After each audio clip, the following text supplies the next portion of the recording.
Okay.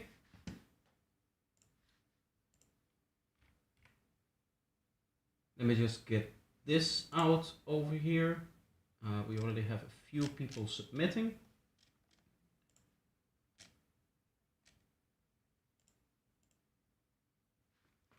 Yes. I hope you guys can see me. I hope you guys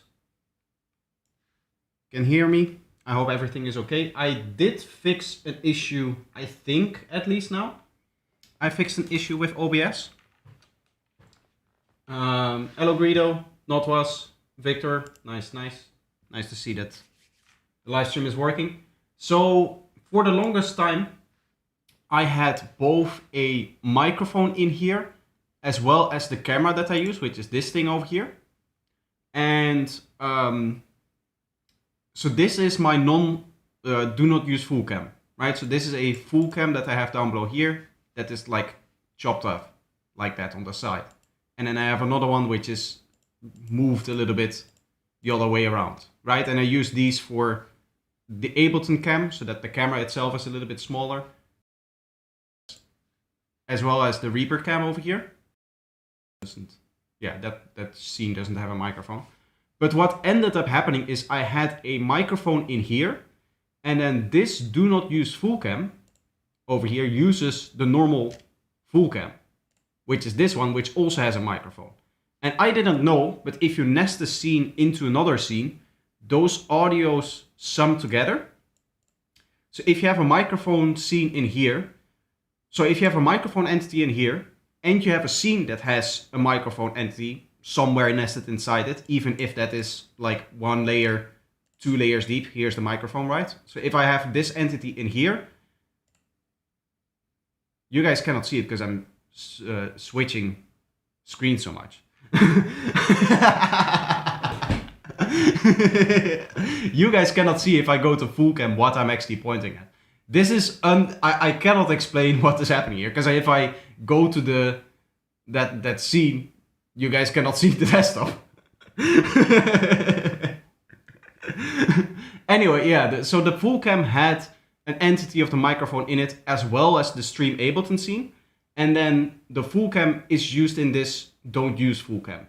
So if I go into the don't use full cam, you'll see that full cam has like nested inside of it. So there's like the scene that has a microphone is here. I can draw this. I can show you my setup by drawing it. I just quickly, yeah. Just want to explain this.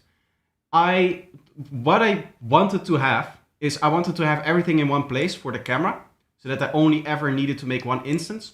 So I have this, which is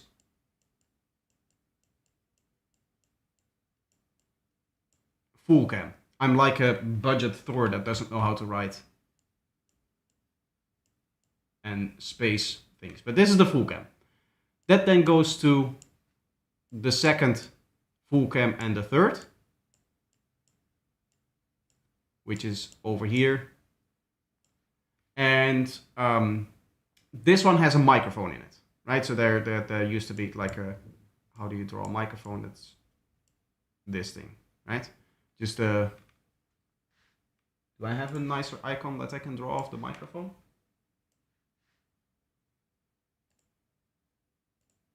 Yeah, I don't know.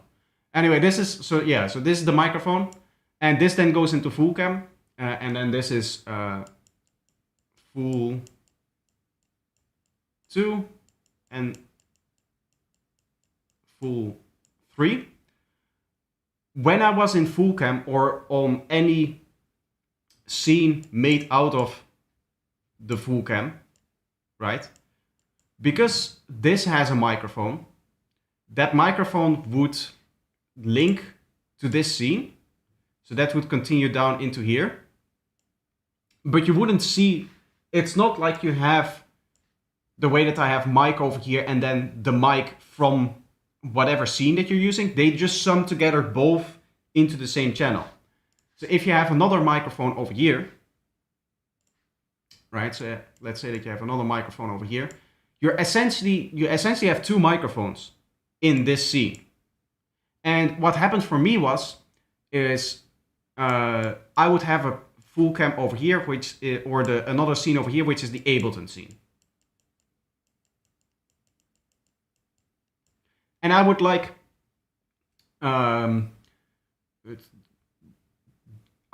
first of all, I just didn't understand that these scenes carried over. It makes sense if you think about it, because if you have something that isn't a microphone, you do want, like say that you have a video playing. Am I using 720 or 1080? It's 1080, my stream. My stream is 1080. I could bump it up to 4K if I wanted to with the bandwidth, but that's not needed.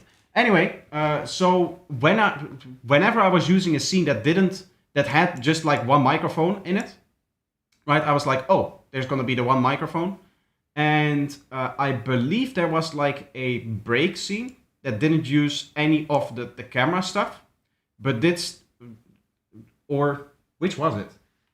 I don't remember how.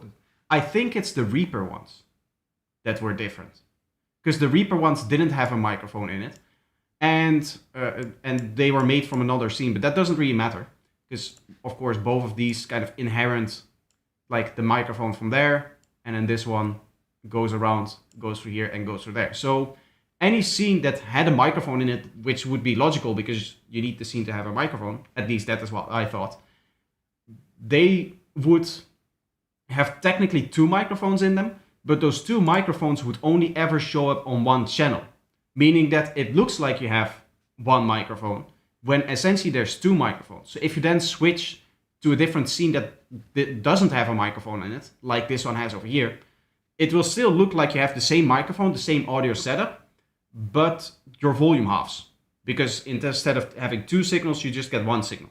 What I would probably do, since this audio mixer is dependent on the scene that you're in, is if you ever inherit a scene, just make another track for that, right? As opposed to summing them together into one track. So that was the problem. That was the reason why we were having so many volume issues, at least between scenes. If I'm switching scenes, going from here to here to here to here to here, I should now all be at the same volume, at the same level. That shouldn't change anymore. At least I hope. I hope that's everything. Otherwise, there's something really wrong with my system. Anyway, guys, as you guys can see, we're going to be doing a little bit of a short feedback stream over here. I am probably going to do like an hour, hour and a half, something like that. And then I want to go into some production. I'm just a little bit tired today. I did not have a good night of sleep, so that's the reason for it. I was also a little bit, not really like angry, or how do you say it? If you're angry, but only. I had a term for it in my head this afternoon, because I went on a walk and I was like, okay, I need to explain to the stream kind of how it happened. But crammy, isn't that the word? There's some out of tune. Yes. Yeah, kind of, yeah. I was just, I wasn't having a good day, to say it like that. I woke up this morning at 6:30, which for me is very early, because I go to bed at like 1 o'clock, so I had very little sleep. And the main issue that I have is that I have a tendency to be very, when it comes to my comments, I get very easily annoyed at people that don't know as much about music as I do. For example, I would say that I've had a few earlier streams in which sometimes I'm like, I know I can sometimes be negative towards a person and towards a track, right? In the sense that there's a lot of things that they would need to fix, in my opinion. But sometimes my delivery is a little bit off on that. And recently somebody like messaged me about it, saying that like, hey, you're going down this area of not being super positive again. And it's not helped by only having 5 hours of sleep. So I don't want to be too negative today. I don't want to sit just here and be only negative. And I know that if I stream feedback stream for too long, that at some point I'm just gonna get tired of the feedback. So I'm gonna do a I guess, how many tracks? We have 4 tracks now. We don't have too many tracks. I think I'm gonna do like a hour and a half-ish, something like that, for the feedback stream. And then I'm probably gonna turn off the camera and the microphone and do production streams like I did last week. I'm not gonna go for so long as I do with those no mic streams and stuff like that.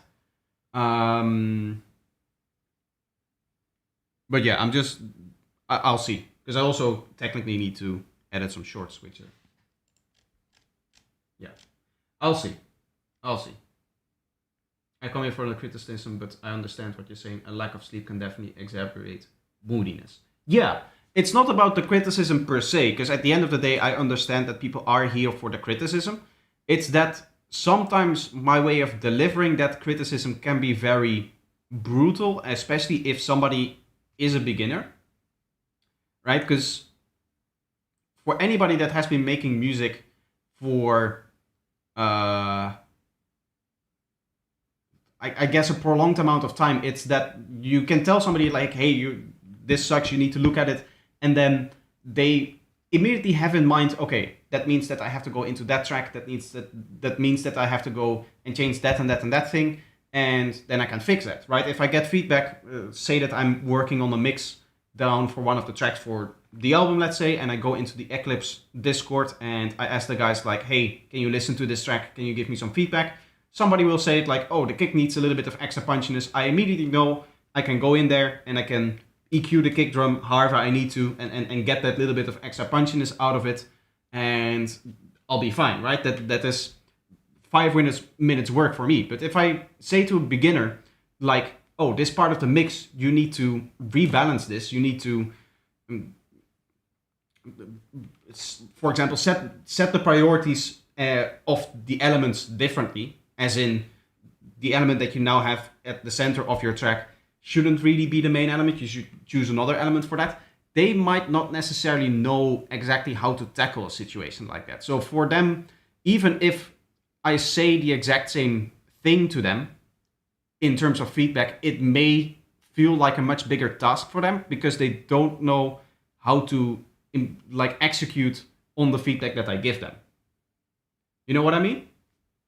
Is that maybe I'm searching a little bit too much into it, but I do think that I maybe should take that into account more.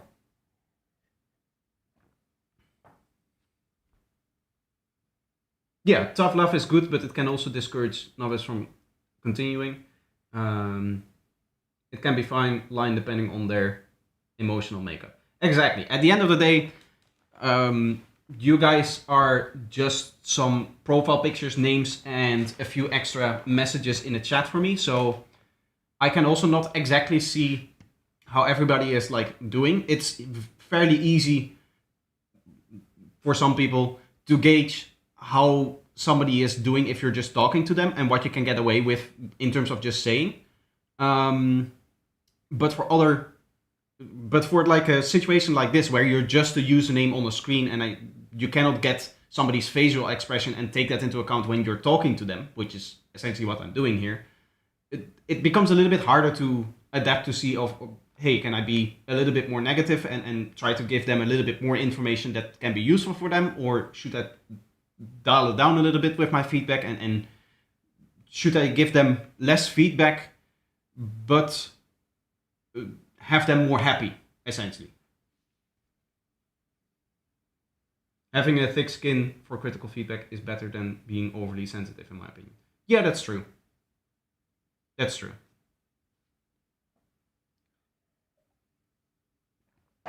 At the end of the day, that is the main selling point, is that, hopefully at least, that from my feedback, you actually learn how to improve stuff.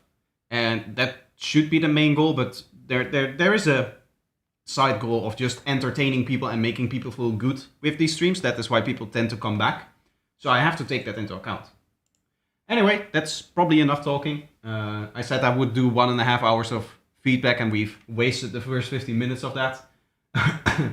But yeah, anyway, we're gonna get into the music. So the first track is, there's no patrons. The first track is gonna be Love by Tisla. This is, as you can see, still a work in progress. I do like the cover art that you have though. That looks very cool.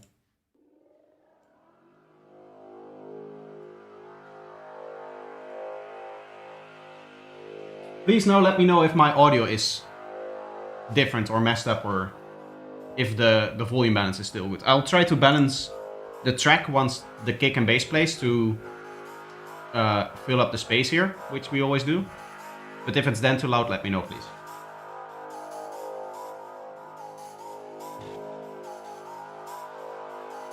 Yeah, you could ramp up the abuse as you get to know them better. Please don't become a couple therapist, okay? If you're making statements like that. Life is really all about love.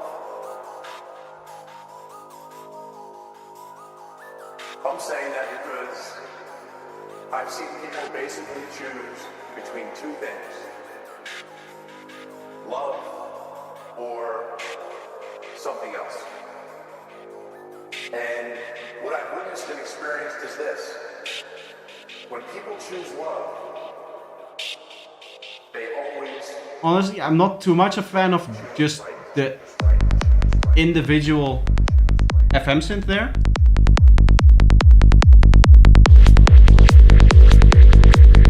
Kick and bass is sounding nice, it's also nice and clean. I like that you're starting off with a clean kick and bass. That's a good thing, I think.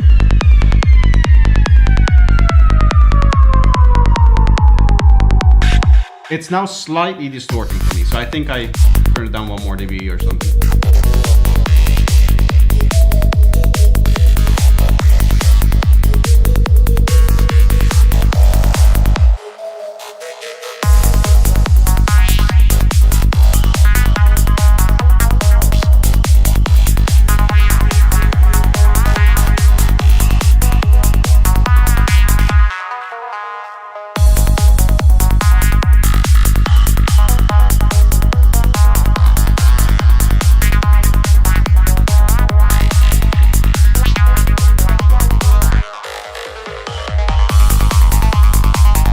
Those kicks, make sure that you resample those as well, or at least that they don't bleed into transients and whatnot, and that it doesn't become one low frequency mess, which you sometimes see.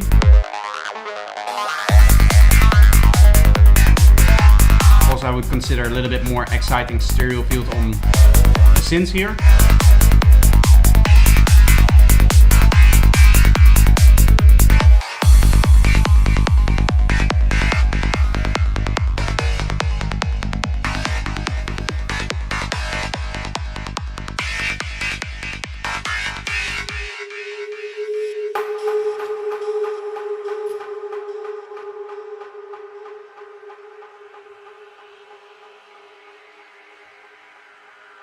Think about the way the light inside us all can shine.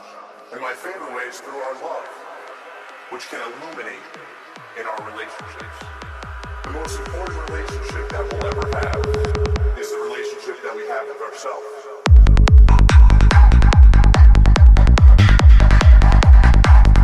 I don't think I've heard a single one-shot in this track yet.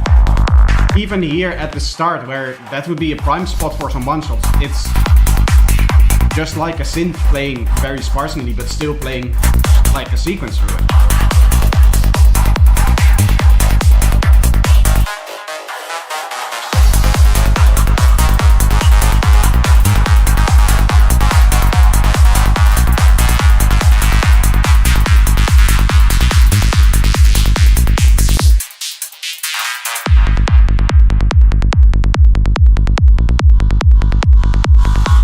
I do think the kick and bass sounds clean.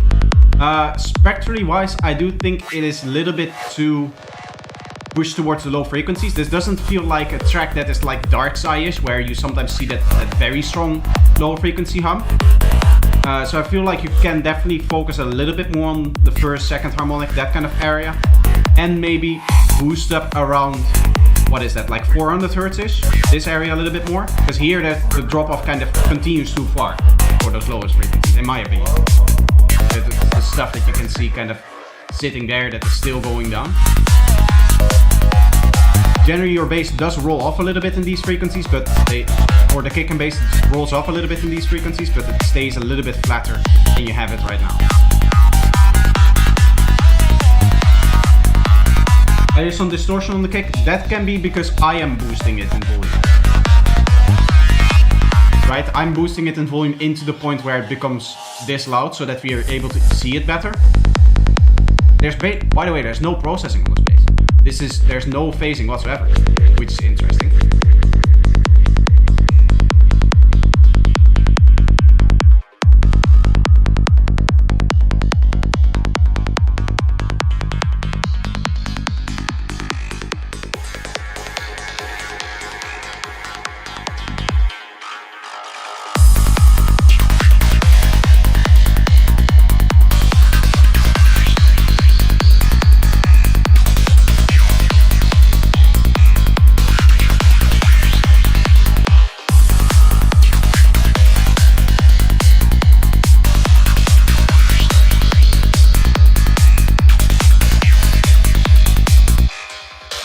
Well there, how are you doing?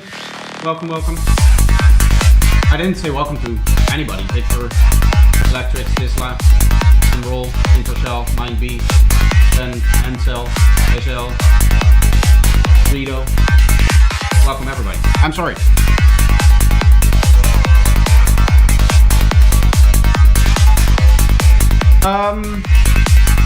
Feedback wise for this track, I think the main issue with it is that I haven't heard a single one shot. There is it. That's a one shot. So that is like a small sound that does one thing. Here you can have just dun dun and then delay that out. I would even argue that that melody is a little bit too long as a one shot. And then repeating it that many times, it kind of takes away the idea of the one shot, right?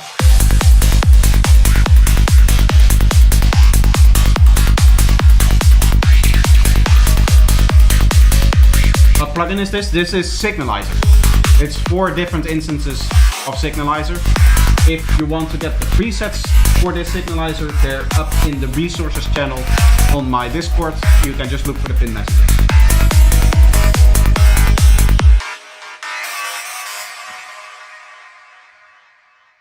Overall, it's a good track. It's a cool idea. It is on the boring side right now because of the massive lack of one-shots and just an over-reliance on sequences.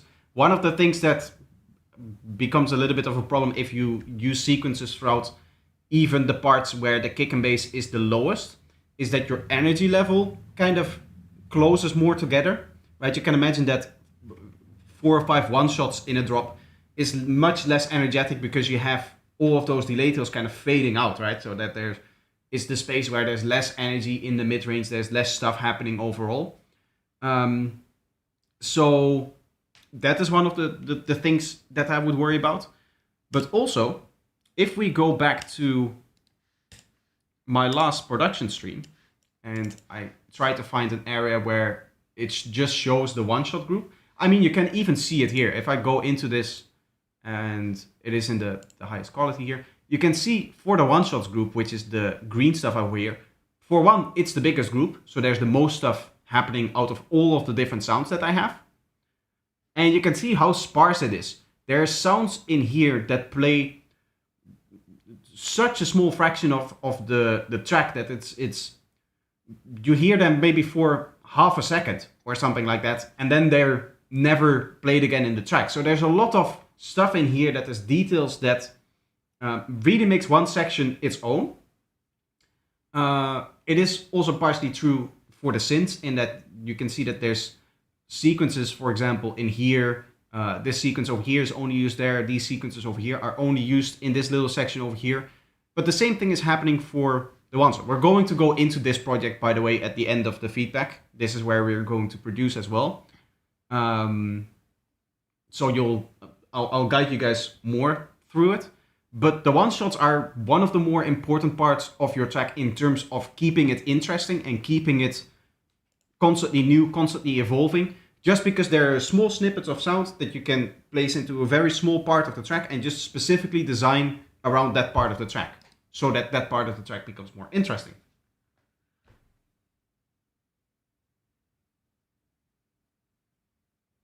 Wasn't the intro too quiet in comparison to the first drop? Just wondering. Maybe, but what you're most likely hearing is the effect of me turning up the drop right when the drop starts to play in order to balance the volume of this track. Because I added like 6 dB at the beginning when the first drop started to play. So that is a massive effect that you're going to hear. If I play it now, it should be more balanced. Something else. And what I've witnessed and experienced is this. When people choose love, they always... Again, here you have like this FM sequence. I would just take out that sequence in the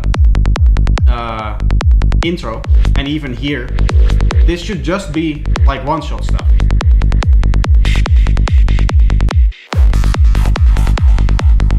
And here it already starts going into more sequences, right? And the FM sounds and whatnot. I guess this is some actual one-shots in here.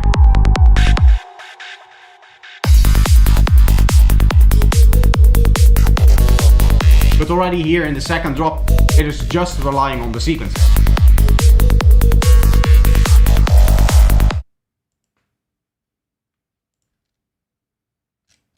Oh, I do have to keep track of how many tracks we are getting for the feedback, because I don't want to run too long. After this one, we have 1, 2, 3, 4, 5, 6. There's people that send multiple messages for their individual track. Which, I mean, it throws me off a little bit by just counting, but that's okay.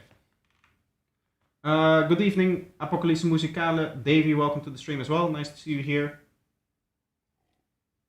Hi, I want some feedback, but I can't enter the Discord channel.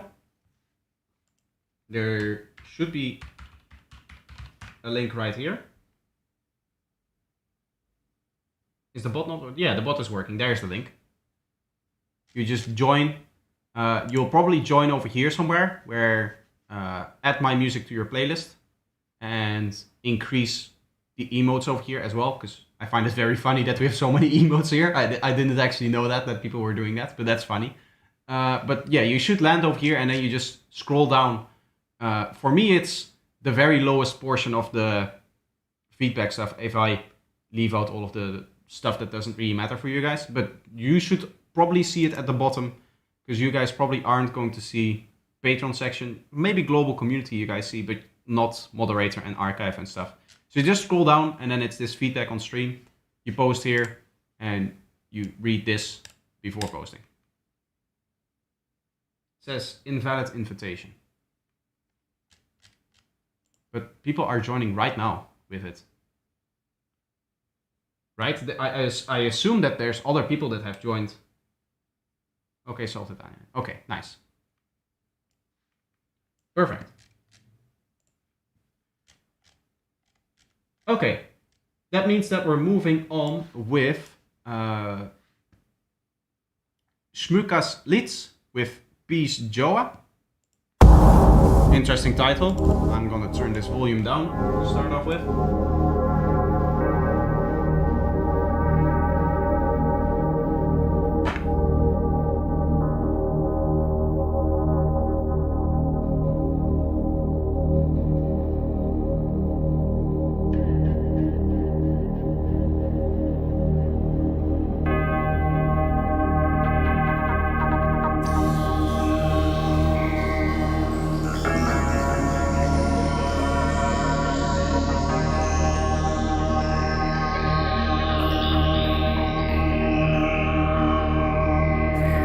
Sounds like you're setting up some darts, I hear.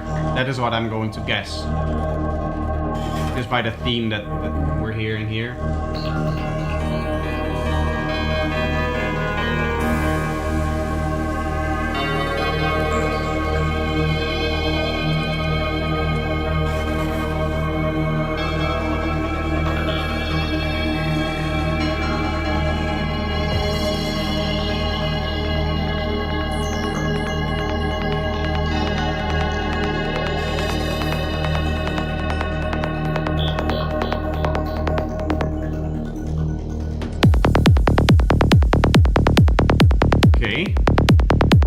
honestly not the kind of kick and bass that I was expecting.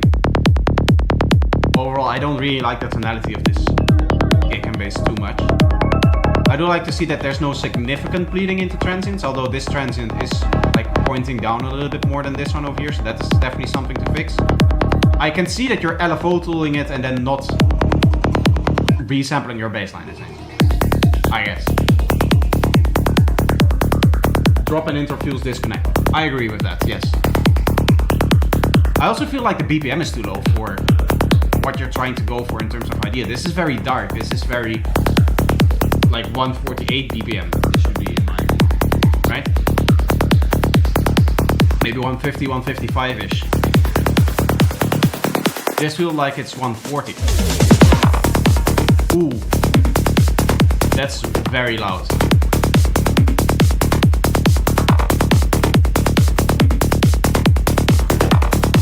There's a nice groove in this. I like this.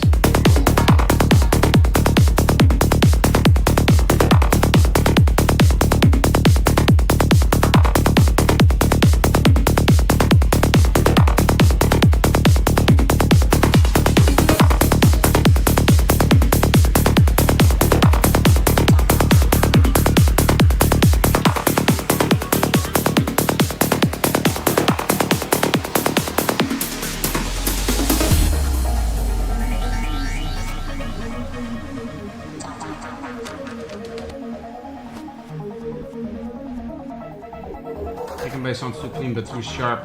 In my taste, the track sounds well. Yeah, I would say I agree with that. I would summarize this as the track itself is sounding nice, except the lack of continuation between the intro and the first drop. It just feels like the kick and bass isn't really well designed. It sounds like the kick and bass was made by somebody else, to be honest. Somebody with a lot less experience in production than whoever did all of this sound design and all of the other cool stuff that we're hearing.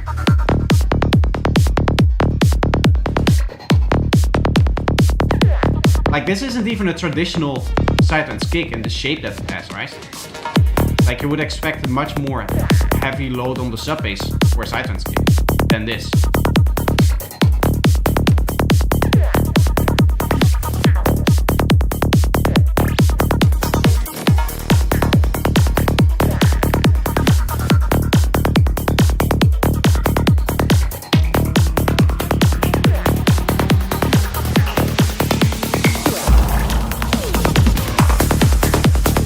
It also has some issues with dirtiness in the waveform.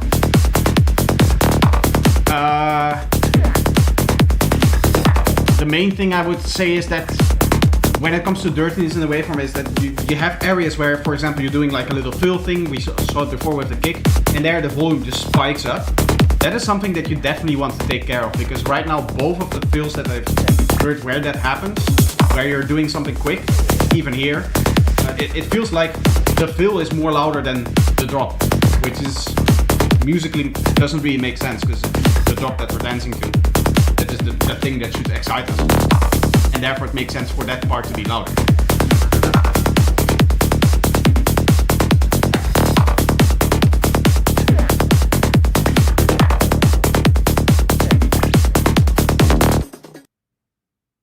Yeah, and a little bit of an outro, and the rest of the track still needs work.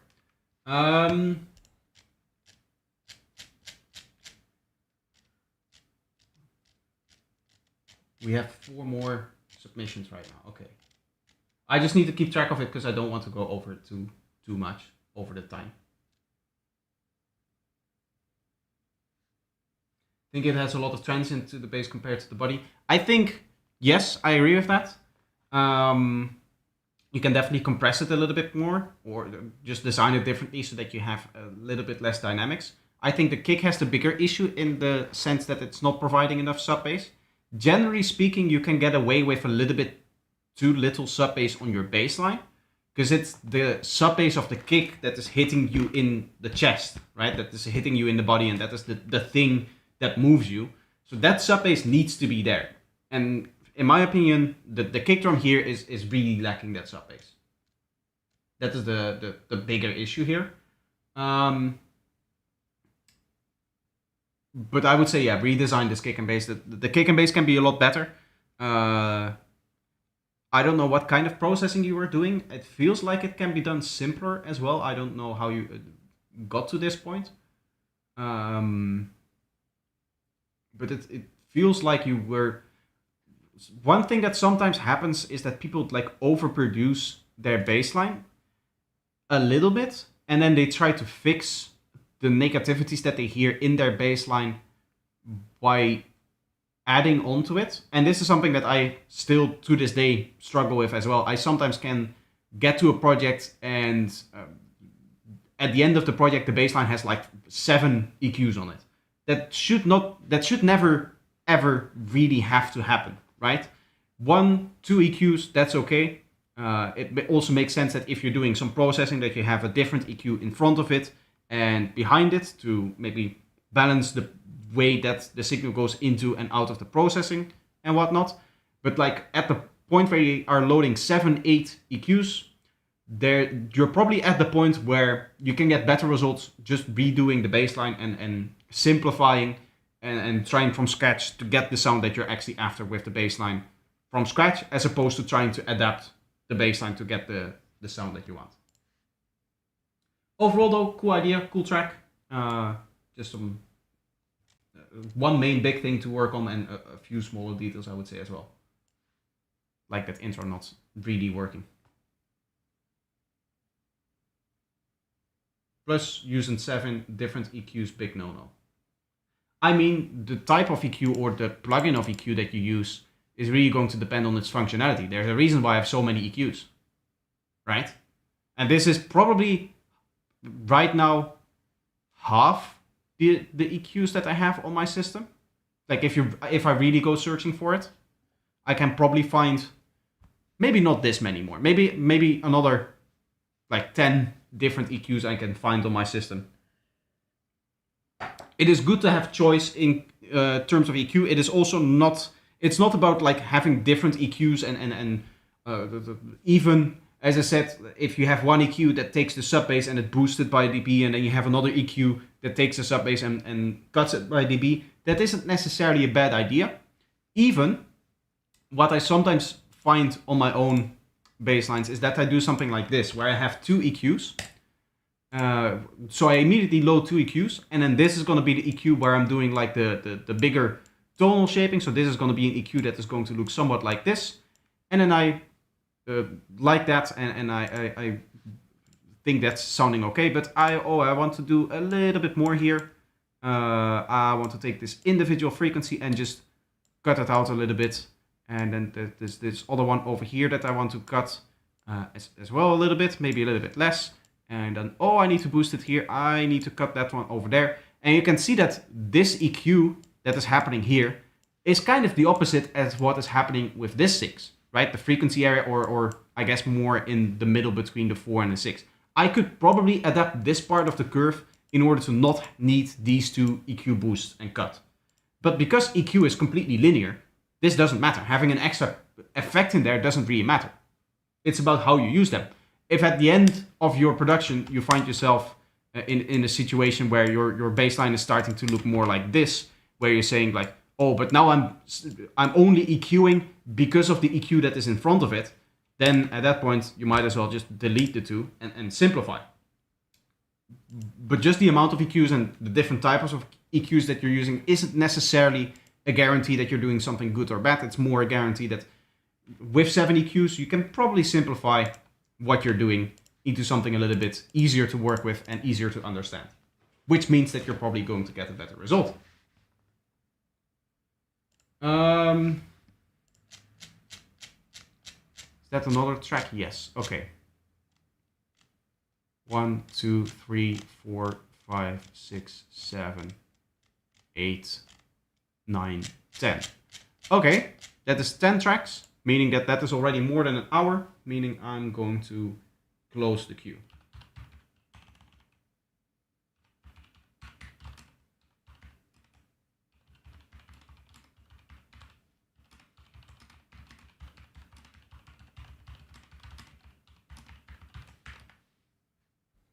Okay, So we're going to listen to these 10 songs for today, and then I'm going to go into some production.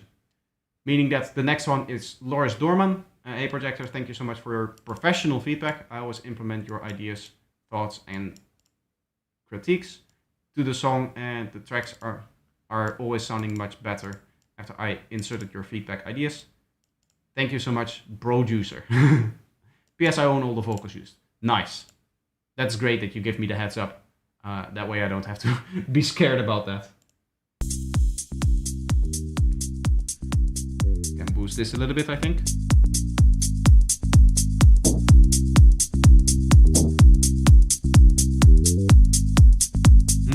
It's like a little bit of an organ bass, almost, with just the first 5 harmonics used. It's a bit of a weird vibe for a bass line. Maybe a bit of saturation can make it... It sounds otherworldly because you have the normal harmonic series here and then you just cut it off.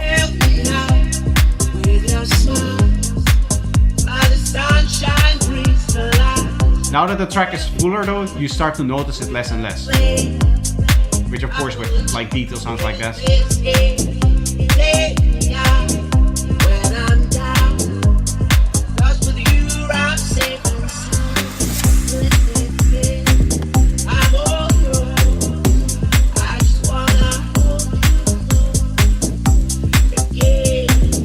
Vocal definitely needs some compression, but I also feel like it can be adapted to the track better. More in sync with the track. There's a hold too close in there, which doesn't come out whatsoever. You can barely hear that is being said. Like the first time around I didn't hear it. That definitely means that you need to compress this vocal a lot more. I also think you can...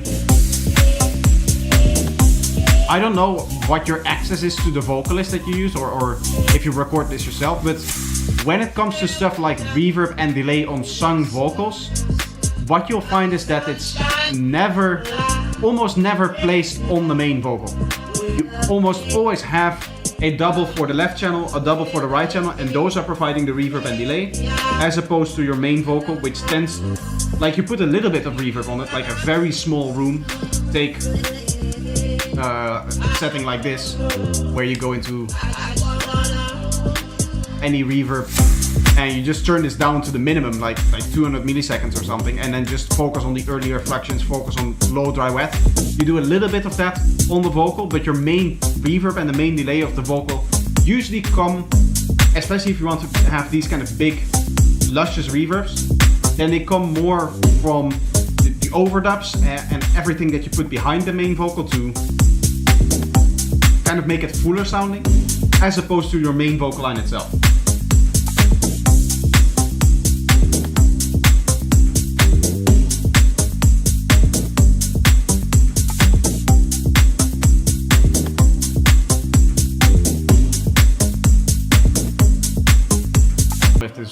Vocal. It almost sounds like one of those AI extracted what do you call those AI extracted vocals where you can take an a cappella from a track, in the sense that the high frequencies don't feel natural. I don't know what you're doing that causes that, depending on how these vocals are acquired. Maybe it's just that you have a vocal that you're using from, say, Splice, right? That is that can be where you either have a vocal sample that just kind of lacks the quality and cannot re-record it, or somebody put it on Splice, actually taking it out of a track and then selling it as a Splice sample. I don't know how. Or if that's possible, or if something like that happens, but it almost feels like this was AI extracted.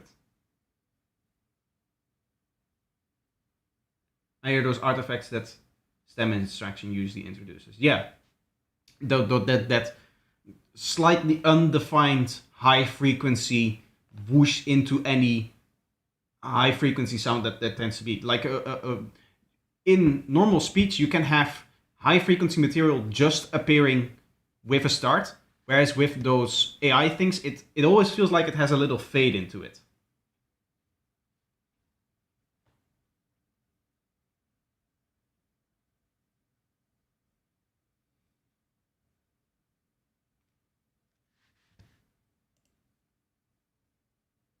Almost what the delta button on Sooth sounds like. It can be, yeah, maybe it is spectral processing. Because spectral processing does the same thing. Right? Have you ever tried putting a spectral processor on something like a kick drum or any form of drums? What you'll probably find is that your transients get really undefined. Like try spectral pitch shifting or spectral formant shifting, that kind of stuff, for example. I guess Sooth maybe has a little bit less of an issue with that, depending on the exact process that you're doing. But if you're like moving the spectrum up and down, that is where you definitely hear those kind of very strange artifacts that I'm hearing in here.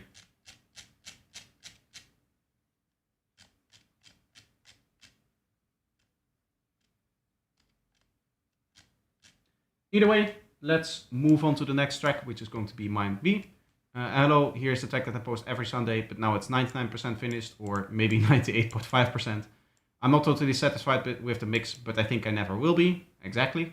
But I think it's pretty okay. I hope you like it. By the way, I half like the vocoder speech in my intro, but maybe there's too much bass in the intro. So I may fix that before releasing. Also, I use some unusual mixing techniques for me. Interesting. Okay. This is definitely starting off strong. Just looking at the SoundCloud waveform, it seems that your intro is indeed pretty loud.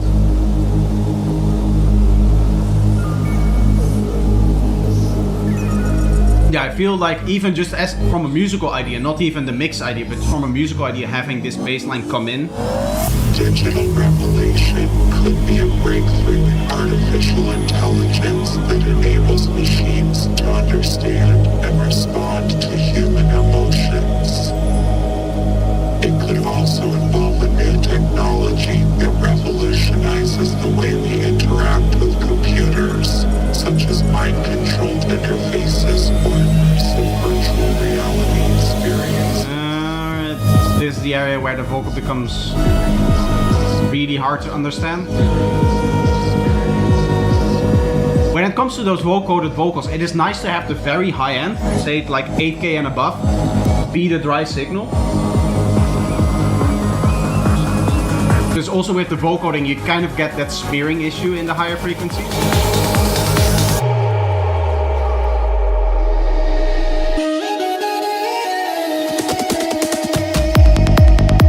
I like what you did with the flute here.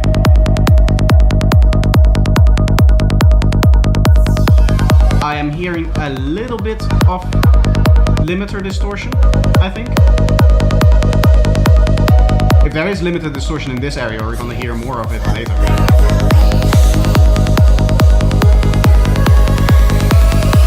I felt like I heard a little bit of crunch on some kick drums there.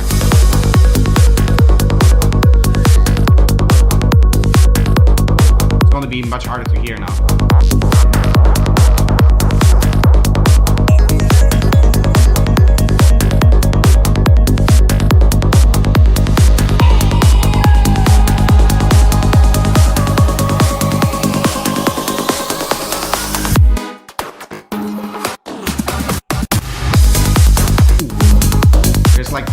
I like that fill a lot.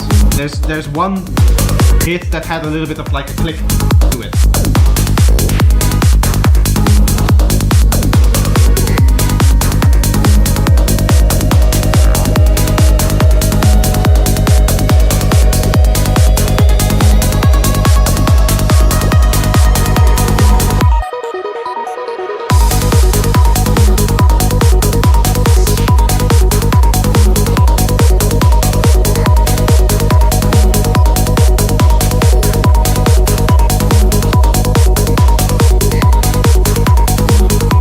consideration that you could make is making the grid synths a little bit less roomy, a little bit less spacious, and a little bit less distant.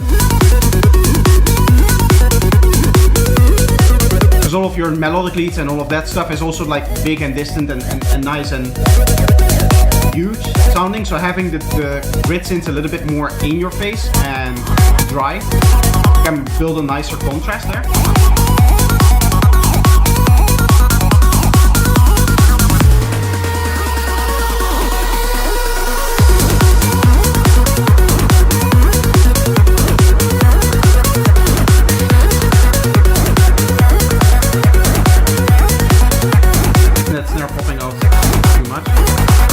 Maybe a specific snare is, but right now the snare seems nicely better. This is also a little bit of a busier part.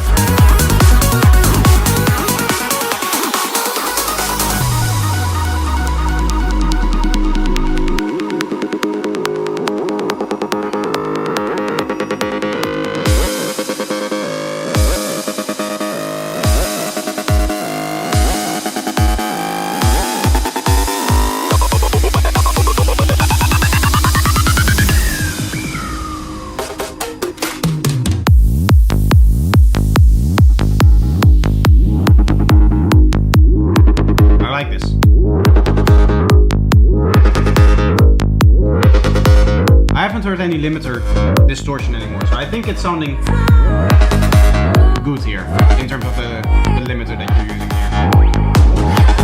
here. Maybe there was like a corruption in the file or something that you sent in the Discord. That can happen.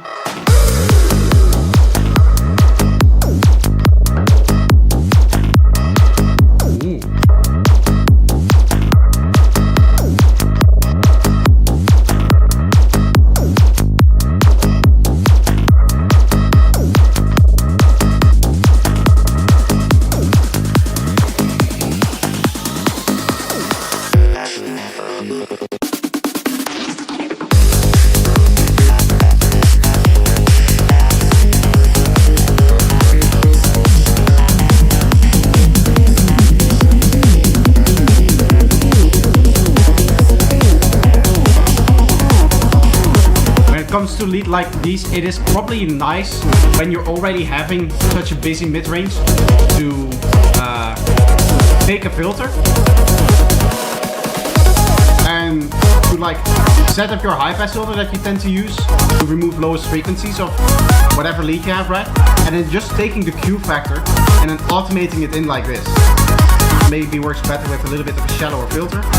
You kind of remove the lowest energy and you can, in the same way that your high-pass filter is coming in, you have your synth kind of appearing out of the middle. So that the busiest, or that mid-range doesn't get so busy right away from that new synth being introduced.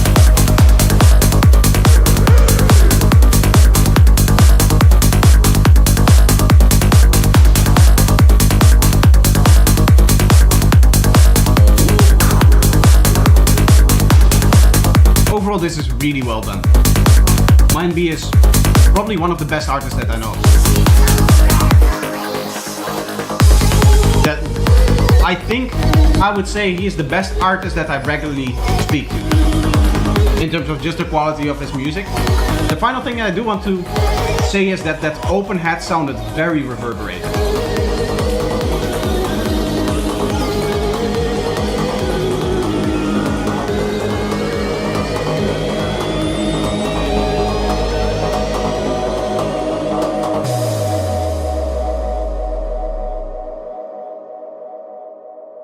Very, very cool stuff. I do want to quickly listen to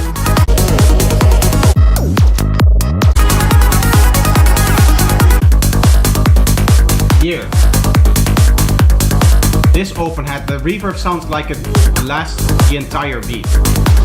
I get a little bit of reverb on your hat. That is always nice. What I would recommend in that case is either a reverb that is just fully early reflections, right? So there's no actual tail to it, and it just provides the first reflection idea. So you still get a little bit of a room feeling, but it doesn't lengthen the sample whatsoever. Another way that you can do that is by using a plugin called Dimension Expander. Dimension Expander on your main hat with the size almost all the way down sounds really, really nice in the mix, as opposed to that reverb that you're using. It doesn't really keep the tail, and with the size a little bit up, your very first transient, right here the size is such that the transient of the dimension that it's giving and the transient of your hat is actually going to line up, and it's nice to have it a little bit behind that. So like a setting like this is what I would probably use as opposed to that reverb. And then of course with the mix you can determine how wide, how roomy do you want your hat to actually sound. Okay.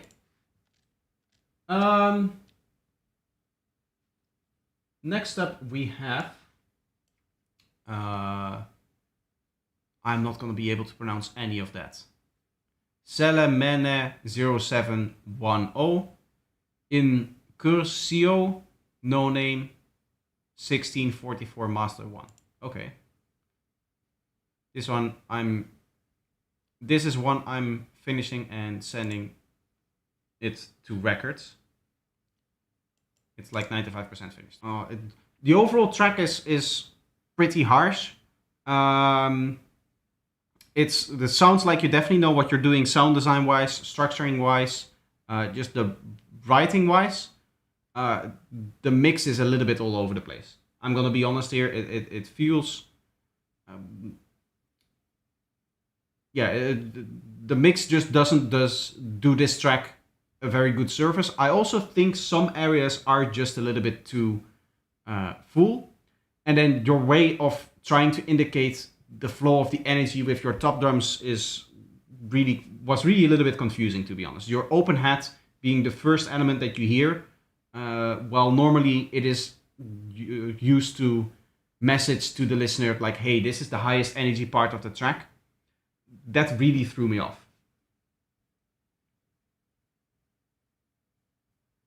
I already mixed a bit better the open hat. This version is from early.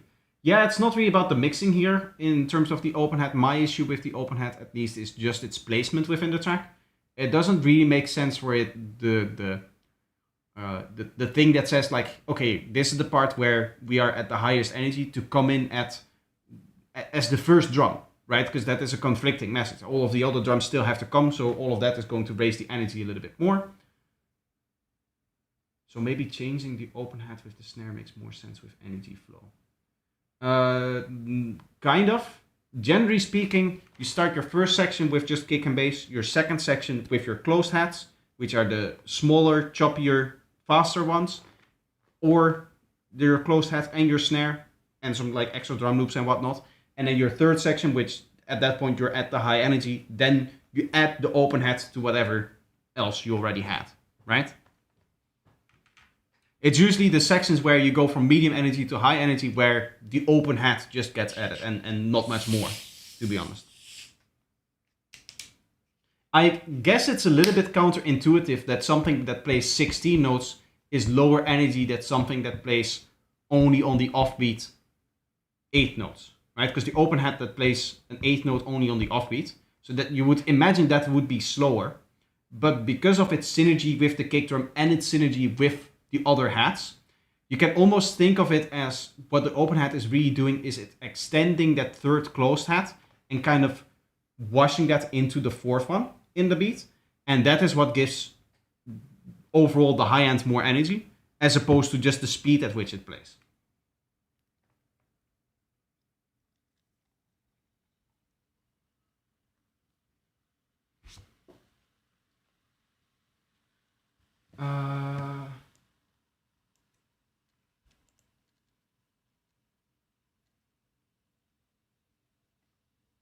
Yes, okay. Next up we have Cruise Lounge Studio, my Psyjacked Return of an Old Friend. I started producing in January, you may remember a few streams ago. I do remember somebody who started producing in January, but I get like 30 tracks per feedback stream, so I don't remember everybody's track. This time I focused on proggy bass lines and proper sound quality again. I modeled the kick myself in Kick 2. I played with different bass lines and sound effects from different sample packs. I hope you enjoy it. Okay.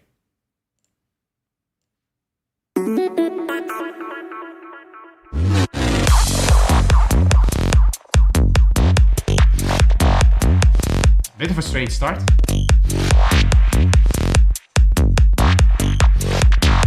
So I'm assuming that these bass lines are all coming from samples.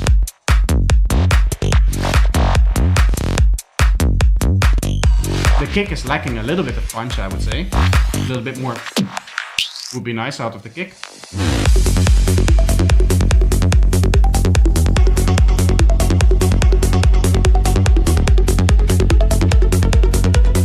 Overall, a little bit heavy on the low frequencies.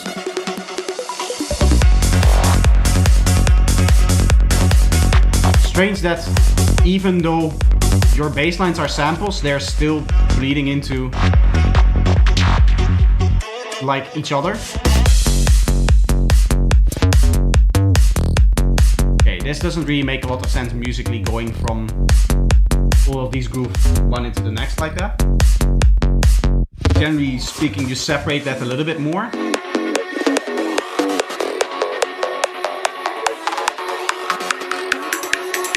What? You don't remember everyone? No, I don't remember everyone.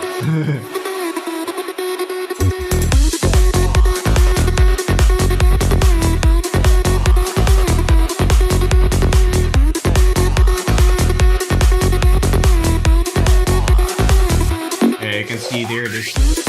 Ooh, that was very, very harsh. I don't know why I would do that.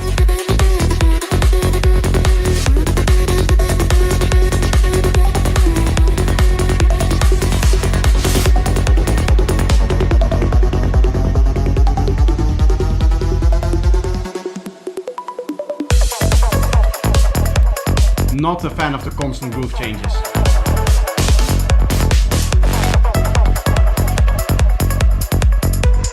Otherwise it becomes so repetitive. That is kind of the goal of psytrance, at least for the lowest frequencies. That you generate this kind of trance by just constantly providing the same groove. And then doing interesting things on top of that is constantly changing. But generally speaking, the groove stays the same within the track. Maybe you have like rolling bassline in the first drop, a more proggy bassline in the second drop, and then the rolling bassline in the third drop again. Something like that. But it feels like every section here changes.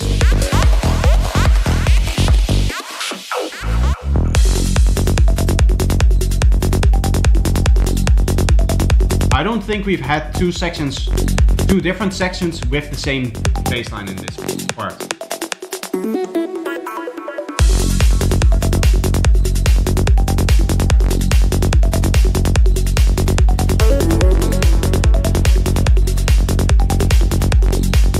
I also think that mix-wise, this has a little bit too much sub-bass.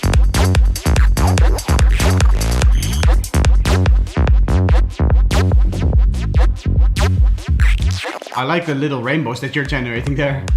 It went like through purple to green to blue.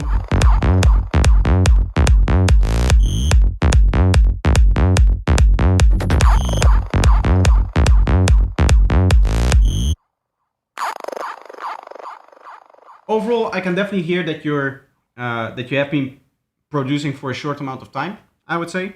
The sound quality is definitely there, but the next thing that you should probably focus on is the structure of the track. I think the structure-wise, this track is all over the place, and that is probably the biggest thing to look into.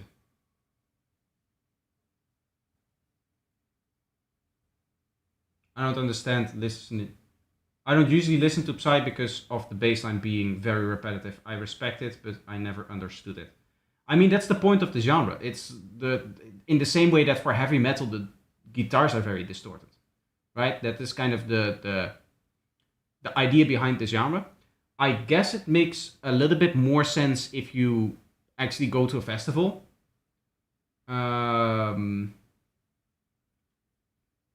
It's a little bit hard to get an idea of what it's like to dance to psytrance for a whole weekend, for example, without actually doing that. And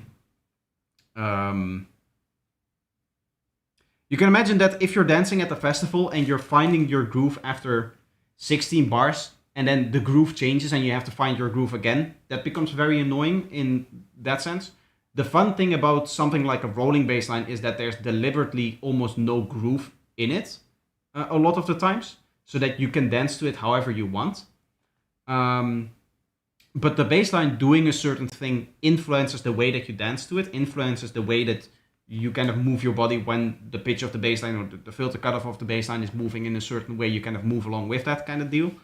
And that changing every 16 bars is really annoying when you're dancing.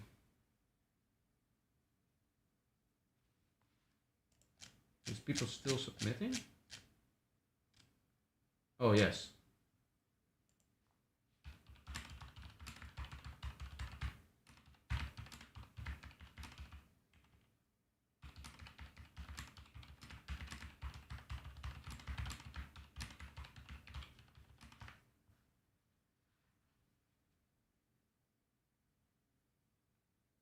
It's called Future Proc, I thought. Even in Future Proc, the groove doesn't change as much as the track that we just heard. Generally speaking, there, the groove is, you have one or two different bassline ideas per drop.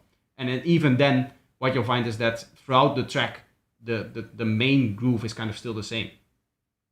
Right? If you listen to somebody like Jillax, what he will do is he'll have slight variations on the same idea. Here, it was just completely different ideas. We went from a groovy progressive bassline into a rolling bassline into a square bassline, which are like the three most distant ideas in psytrance bass creation almost.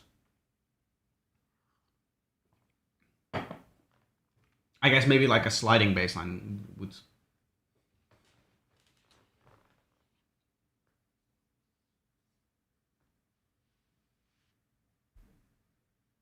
So more Mandragore. Mandragora. How do you pronounce his name again? I know that it's not spelled like that exactly, but I do know who you mean. And yeah, Mandragora, yes. I think his stuff counts as, I don't know if it's future proc, because for me future proc is the I guess I would think of it more as like an overproduced kind of progressive, whereas Mandragora doesn't sound overproduced, right? It doesn't sound very tight, it doesn't sound extremely well mixed together. He focuses a little bit more on a slightly more old school sound, which naturally means that for more old school sound you have a little bit more of a loose production style. Like that's not like a negative thing. When I say like, oh, this is tight and this is less tight, that's not in the way that this is positive and this is negative. How many tracks are left to be feedbacked? 1, 2, 3, 4, 5, 6. Seems I'm late for the feedback. Yes, unfortunately for today, the queue is already closed. It is a little bit of a shorter feedback stream, otherwise you would have been in time to submit your music, but for today we're just doing short feed. Why is my whole desk wet? Ah, because I put the bottle on there. Yeah, for today we're just doing a short feedback stream, and then even Patreon won't help that.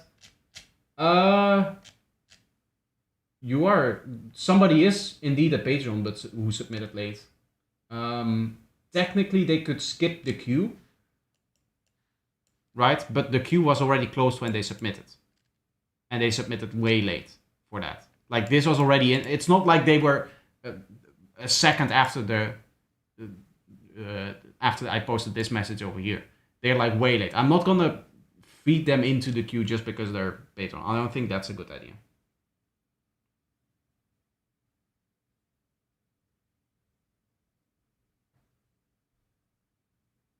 It's me, I just got home from work, I know. Okay, cool. Just glad that I'm not ruining any expectations there. But unfortunately, the Patreon doesn't work. That does mean that for the next feedback stream, though, you're the very first person that we're going to play.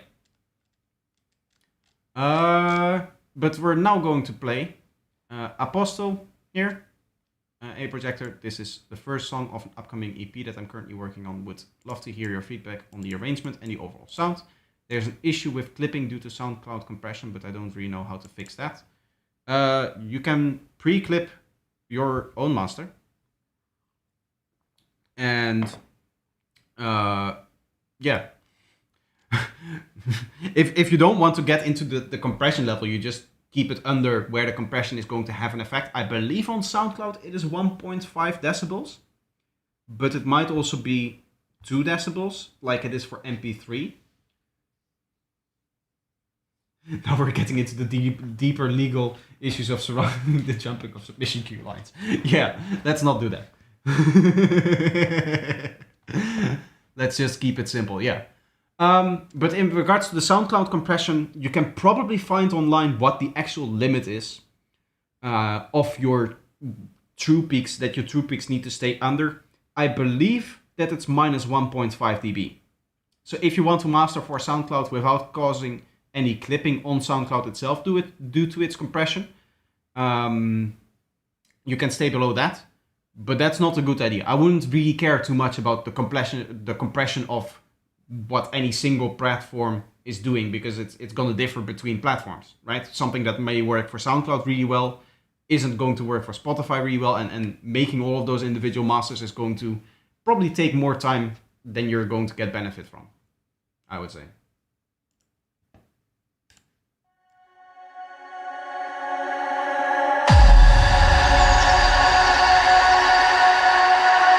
This is a very harsh, loud start.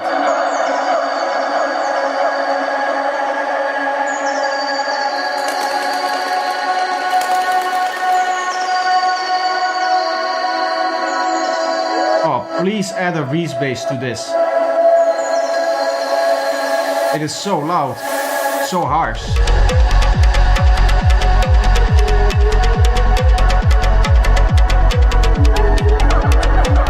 I think I understand why you're hearing clipping. This is so flat. That is the clipping that you're hearing. This has nothing to do with SoundCloud compression. You are just clipping things left, right, and center. This is the bass line that is introducing the drop, and it's already clipping the master. Here is the world's first and only portable radio in the non-breakable impact case. So rugged, it's the only radio case with a 5-year guarantee against chipping or breaking in normal use.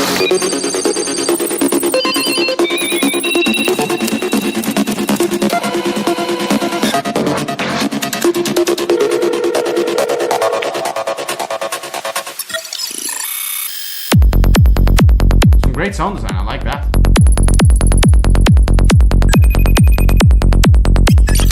Almost unprocessed kick and bass, which is funny.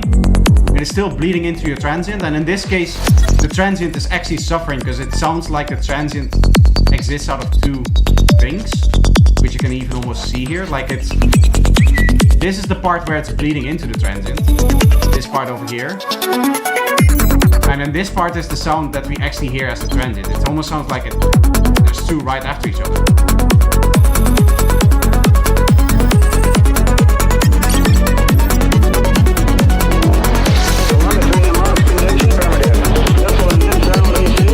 There's no way you're going to get vocals to work in this part of the track.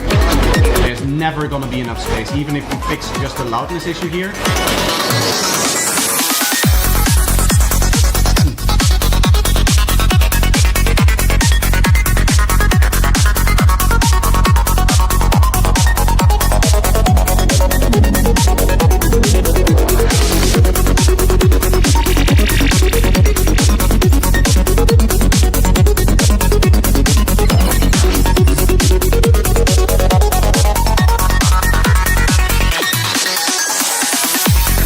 The fill is the same loudness as the drop. What are you doing? Why is it that loud? It's just the whole waveform of this track has been nothing but a flat sausage. Like, I like the sound design, I like all of the cool things that you did. You did some really cool stuff in the intro with sound design, but it doesn't come through because Operator. Initialize login. there's not Code a exit. hint of dynamics in this track. Alternate universe located. Hey, that's a vocal that I've used as well. Mind you, you might recognize that vocal. We've used that.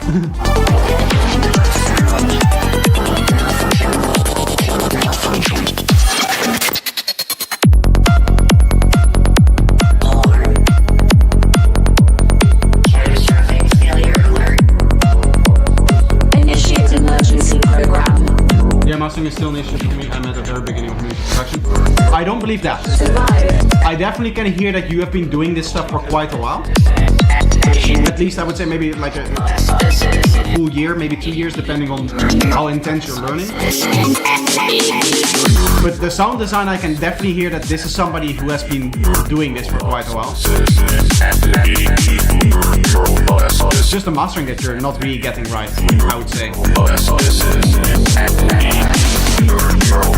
It's not that you're at the beginning of music production, it's that you've done everything almost right. I would say the mix can also definitely use some improvements. Some areas can also use improvement in the terms of the way that you're writing. For example, in the intro, having a respace there gives you something to balance that very harsh mid-range from. That's kind of what we saw in the intro, was that you're just using this area, which is the area that the human ear is most sensitive to, and then you boost that into the limit. So that is going to get you to a point where this area just becomes really, really harsh. Adding a low frequency to that is going to help massively. Here again, if you add a respace to this, it is going to make this area sound nicer because you are balancing that against something.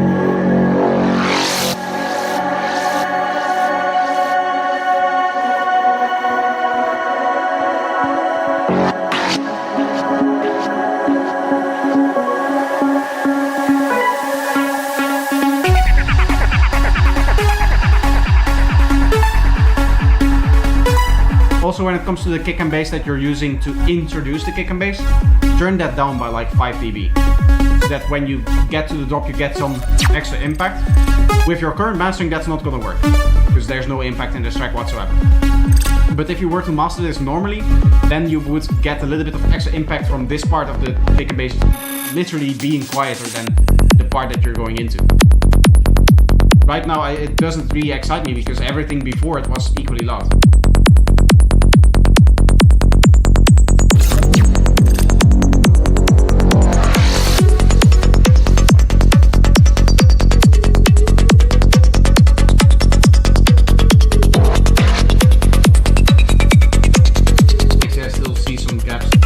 Those to get another 0.2 or 0.3 dB out of it. Yeah, you can definitely win the loudness war if you want to.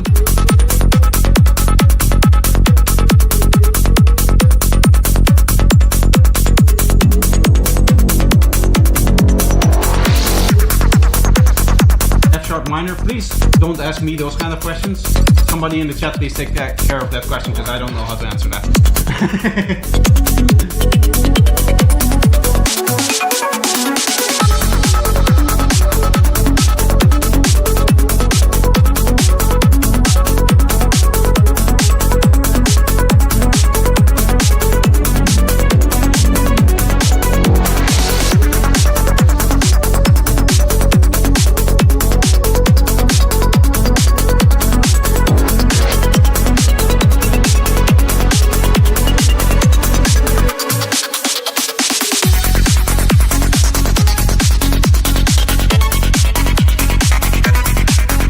This area does feel a little bit strange.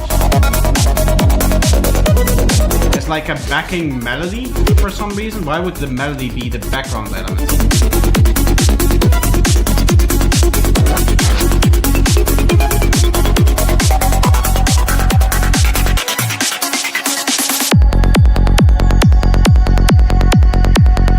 Could this be a room issue about your mixing? No. No, this is just somebody that still hasn't understood the real idea behind the mastering yet. And they're just trying to get it loud. And I mean, they've succeeded in that. But I highly doubt that what you're hearing is actually the compression of like SoundCloud and stuff. I think you're hearing your own limiters distorting and whatnot, because everything is being pushed all the time. I wouldn't be surprised if at some louder point of the track this is just going to distort awfully.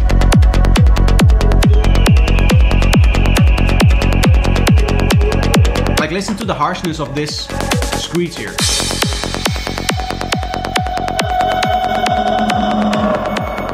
This stuff too. This is of course way too loud in the mix as well. But just because you're always pushing everything, it just sounds... Everything sounds stupidly loud. There doesn't need to be a reason for everything to be loud. Because there's no contrast in this track. We just heard a... how long was it? Like 8-minute track.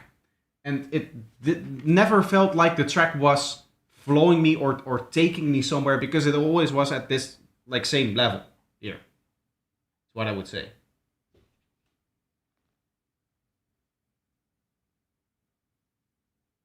I guess it really is too loud. I think you can take away... I don't know what kind of limiter you're using or what kind of setup you're using for your mastering. It feels like you're doing both clipping and limiting. Whatever the first one of those two are, I would take away probably like 5 dB out of it. I think it's the clipper. I feel like you're clipping before you're limiting, because that is what the waveform looks like with the very flat waveform.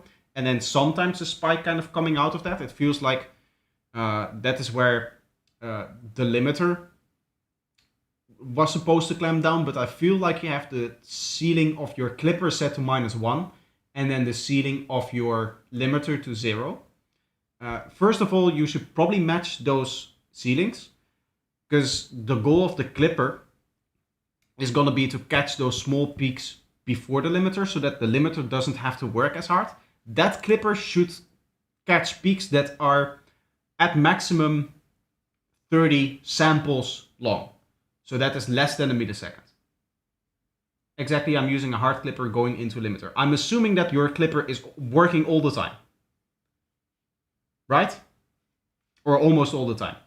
It should be catching the occasional peak that is going too hard, and then that should take away a little bit of work that the limiter has to do. Right now you're always clipping. That should be, as I said, every once in a while somewhere in the track, say like every 30 seconds, there might be a peak that is a little bit further than all of the other peaks in a decent mix. Meaning that every once in a while, it just for a couple of samples in length. Samples is of course the individual smallest event that you can have within the DAW, meaning that 1 millisecond is like 44 samples, 44.1 samples, I guess. So you can imagine everything that the clipper should catch is less than 1 millisecond in length. Hey guys, where can I send the track? Right now, you can send the track for next week using feedback with this command over here.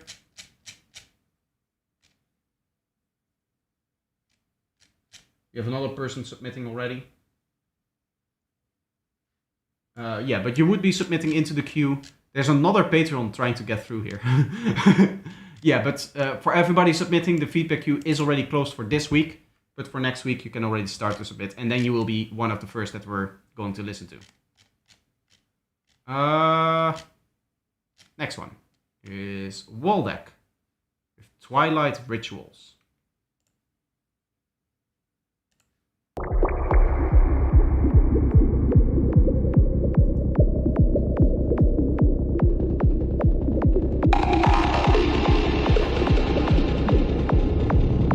Starting off very dark.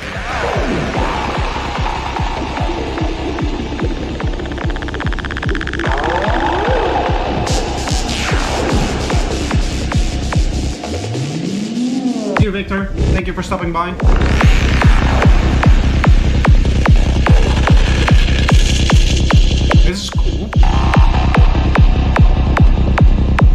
feel like it's very slow.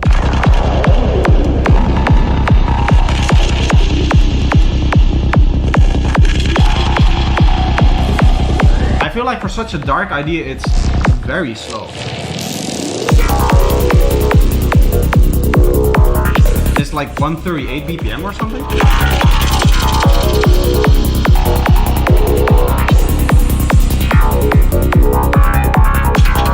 Slow to forest? Yes, it feels a little bit too slow for forest music, I would say, yes. Overall, one of the issues that this track has mix-wise, though, is you can see the waveform becoming green and then becoming red again and then green again and red again. These are your synths kind of coming in and out of volume, which means that your synths are too dynamic. You should compress the synths together, that they have less of an influence on the waveform. You can see it whenever there's like high energy stuff happening, when there's a lot of stuff happening over here, your waveform gets overpowered by the synths.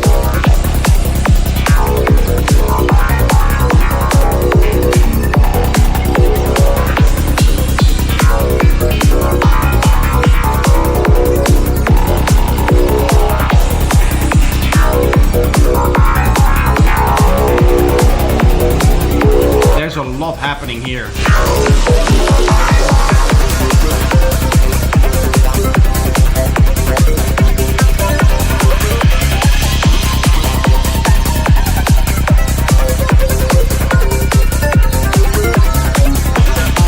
I feel like this is an ARP that isn't in key. I don't even know how that is. This in key?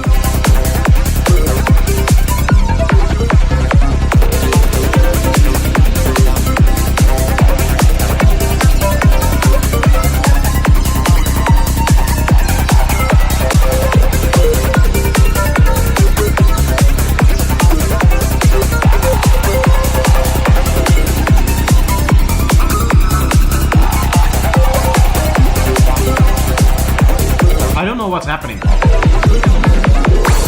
I don't know what that sound is trying to do. I like this sound, kind of sound design a lot more also in the first track, but say that you want to have an ARP in there. I would go for an ARP that is... It just doesn't feel like that worked in the track, and for some reason I thought it was the tune, even though I'm very bad at that, and that's why I have to ask for confirmation. It might be in key, yes. Yeah, but an ARP like this, where you have this kind of stuff coming in and playing a little bit of melody, sounds a lot more cohesive with the idea of the track.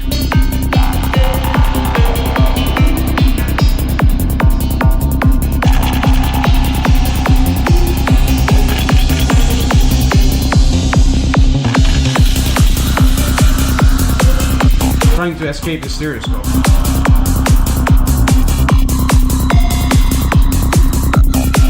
There is a lot of cool, interesting things that he's doing in the stereoscope.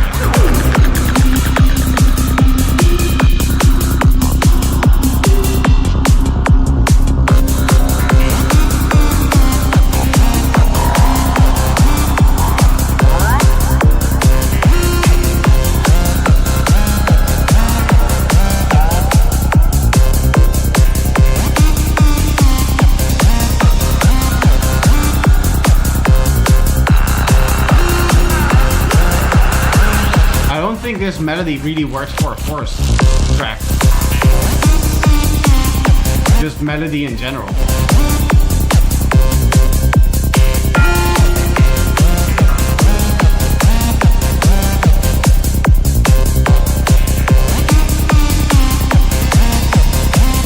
Yeah, I wouldn't go for this kind of melody on me.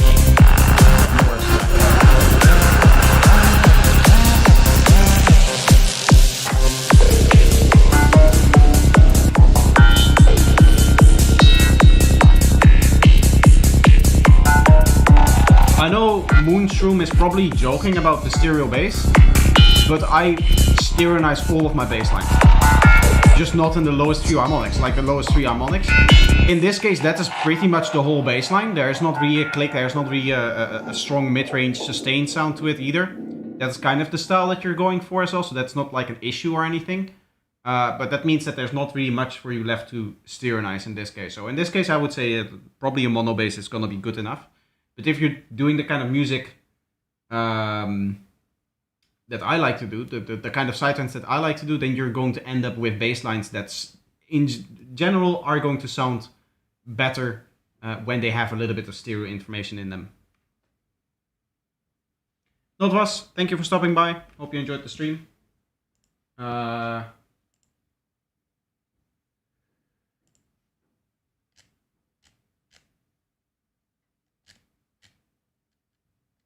We have 4 more tracks to go. Depending on how long they are, it's gonna depend on if I'm gonna be comfortable or if I have to go pee first. Should probably check. If they're long tracks, then I'm gonna quickly go to the bathroom. So this one is 8 minutes. That one is 7. For almost 5 minutes. Another 7 minutes. Yeah, I'm quickly going to run to the bathroom, and then we'll listen to the next track, which is gonna be Sahel with tribal harmonics over here. Literally, I'll put on some music, but I think I'm gonna be so fast that it's not even really needed. What will I put? I'll put the track that we're gonna work on after this stream. Yeah, what I can do is I can take my break now, because it has been an hour and 40 minutes. Yes, good idea. I take my break now, then we listen to 4 more tracks, and then we come back. We're going to do a little bit of production here. You guys can already have a little bit of an idea what the project is going to sound like that we're going to be working on. And look like in this case, now that we have the analyzers. But I'll be right back. And yeah, I'm just going to go to the toilet. See you.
means that now that I have the new scenes, I don't have to mute my microphone.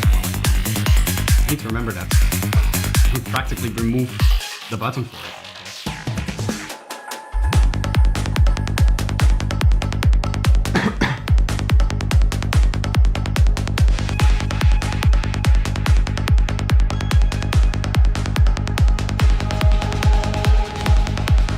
It did change?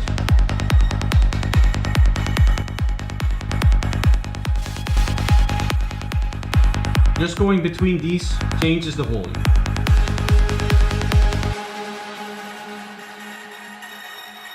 Is that because the full cam also has a...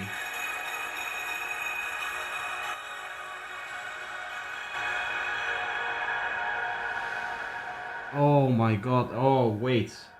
Wait, that means that I have to redo everything. I have to do my whole stream setup again if I want to fix that, because my full cam scene needs to keep desktop audio for anything that I'm doing with recording and whatnot. Because there I record my... Does it? Does my camera need to... Yes, it does need to keep audio. The desktop does need to. No, the camera does need to keep recording. And of course, if I'm in full cam, I still want to be able to play stuff, play audio, and have you guys hear it. Oh man. So remember this design that I made with the microphone and stuff? The change of the volume is the speaker, right? So there's also a speaker instance in here that is then passed on to everything else. Which means that technically this doesn't need the speaker. Ah, that's why it remains if I...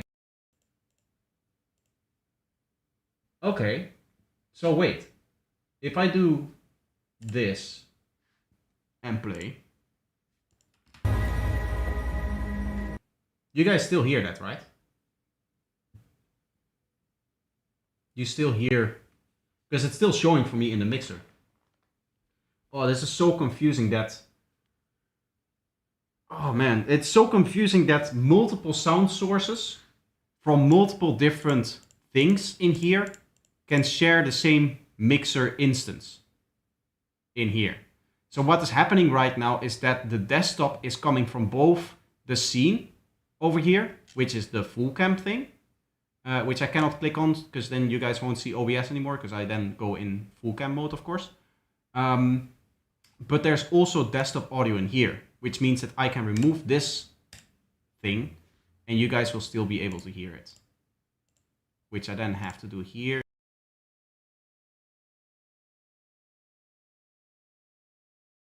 We'll remove it.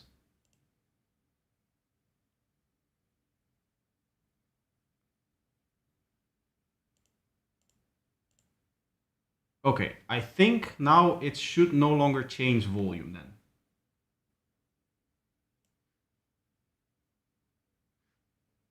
Yeah, okay. I wasn't playing sounds anymore. When I go to taking a break, it mutes my microphone, but it should still have the volume of this. Let me just quickly hear. Let me see if you guys, for all 4 of the scenes, hear the music.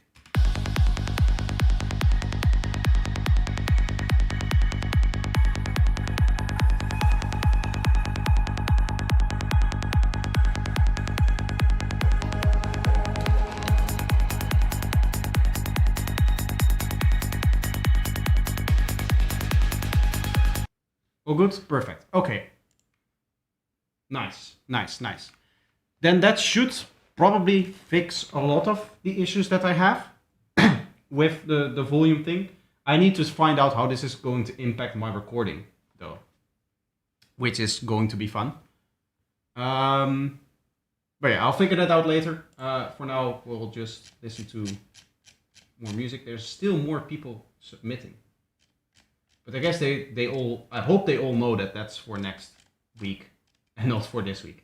Anyway, the next track is going to be Sahel with Tribal Harmonics. Interesting title, interesting artwork as well. I like that. Let's have a listen. Oh, wait. 2 seconds.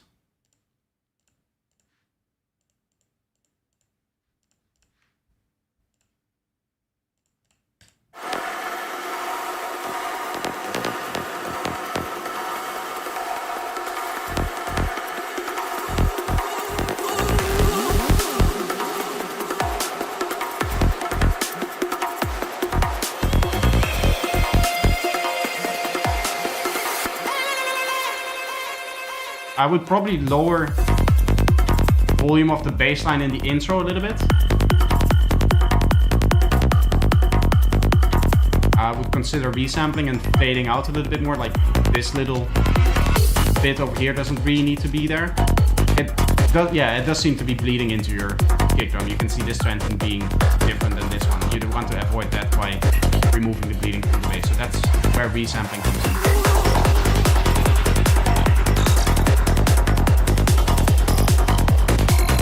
I do really like the tonality of the kick and bass that you have over here though. Nice dark vibe that you're going for.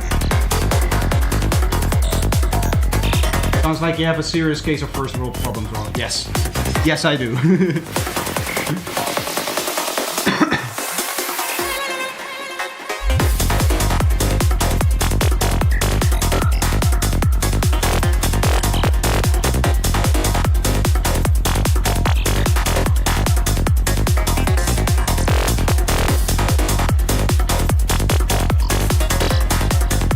I like the groove that you're setting up here. With those... I guess they're chords? Or melodic synth or whatever it is. That one, the ding. I like that stuff.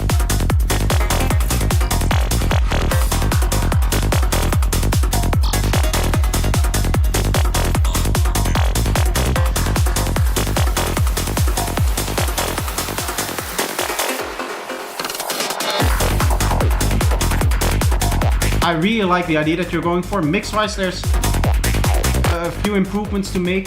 Not so much in the balance of the mix, but in cleaning up your individual sound sources. So the kick and bass is a good example of that. The resampling on the kick and bass definitely needs to happen. But another example is when you have fills.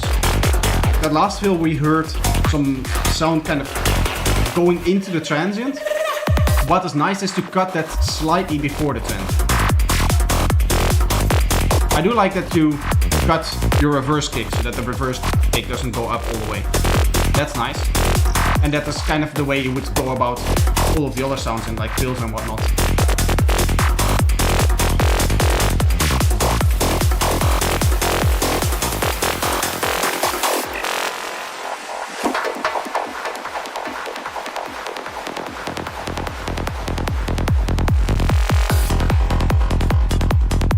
Yeah, but now you're able to see bassline is destroying this transient over here. If this goes into mastering, you're losing a lot of punch from that. I think also the kick itself can be a little bit louder, just in general.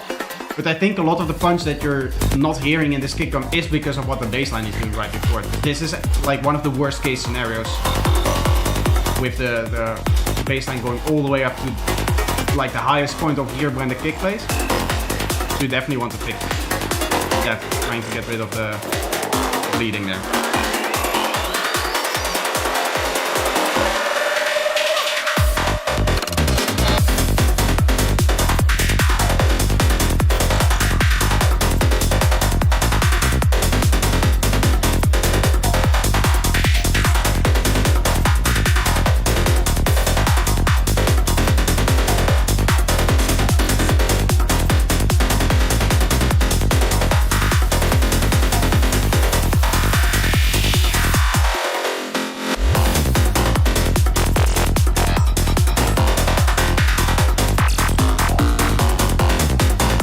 Personally, I would probably remove the FM synth that you have been playing in the last section in this area and replace that with a different synth.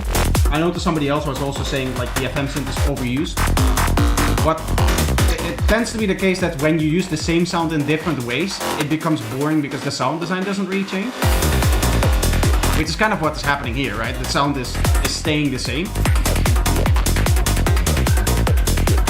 At this point is where it changes, yeah. This is this part of the track that becomes exciting then again, because it's all new stuff. And really here I'm missing like a main element that's kind of taking over from that other element.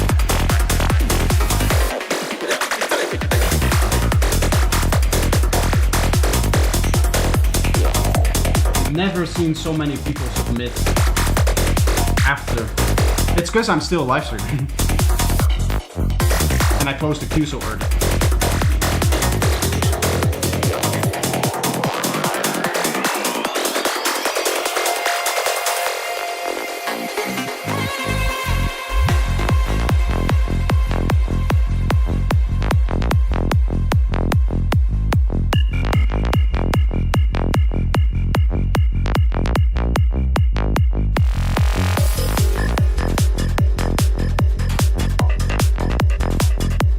I like this. It is a very nice groove.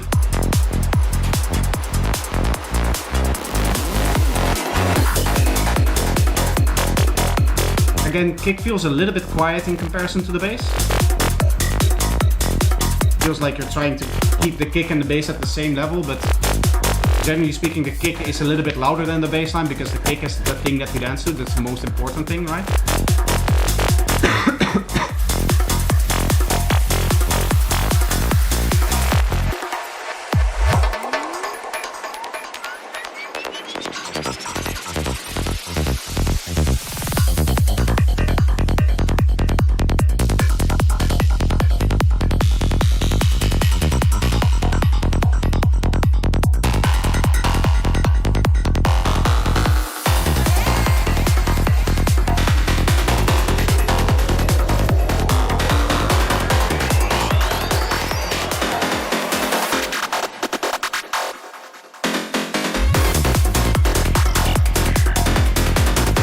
Yeah, using the same synth over and over again. Here again, it's the same synth that we heard in that last swap for quite a while. As a main idea, like I guess 2FN synths as a main idea. Using those synths over and over again becomes a little bit boring. Often people can't read, and if they can read, they don't pay attention to the words. I think what happens is, because a few people submitted, people don't scroll up to check if the queue is closed. So now they see, oh, there's people submitting tracks. Let me throw my track in there as well.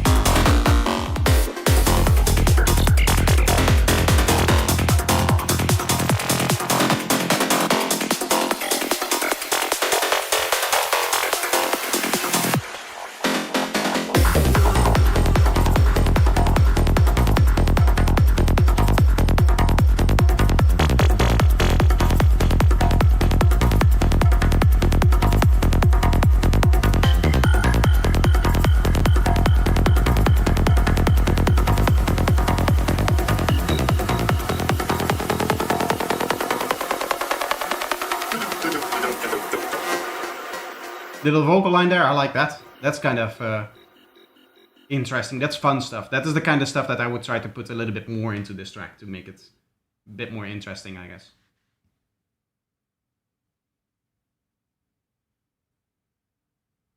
Who invented those double ads on YouTube? I would like to have him/her in one room for 5 minutes.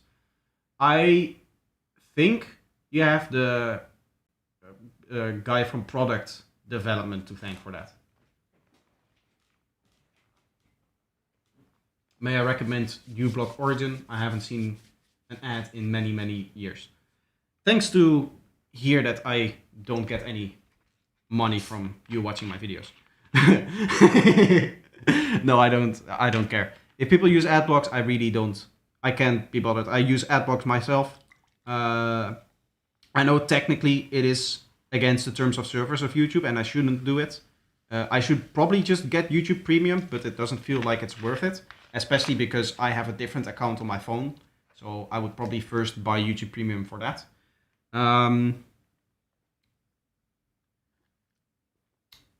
But yeah, technically you're taking my money, I guess. No, don't worry. Don't worry. I just don't care about ad blockers and that kind of stuff.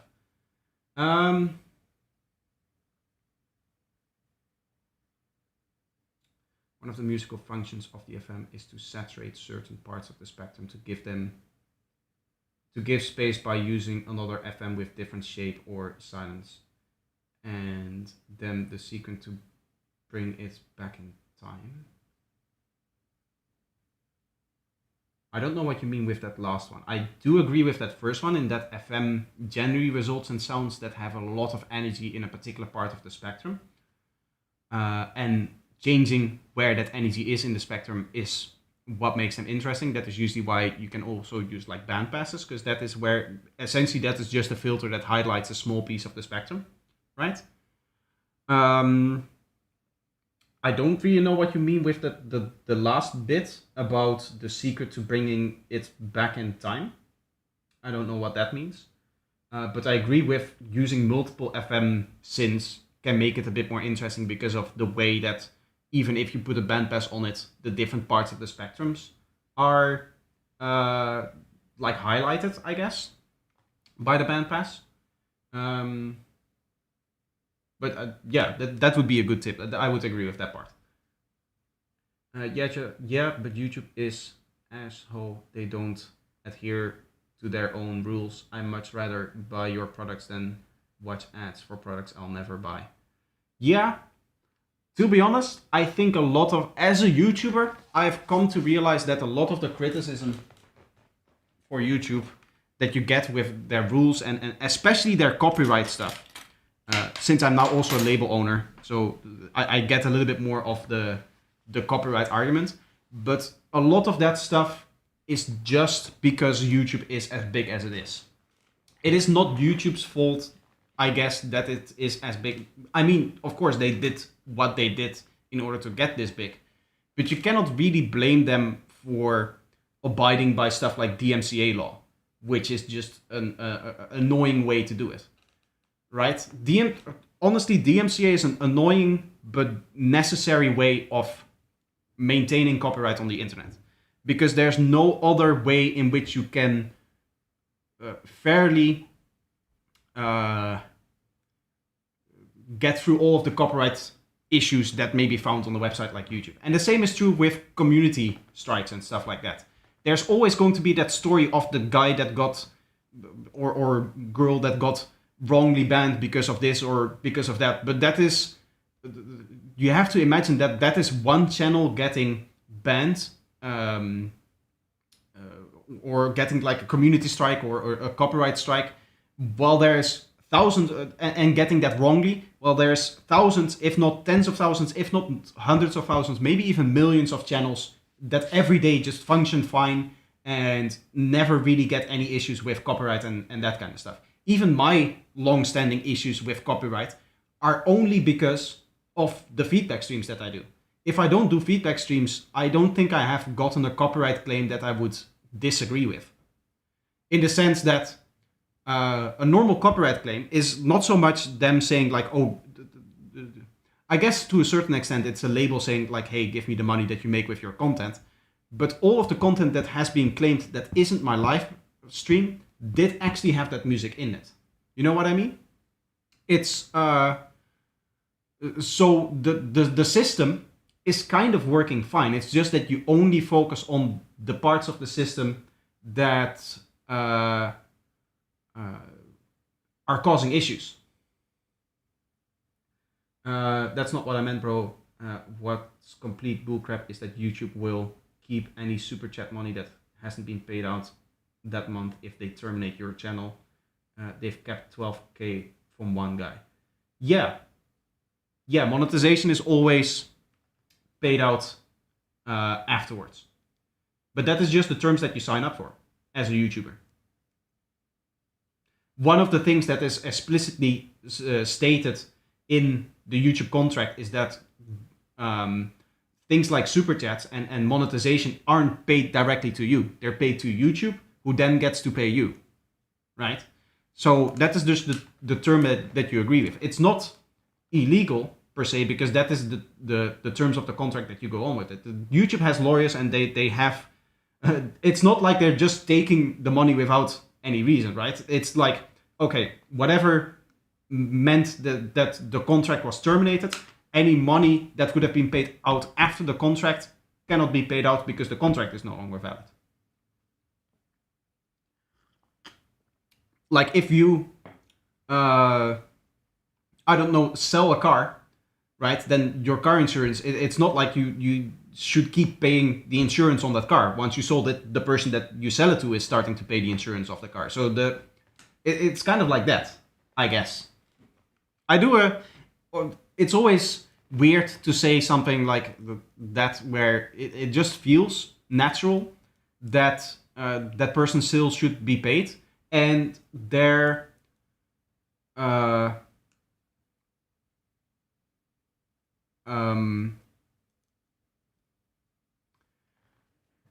it's hard to explain this. At least give the money back to the subscribers. That is what I would do, yeah. And that is what, for example, a site like Twitch does. Where if your subscription gets canceled, or if the streamer that you're subscribed to gets banned for, say, a day or something, and you had your subscription, which is different from a YouTube subscription. It's like a Patreon subscription for $5 or 10 or $15. If you get that, if it were to auto renew on a day that the streamer is banned, it doesn't auto renew for you. Something like that, for example. And there's also cases in which they refund subscriptions of people that have been banned permanently. So your last month of the subscription, because you're not able to use that money or that subscription, you get that refund. I would probably set up a system somewhat like that. I imagine that, though, on the scale of YouTube, that is a massive headache to work with.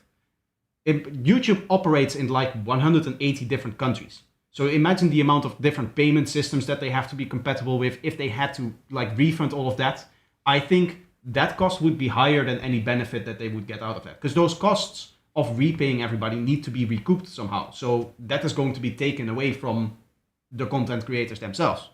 Right? YouTube is not just going to fork over the money without trying to get that money back somehow. They're a corporation. That's what they do.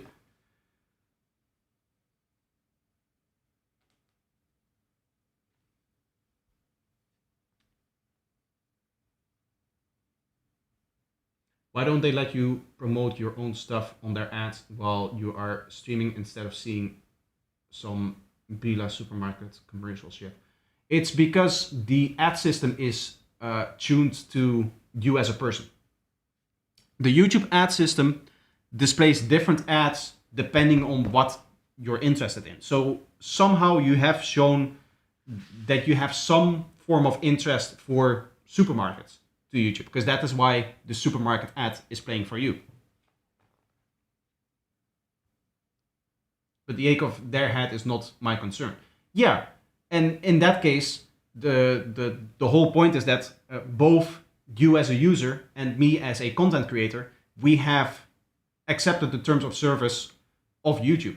And in YouTube terms of service, it says any super chat will be paid out 30 days after it has been received, with the monetization payout that comes through. Like, it takes 30 days to process, and then it will be put into the payout for the monetization. Same is true with ad money. If you watch an ad on my channel right now, I will get that payment in December, at the end of December. Because right now, the deadline has passed for the payment for the month of October.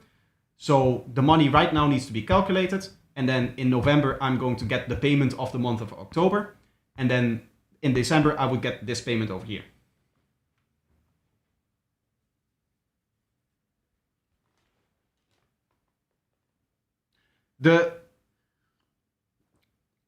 A lot of the choices that YouTube makes and a lot of the way that the systems work only make sense because of the scale of YouTube.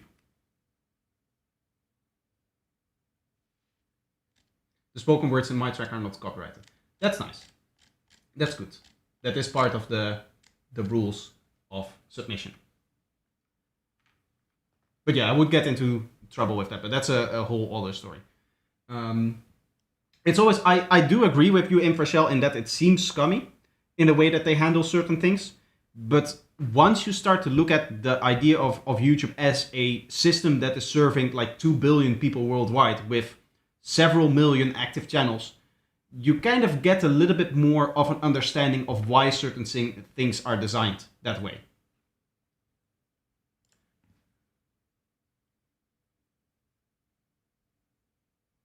Yeah, technically, Kate, they are copyrighted just by you, and you give me permission to use the track. Therefore, I wouldn't get like a copyright. You have copyright over the music that you make. So if there's spoken vocals in there, then you have the copyright over those spoken vocals. It's just that you're not exercising your right, or you have waived your right of copyright by submitting to the feedback stream. That's the first rule, right? So technically, you could sue me, but then I can just say like, oh, he waived his right to copyright, which is a right that you do have, but you have waived it in order for me to play the track on the feedback stream. Anyway, that means that we're now Renaissance, or we're going to listen to Renaissance by Kate Nolan, who has already said that there's vocals in here which are not copyrighted, which is nice.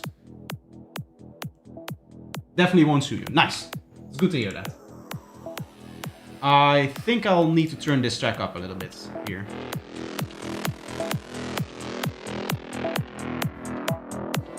It's a pre-master. Perfect.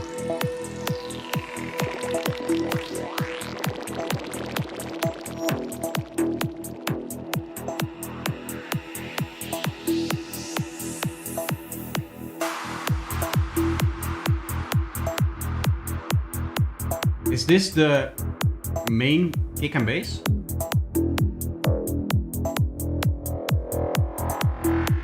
Why does the kick not have any content below like 80 hertz? Fear the truth you claim. Not the main, okay. Look beyond this dying. It's like the classical intro, but in 2 stages, where the kick becomes a little bit more, and then, yeah, here we are. This makes sense.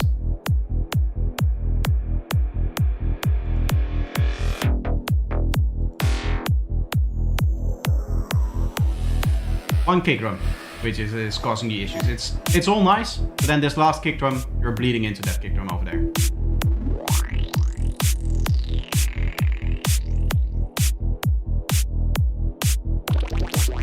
Another tip, if you want to go for this strong of a snare, which I think doesn't really fit the track, but if you say like, okay, I want this snare over here, there's one thing that you can do, and that is sidechain or cut out the very start of the sample, like up until here somewhere, so that just this peak doesn't get too high.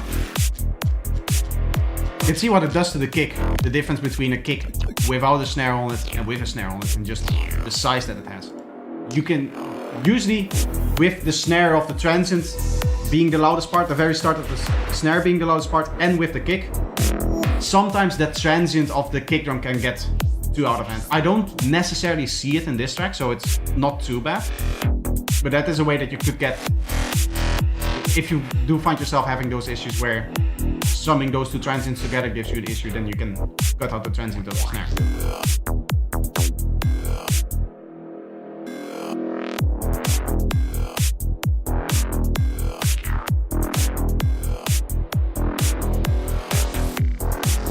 I like the ideas that you have here. What I would probably do in this mix is take the kick and turn it up like 4 dB, and then the bass turn it up by 2 dB. Maybe take the kick a little bit more. It's just that the kick and bass is slightly low with regards to the rest of the track, and the kick can be a little bit louder with regards to the bass line.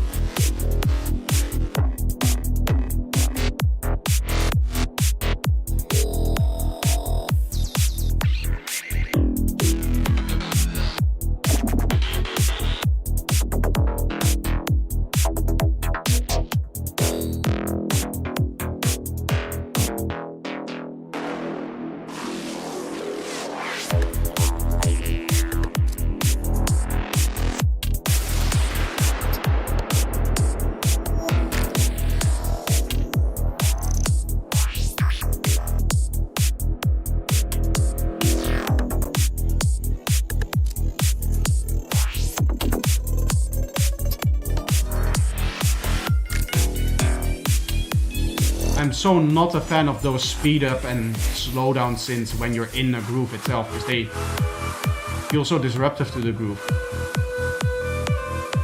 I get that people use them, but I would use that in a breakdown or something.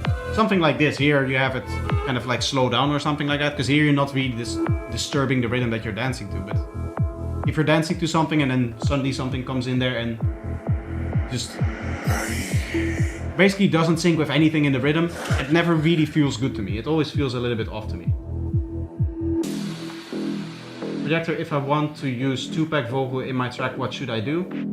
Either get a license, which is going to be really hard because you're probably going to be asking that from a big label, or don't use them. Like, if you were to use them without the license, technically you're just infringing on somebody's copyright.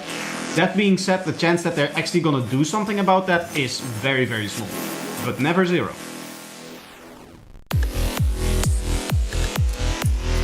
Little bit of stuff that you can remove there.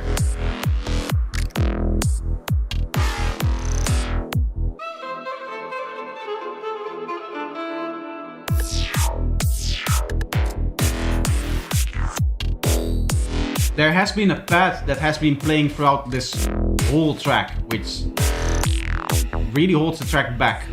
I think you have like some atmospheric pad like that can be nice in the more atmospheric parts of your drop. But then in this part over here where you have like more aggressive synths playing and stuff playing faster, I would probably just remove it.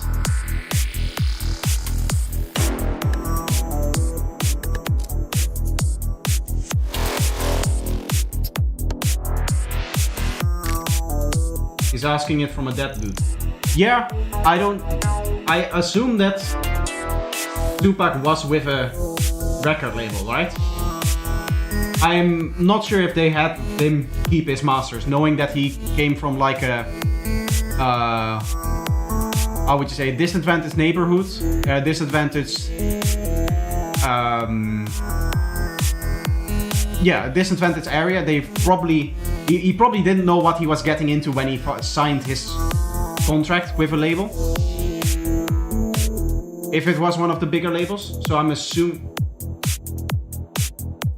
Thankfully, no one owns their music anymore, so it should be okay. Ah, okay. Yeah, it depends on who he signed it with and what the contracts of that or the terms of that deal were. It is probably just public information who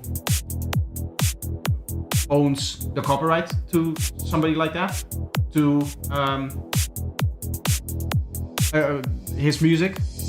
I'm getting tired. You can hear it, right? With the rambling.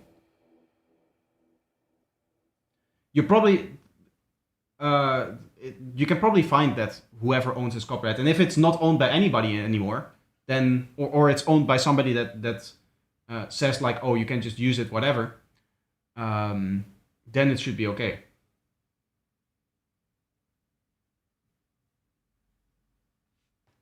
Won't.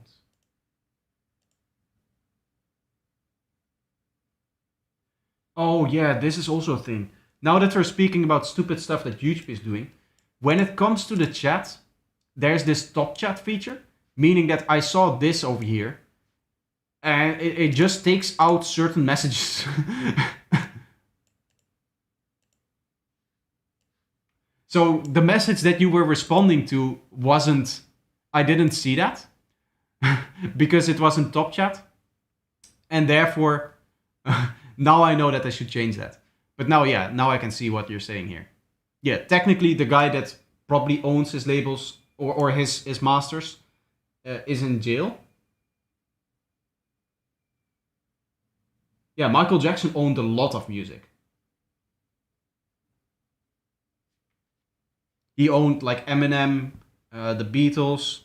There's probably a big list of stuff he owned, but he owned like 10, 20 big names, their whole catalog.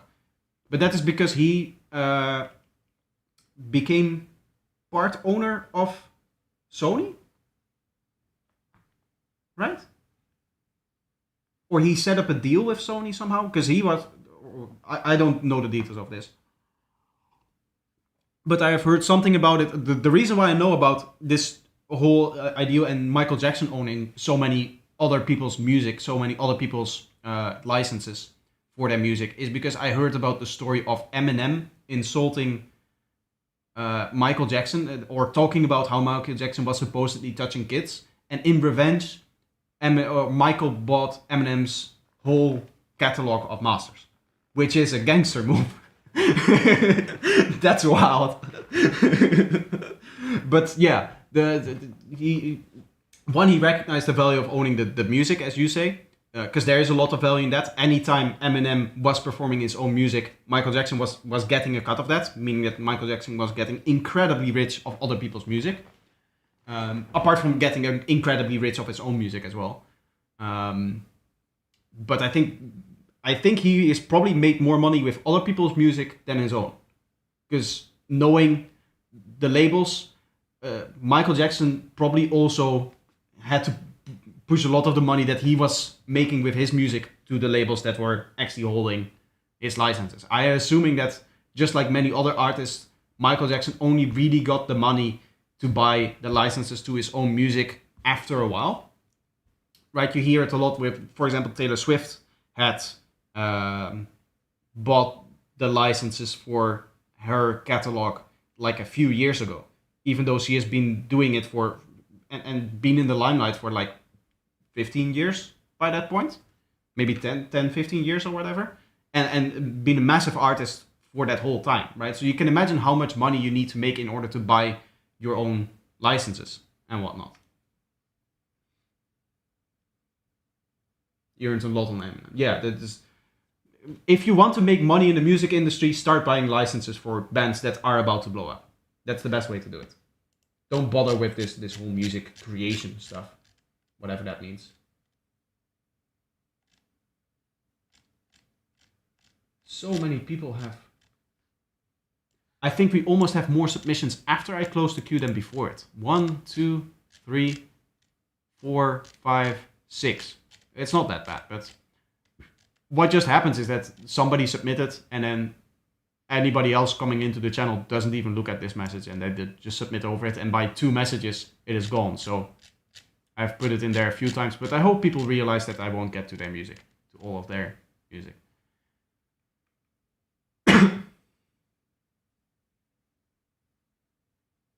His voice didn't project it, but Michael was pretty good, so don't sleep on him. There's probably a there already. Yeah. I mean, looking at those kind of stories, he definitely knew what he was doing business-wise. He is probably one of the first musicians who really knew how the music industry worked and were able to take the same kind of advantages out of it as a bigger record label. Because somebody like Elvis Presley, or to a certain extent also the Beatles, I think also Elvis Presley was owned by Michael Jackson, no? Like those people, they were a little bit before it, and I always feel like, or always I say, but it feels like they made other people very rich, and Michael Jackson made himself very rich off of the music. My track is very unfinished, so maybe it's good that the submissions are closed. Yeah, you were the first person to submit after the closing. I don't know, should I delete all of these submissions for next week, or should I just play all of them? Because there's so many now. Normally it's like 1 or 2 people that submit early. But that means that next week we're going to have like 6, we're going to have the first hour of tracks that have been submitted like a week before. I don't know. Projector, are you doing any Black Friday deals in your shop? Big reads from Germany. Your streams are always helping me a lot to fix my producing problems. Thanks for the work, mate. You're welcome. Black Friday, probably not. I'm aiming more for Christmas end of the year sale. I don't know which one is more beneficial. Maybe I should do both. Listen to them at 2 times speed. Yeah, you guys can do that. You can, at least the replay, you can do that. I cannot change the speed here, but that would be a good, a good way of giving feedback. Then everything is high tech. Yeah, for the sale, one of the things that I have to take into account for the whole Black Friday thing and all of that is the shit that has been going on with Gumroad and how they just completely dropped PayPal support. So right now there's no way to buy my products with PayPal, and I'm looking at either putting my products up on another competitive site, which I have not yet found the right site to host my products, because my products are there's a few products that are very, very big, like over 100 gigabytes in total size, and just not every website is willing to accommodate that. And Gumroad just does that. Gumroad, you can upload 100 gigabytes of stuff and just list it as a product, and they're like, okay, yeah, we'll host that for you. Sure, no problem. But other websites have like a 5 gigabyte maximum, which I cannot work with. So I'm looking into either doing it on Patreon, which maybe works. But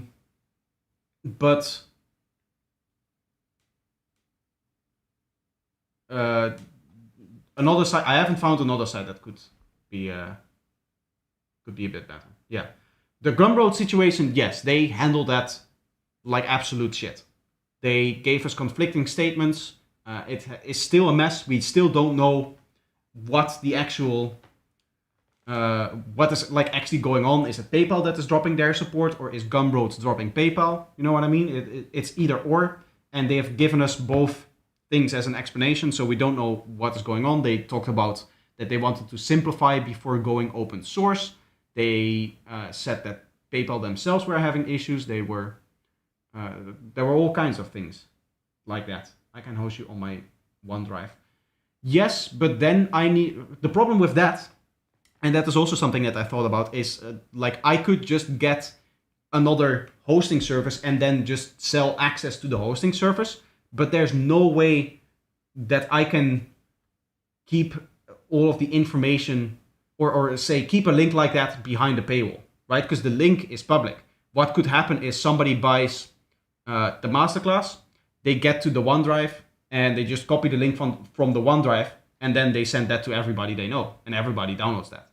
So that is not really a solution. The nice thing about having it on Gumroad, right, is that you're actually protected by the paywall. And that is the big issue. I need to be able to host my products on a website that is paywall protected, essentially. Because the problem that I have is a hosting thing. I am, like, out of the few other YouTubers, I think the only other person that is hosting their own masterclass right now is Das Glitch. So I don't know how he is going to do it. I don't think he has made an alternative shop yet to his Gumroad. Or does he? No, he hosts its own website, right?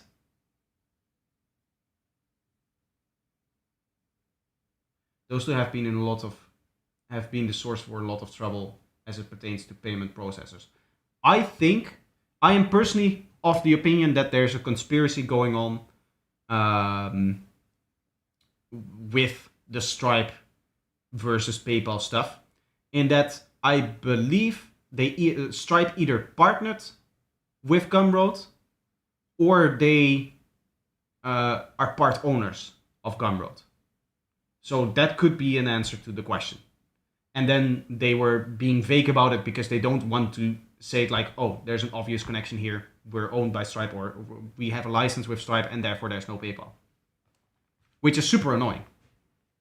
Like, I don't want the platform that I'm using to sell my products to make decisions based on their own licensing. I want them to make decisions based on how I can sell as much stuff as possible. And that would be in their best interest, because then they get as many fees as possible. Like, limiting the amount of payment processors are just going to limit the amount of things that are being sold. And they made this decision for PayPal, removal of PayPal. I first noticed it on the 3rd of October.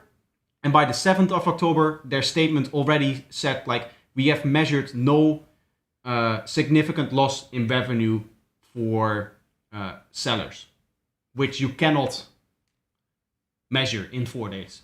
That just does not happen. You cannot see what the impact of removing a payment processor is 4 days after you have removed it.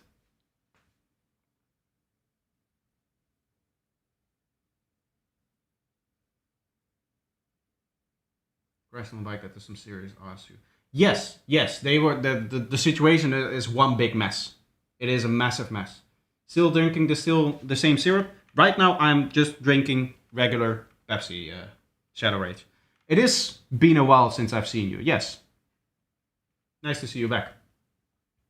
I am indeed going a bit more Viking style here, yeah.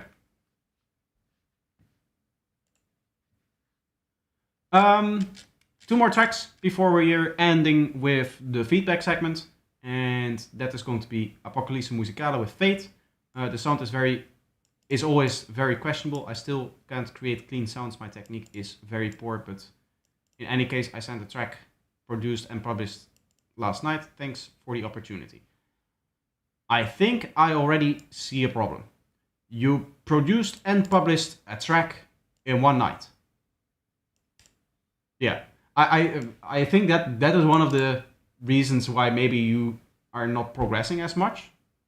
Because I remember, as you say as well, that your sounds are always like very questionable. It tends to be the case that if you create a track in a night and then you never work on it anymore, you don't really learn from that. But I don't know, maybe you're published in the sense that you posted it yesterday, but you're still going to work on it. I don't know. Let's see.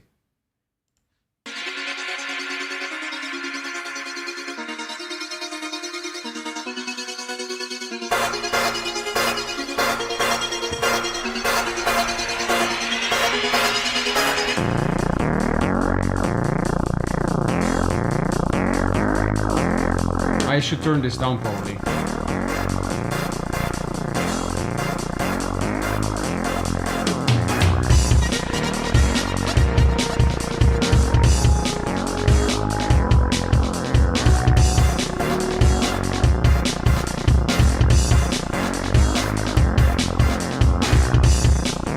Little bit of a boxy mix right now, and the musical idea is kind of not really cohesive between what we heard before and what we're hearing now.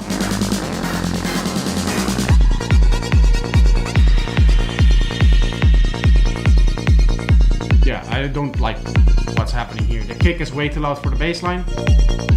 The melody is just kind of randomly sitting on top of it. I don't know why that melody should be there. I would probably just get the melody out of it because the bass line isn't changing keys.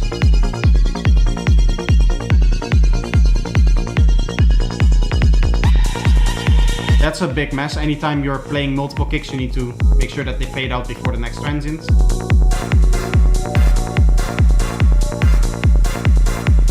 See the phase on the bass is... Yeah, that's not the phase, that's the waveform, but that would be phasing issues, yeah.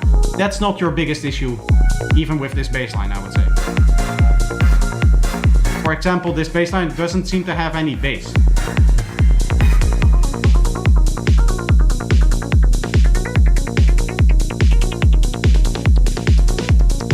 Massive reverb on the open hat. I don't know why you're doing that.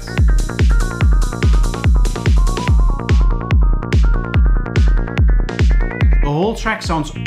I guess right now it makes sense that the track sounds overly dark because there's literally no high frequency elements in here. But even with the open hat that was there, it sounds so dark.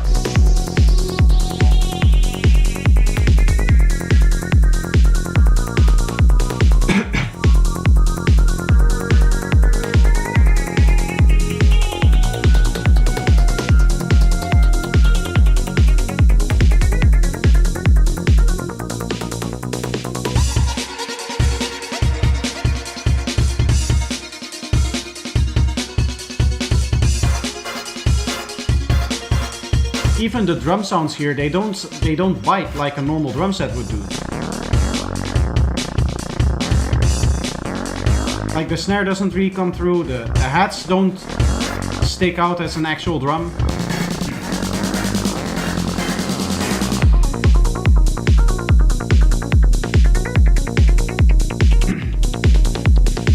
But I think I know what the issue is with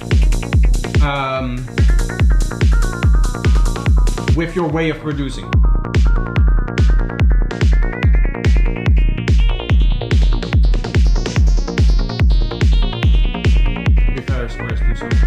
Yes, true.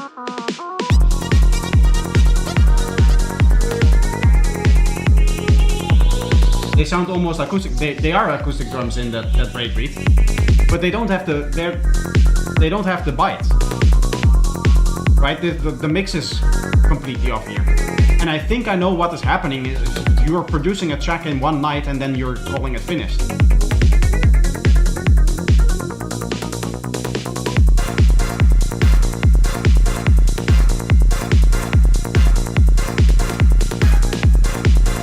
Yeah, the sub bass, it's not like the sub bass is overloaded, it's just the kick is way louder than everything else in this track.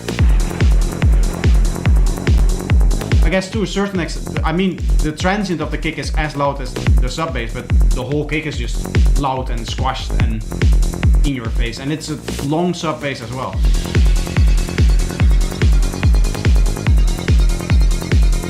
I mean, it sounds more like rock drums, not like EDM. Yeah, but that's the goal. That's the point of the breakbeat, at least in the music idea, I assume. Otherwise you wouldn't put them in there, right? What my issue is with those acoustic drums is that they're just mixed so boringly. There's no spice, there's no bite, there's no bit of extra saturation, just a bit of extra high frequencies, that kind of stuff. Some ducking to all of the other elements so that the drums can come out a little bit more. Do you think such bass mixing can ruin speakers? Not ruin the speakers themselves necessarily. They can definitely ruin the evening for everybody listening to it.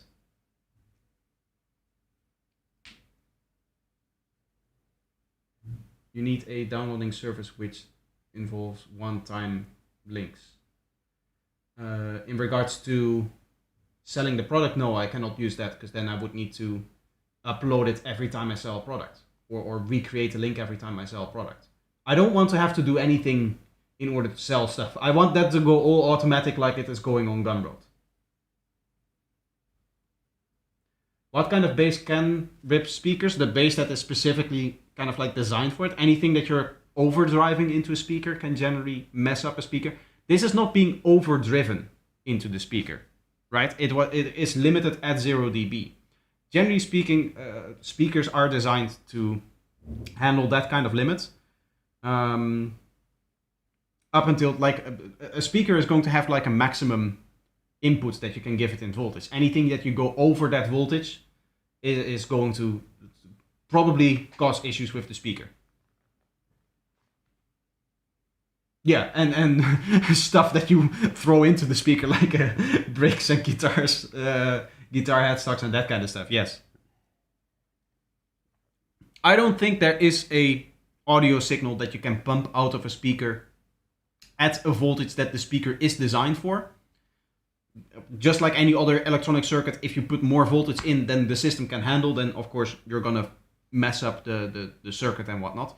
But I don't think there is, with modern speakers, there is a sound that just by playing the sound within the limits that the speaker is designed to, that will break the speakers. I don't think that can happen.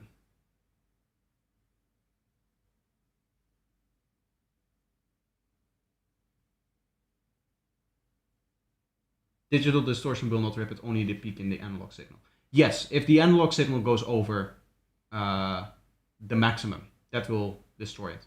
The point of the digital distortion is that you're actually clipping at a maximum, right? And as long as that maximum isn't above the maximum of the speaker itself, it shouldn't cause any issues. What can cause issues is if that maximum gets if that gets based by the DA converters. If your DA converters turn your digital distortion into an analog samples that does go over the limit of your speaker, that can cause issues.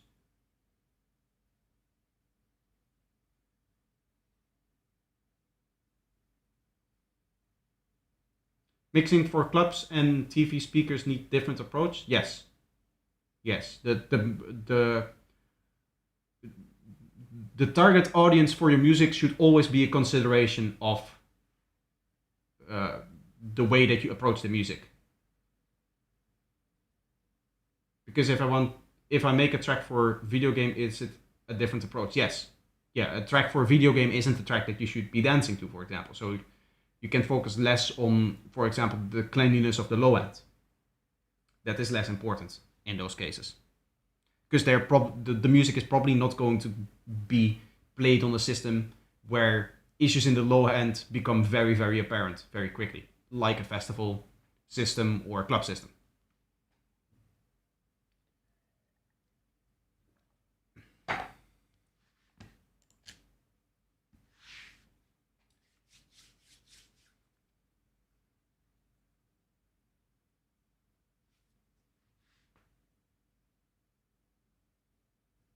I killed some tweeters on a party with one mouse click into my EQ. Oh, yeah, that can happen. In the sense that, again, whatever EQ that you applied made the signal go over the limit of the speaker itself.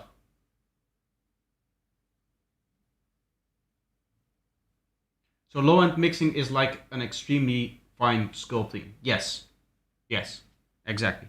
There are things that you're doing in the production level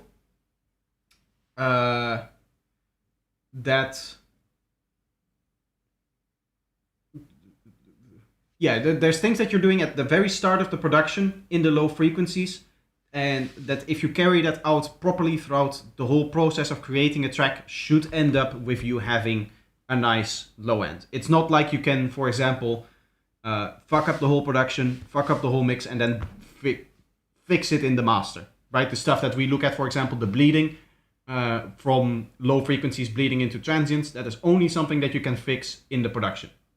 That is not something that you can fix even in the mix, because at the mixing stage, your bass line is going to be on one track, and therefore if there's bleeding between bass notes, you cannot address that.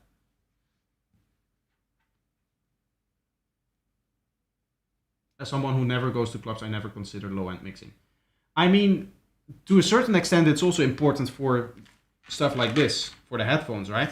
Because this does produce low frequencies. Even the monitors does produce lower frequencies. So that is definitely something that you should take into account for every system. The question that you can ask is, like, what is the importance? I can get away on headphones and on my monitors with a little bit of issues in my low frequencies, because these aren't necessarily massive systems that are going to massively amplify any of the problems that you may have in your low end, like a club system or even more a festival system.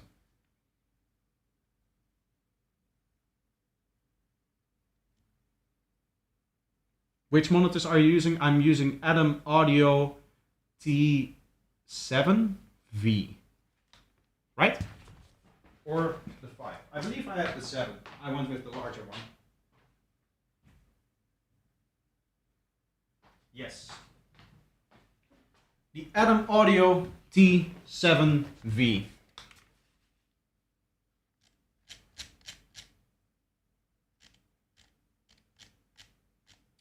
Okay, that means that we're going to go to the last track for the feedback portion of the stream, and then after that we're going to be doing some production.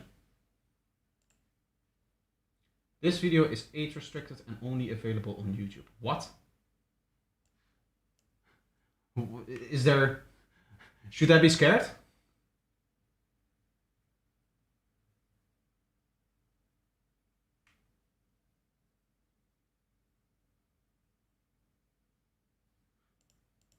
What's happening? I'll play it in here, but why would it be age restricted? Did you do that yourself?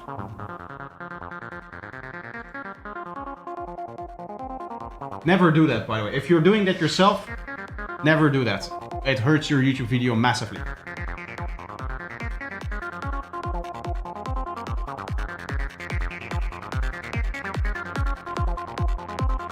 As far as intros go, I'm not too big of a fan of just the stuff that you were going to dance to becoming louder. Ooh, this snare has a strong fundamental. Remove that. This thing, you can see how much of the kick it carves out here. This is bass cancelling here.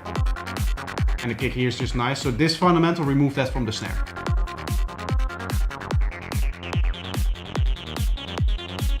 Wait, is this the intro or is this the drop? Probably not a good sign that I cannot tell.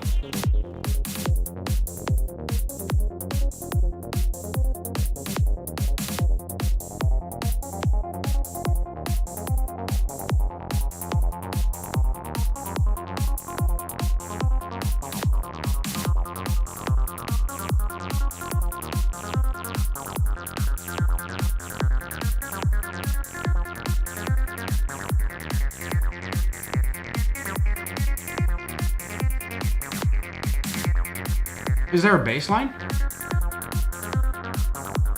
I just hear kick, acid line, and drums. I don't hear an actual bass line in this.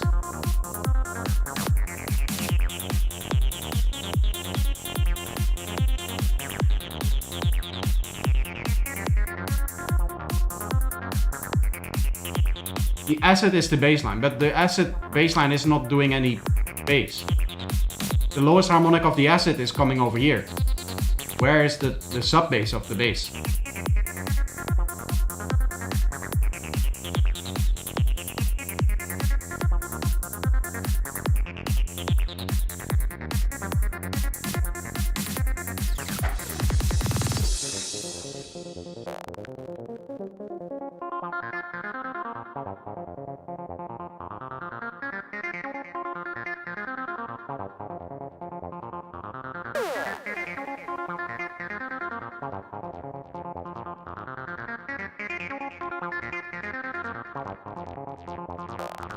Now it sounds like there's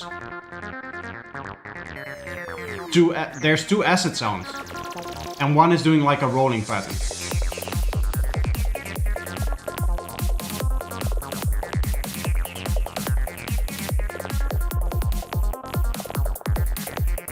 Oh yeah, you definitely have issues with kicks overlapping and bleeding into each other here. Look at the...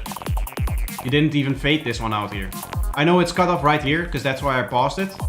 But this is the start of the next kick, and you can see that this transient is just basically missing. So you definitely want to fix that.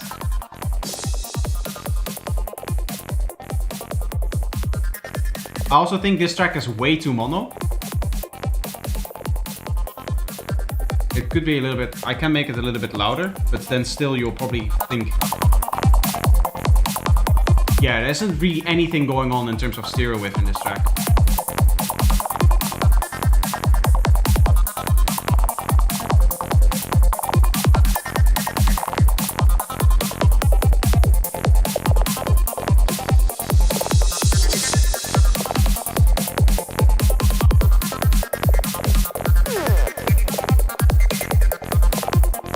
Spectrogram looks like airplane seats. Yes, they do.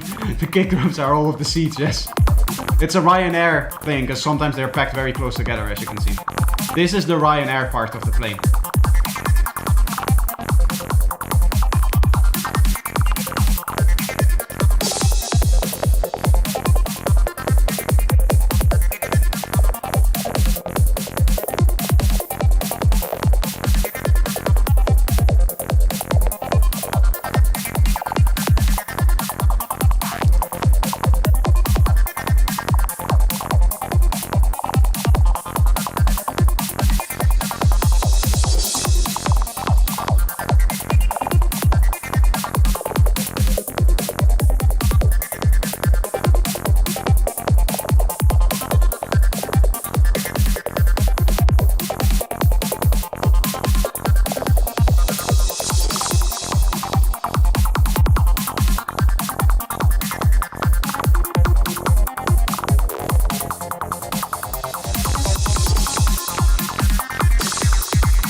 I don't know how anybody would dance to this, by the way.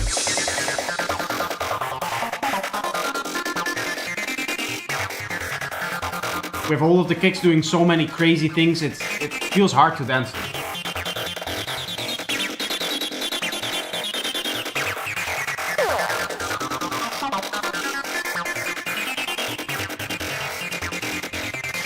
You have to pay extra for bass lines. I mean, I'm moving with the beat as well. It's not super hard to dance to, but all of the kicks, they kind of get you out of the beat. And I guess, to me, the point of psytrance is to keep you in that beat, right? And to be honest, the acid line has become very, very boring for me. Even now that there's another synth playing on top of it,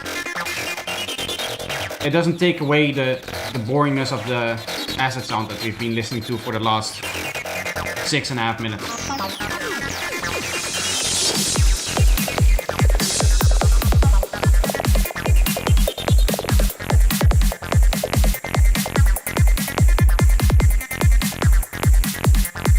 Present, when it comes to this feedback, I wouldn't consider, at least myself, when I'm in the learning, it's still very clear to me that you're still in the learning phase of music production. I assume that you found a really cool kick, some other cool drums, and you still don't know entirely what you're supposed to do with those things. Instead of trying to redo this and trying to maybe get this to a point where I would say that it's sounding a little bit more professional, what I would look to is trying to apply this kind of feedback to the next track. I hate autoplay. I hate autoplay so much. Anyway, I would try to apply this kind of feedback to a next track, as opposed to now, because right now this track is finished, right? You have created a finished piece of work here, and which you have published. Like Cruz is saying, you have taken this and you've learned something here, and you can apply that to the next track, which is, for example, better structure, using an actual bass line as opposed to an acid sound, so that you can take out the acid sound, do more stuff, interesting stuff in the mid-range, and then the low frequencies you can keep the bass line just constant, as opposed to having the acid line take up that role, because that means that the acid line has to sit throughout the whole track, which becomes boring really fast, because it means that with the acid line taking up so much space in the mid-range, all of the other interesting things that you could potentially do in the mid-range kind of fall back behind it. Another thing that I would do if I were you is listening to a lot more of other people's music. It is always a good idea to listen to what other people are doing in terms of structure, in terms of sound design, in terms of sound selection. How many times do they switch between different sounds in certain segments of the track? Where do they use big sequences? Where do they use smaller snippets of sound? Where do they use certain drums? Where are risers placed? How is an intro made? How can I make sure that when the drop hits, it actually has an impact? In this first drop that we heard, it is completely unclear where we are in the intro and where the drop starts. It just kind of, just starts like this.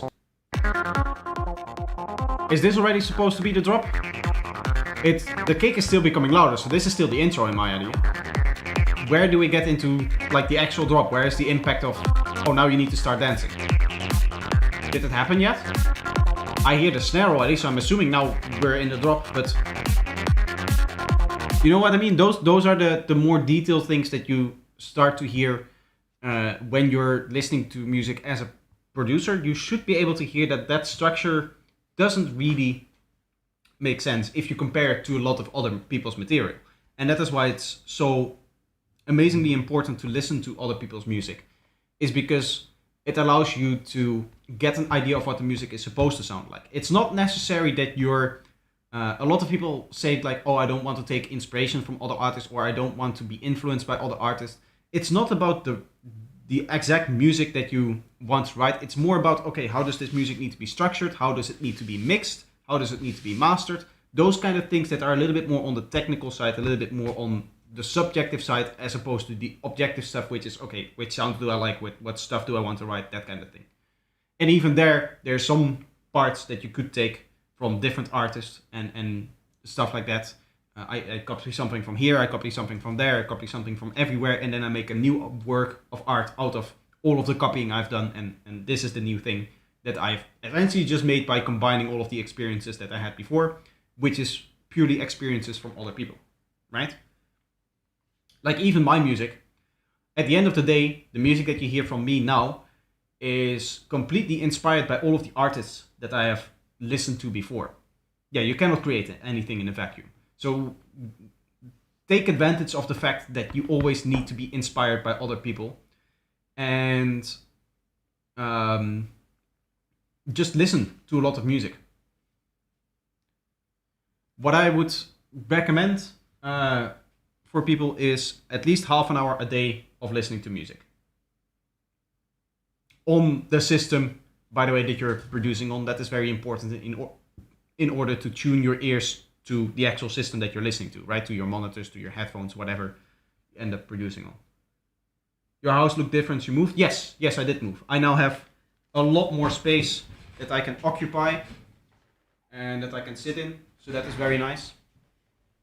And this is like an actual studio room that I have now. This isn't a bedroom that I turned into a studio by sleeping into the kitchen kind of deal.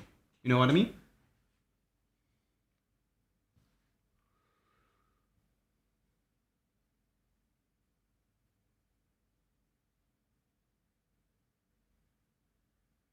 Listen to full albums so you understand bigger picture beyond a single track. I would, for the sake of present, I would limit myself for now to individual tracks and trying to get the hang of what individual tracks are supposed to do. The ideas that, or the things that you hear where between albums, between a whole album, there's an overarching idea. I would say that is something that you're too inexperienced for, to likely pull off in a nice way, in a way that you're personally satisfied with, right? I mean, you can do it. You can try to go for an album. It's always fun to write an album, but I imagine that right now you're still at the level of production where you're probably not going to be happy with the end result once you're actually done. What stuff can you get away with if I'm not good at mixing low bass? I don't know what exactly you mean by that. It just needs to be mixed well. It's not like you can get away with. Yeah, I guess you can get away with your bass line being half a dB too quiet or half a dB too loud or whatever. And there is a certain limit of a stylistic choice. Do I want a nice loud bass line? Do I want a nice quiet bass line with respect to the kick drum? But there's just technical issues where there's no debate, in the sense that if you have a bass line where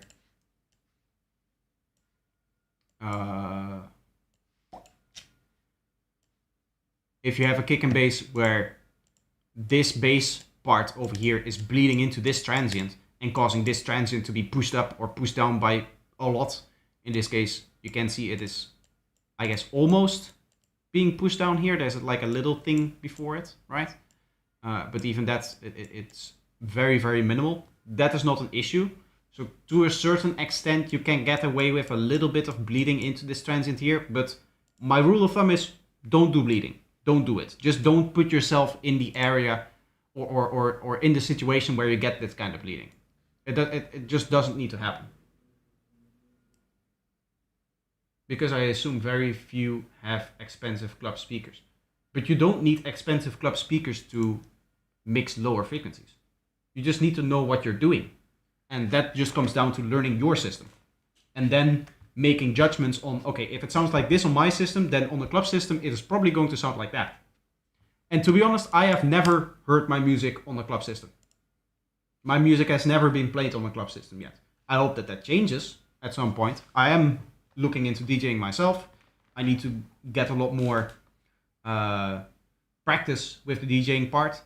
But at some point, I am going to indeed hear my music on a club system, and then I can start to make more informed decisions on that regard.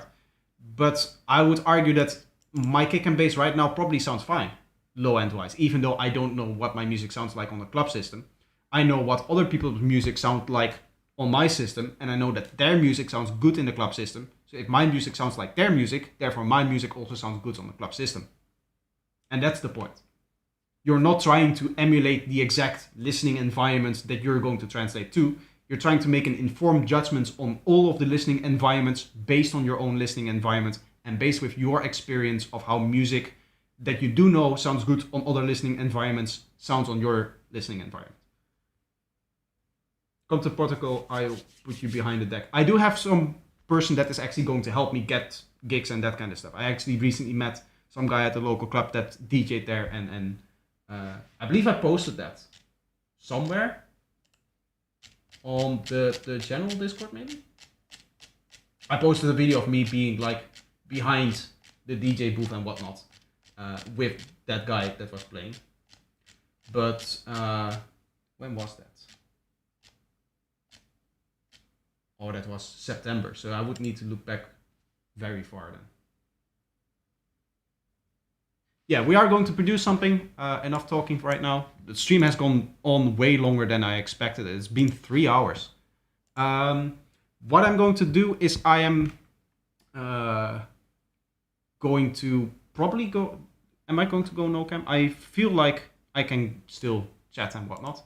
I'm just going to open the project now.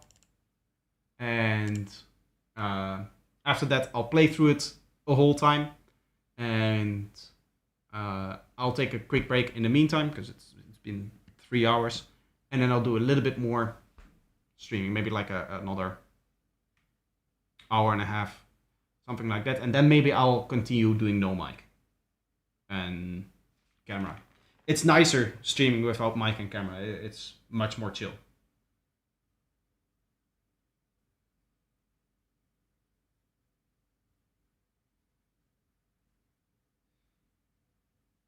If your mixing is good, it sounds good on your phone, your car, your little radio, everything. Yes, exactly. That's the point of the mixing. Nice, you should be playing by now. I do indeed think that I should be playing more.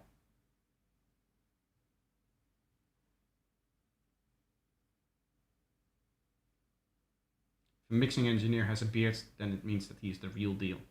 You know when a mixing engineer is actually a mixing engineer?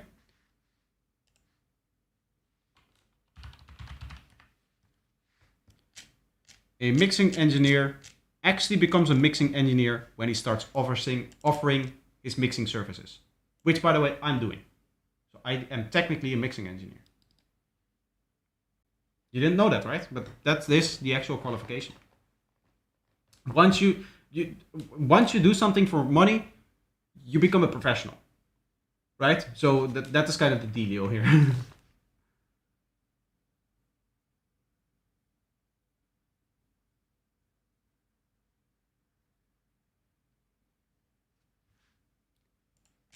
Okay.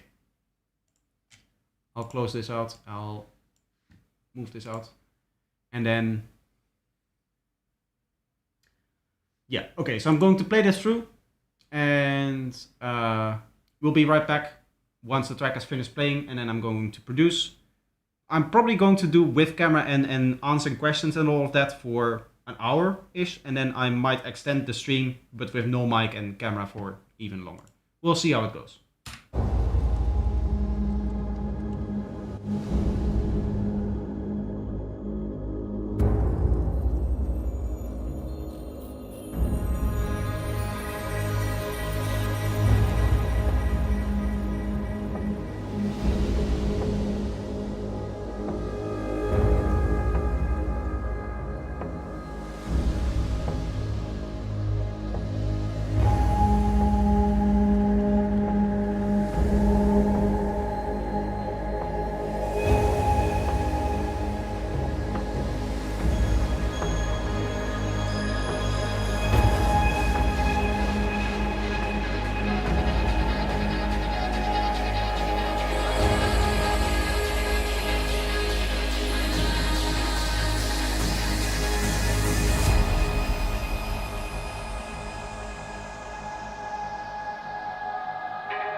I just wanted to let the track play out while I was reading the chat, but there's a lot going on in the chat, so I don't know if I'm caught up with everything. I do see that you were asking about my favorite snack, which is a good reminder that I have some Pringles. But it changes from session to session. Sometimes it's some fruit, sometimes it's the chips, sometimes it's some candy. But having a snack is always important. I was gonna do another playthrough and take notes of what I wanted to change, but I think I'm just gonna get started and see where we go. Because there's a few things that I know that I have to change, like this one shot over here.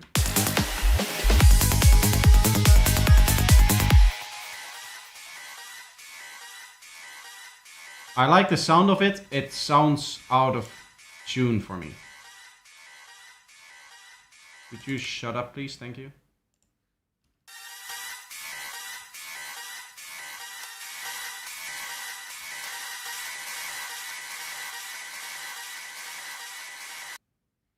Like, I like the glitchiness that it has. It just doesn't feel like it fits the track.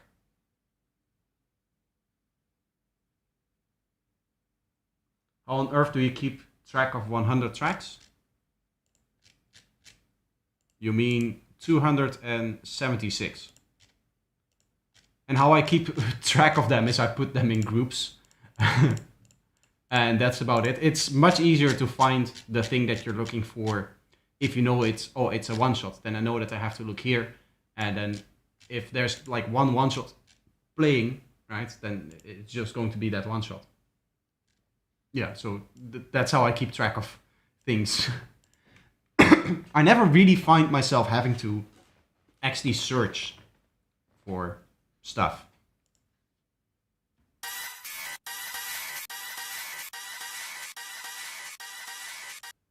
I'm just temporarily going to turn this off while I'm listening here.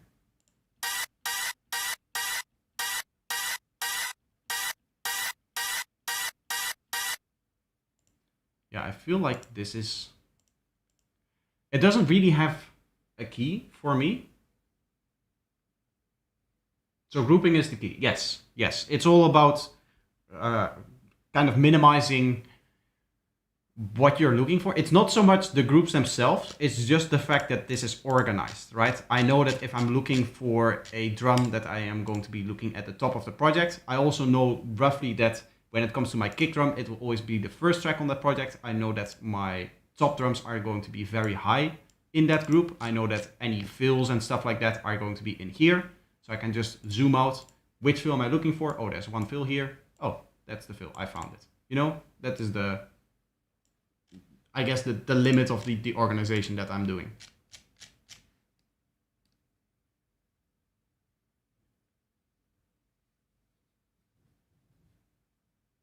I use 70, 80 tracks and I'm out of CPU. Yeah, my PC is pretty beefy for this kind of stuff. I never run into CPU issues with my PC.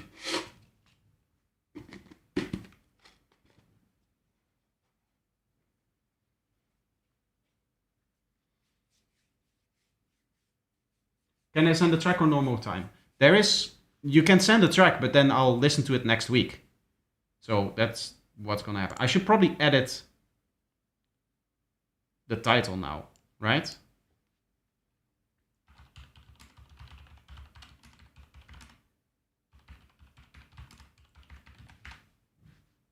Yeah, if I just update the title to this, now people won't try to submit for feedback anymore.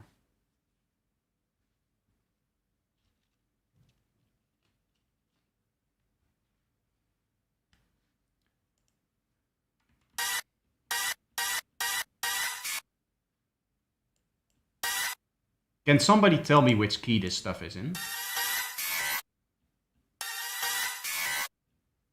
Because I don't know. It should work in G sharp.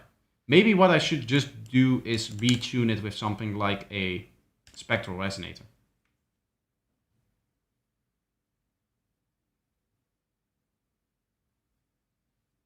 How to make hypnotic psy bassline? Is it triangle waveform? I have no idea. If you just mean hypnotic in the sense of that it hypnotizes you, then I would go for like a rolling bass line, which uses a saw wave and not a triangle. Sounds major scale. Yeah, it needs to be Phrygian. So what if I just do...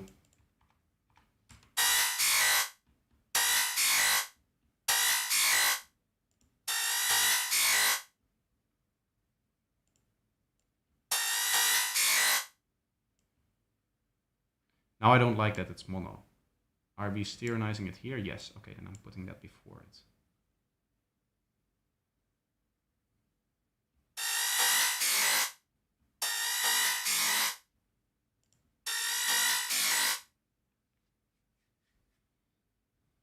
It's a mix of atonal and pitch bending. Yes.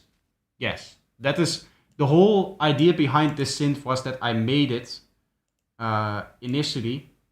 As you can see, there's more stuff here. The whole thing was a shepherd's tone going up an octave from G to G. But then we glitched it up so much that basically the start and the end of it got cut off, and therefore it's not really in any key. And then I retook all of the little segments and moved them around. And that made it so that the parts of the stuff that was in the middle are now forming like a new key, I'm assuming. Sounds like it sits in a G sharp minor scale. Yeah, now with the spectral resonator, that is, we're retuning it, but like this.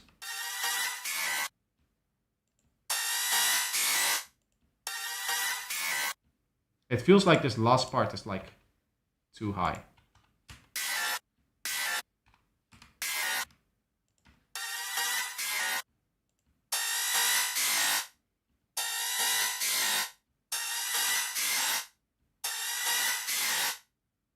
Yeah, that doesn't sound right yet.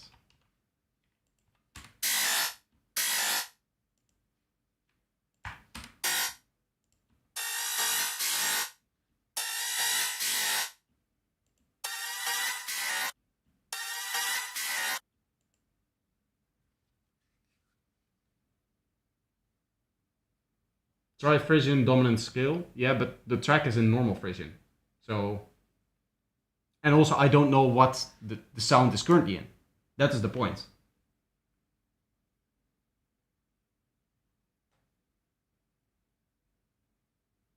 Load this track as reference and try it. I'm not gonna load a track as a reference track in here or something like that.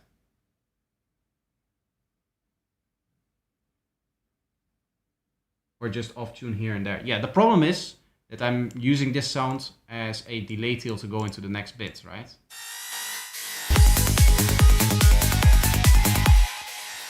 Let's see how it sounds now.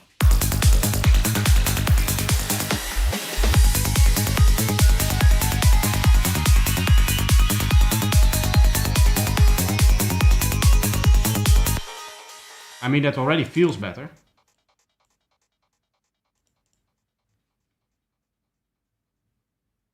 Phrygian dominant scale is for harmonic minor. Yeah, but I'm writing in Phrygian. In Phrygian mode in G sharp. Which is the minor scale with the second key lowered by a semitone.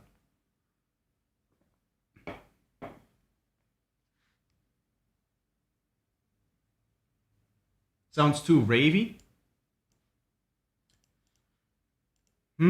Yeah, maybe. Maybe it's just the style of sound, but I do really like the sound. Do you happen to have pitch map by any chance? I do not have pitch map, no. Like the only thing that I could think of that really could tune a signal, which I don't think is gonna work on here, is something like M auto pitch, which is like auto tune. Right? If I put this, you want that kind of stuff usually at the start, so that it doesn't have to deal with any of the compression and all of the other stuff that I'm doing, the distortion and whatnot. I go to Frisian, which you do by setting G sharp minor and then just moving that one note lower. And if I now tune it up, I'm just scared that this is never gonna work, right?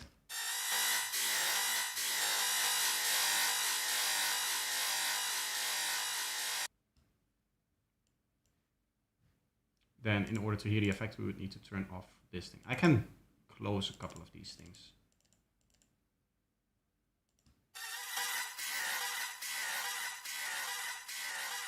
Yeah, technically, what is happening is that it's the sound is shifting between keys, and therefore it gets tuned. Different parts of the same sound get tuned to different keys with an auto tuning plugin. So that's not gonna work. We would need like a resonator like we're doing here, right? Which is just retuning it by resonating only the key of G sharp here.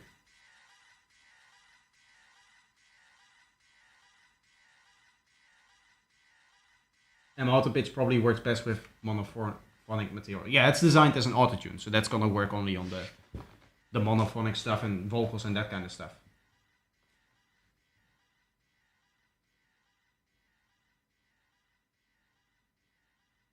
Dubstep question mark? No, psytrance.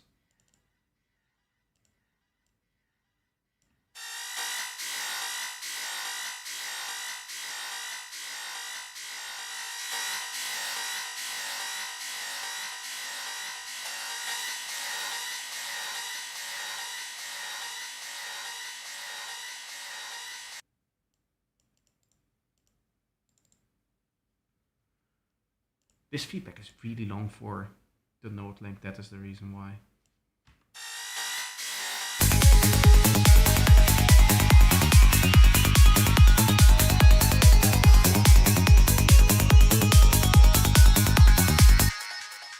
Yeah, now it makes more sense in the context of the mix as well.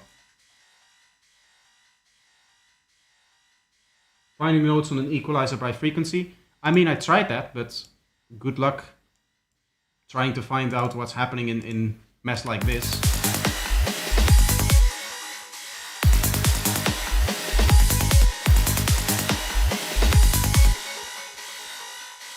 Even there, is this...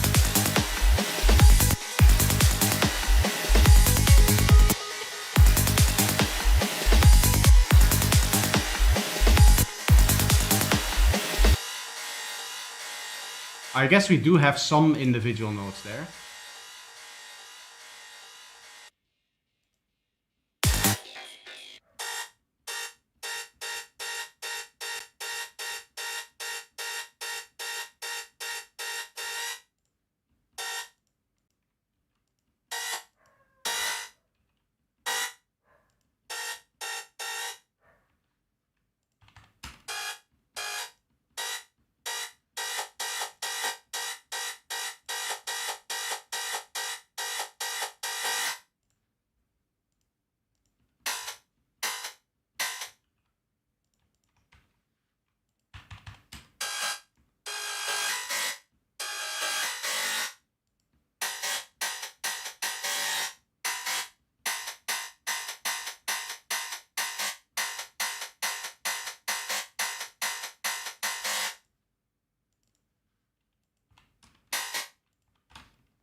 Oh.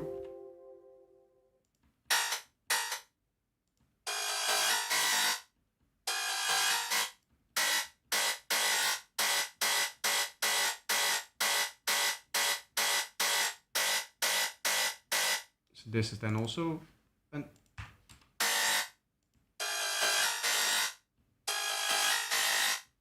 I still feel like the pitch is going up and down.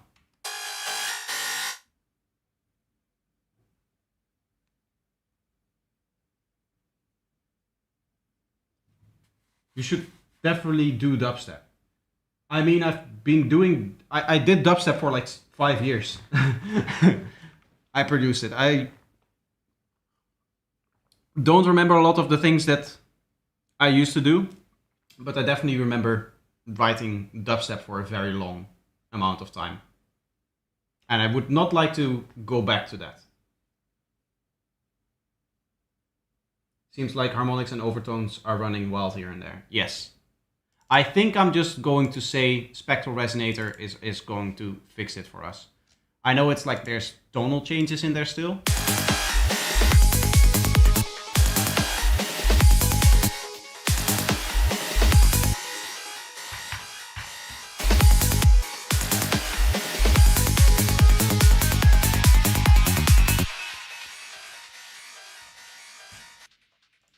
What if we get the same kind of idea, but just in a different sound?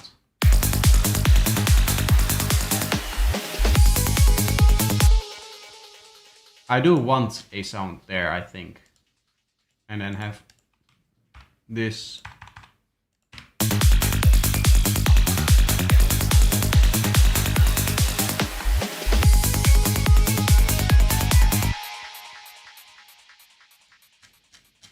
I think I'm just gonna remake the sound. I don't see how I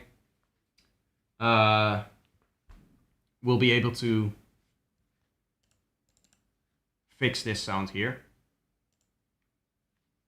I like the like glitchy tonality that we're getting out of it. I think part of that has to do with the fact that the lowest fundament or the lowest harmonics, the lowest few harmonics are just not there. Which is also the reason why I'm having such a hard time tuning this thing.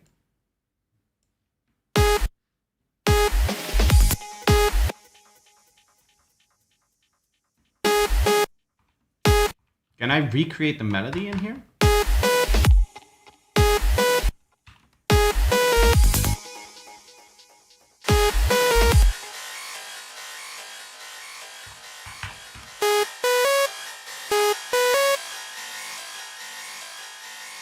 That is the melody that we're playing right now. So, 2, 3.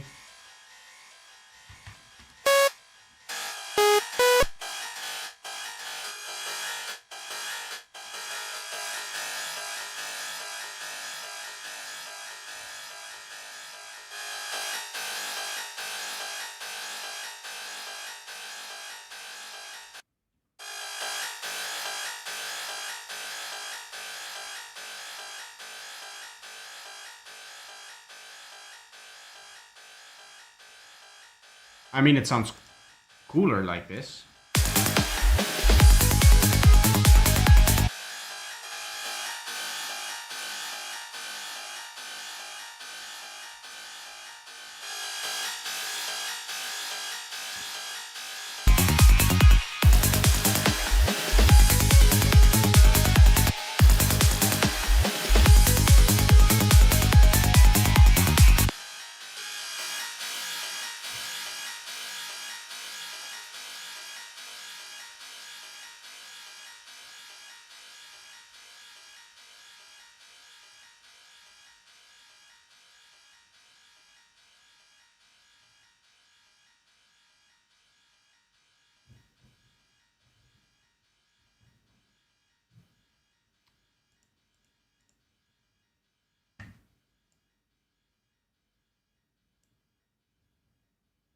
At least the last two notes seem good to me. Same to me right now.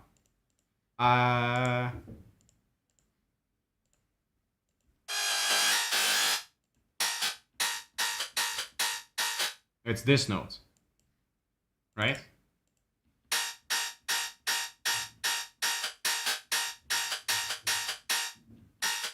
Technically, it still looks like it's in G sharp.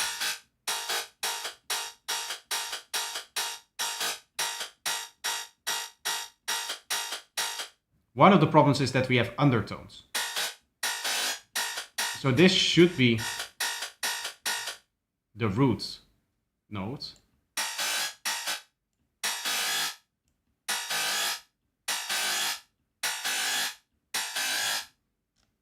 Okay, so these two can go up one.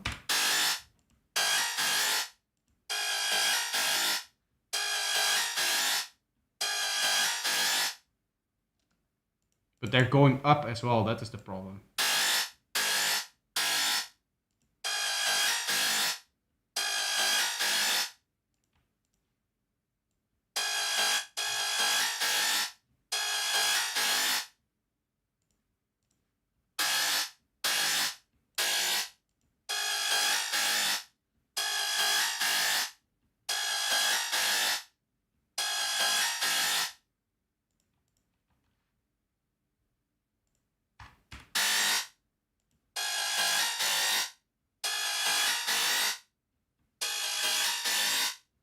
I'm just looking if they get resonant, if the lowest harmonic gets resonated by the thing that I just said, which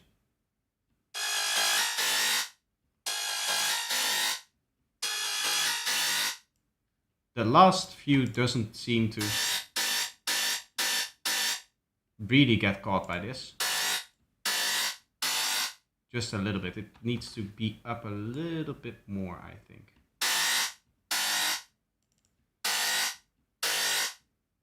This one.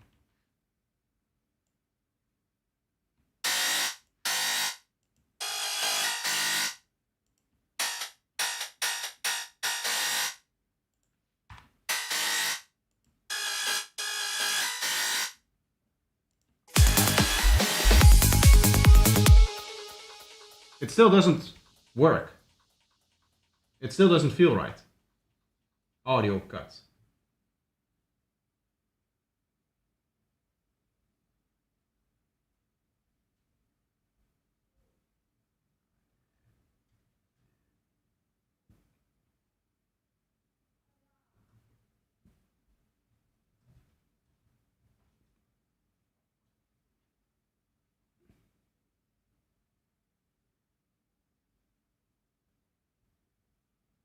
You're spending too much time on one effect and a thick drop is coming in anyway and you don't have to ruin it.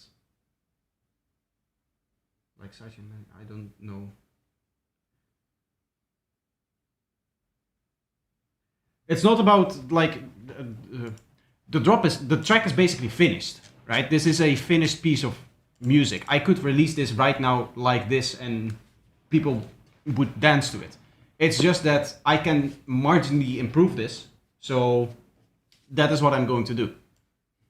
I know this is a very small effect within a very small piece of my track, but I do want this effect here to do something before we go into this big melodic thing. And what I'm thinking of doing now is I'm just gonna try and remake a similar scratchy grid synth idea. Or like a gritty synth, right? But trying to keep it more in key, because the last time we deliberately messed around with stuff that is out of key.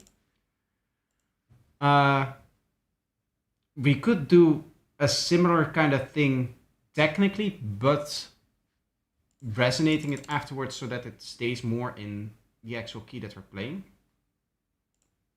Say if I take a spectral resonator and input some aharmonic mess into it, right? Like so. Just create some aharmonic stuff. This is gonna be mad with the saw waves.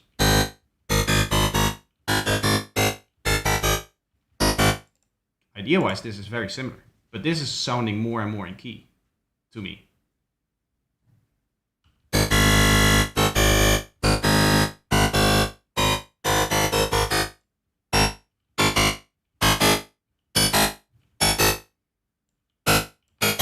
I wish you could get a few more harmonics out of this so that you can actually get the whole frequency stuff.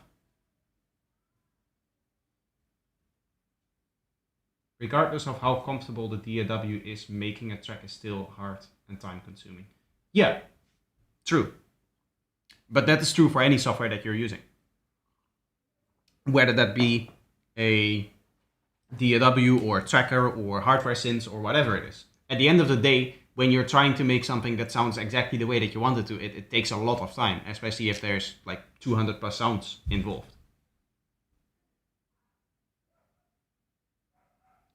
Is Serum a wavetable synth? Yes. Yes, it is. Please try it without delay going to the next section. You can try that. But the whole point of this sound is that it's the sound that fades into the next section with its delay. This is the transition sound. No, there definitely needs to be delay on a sound like this.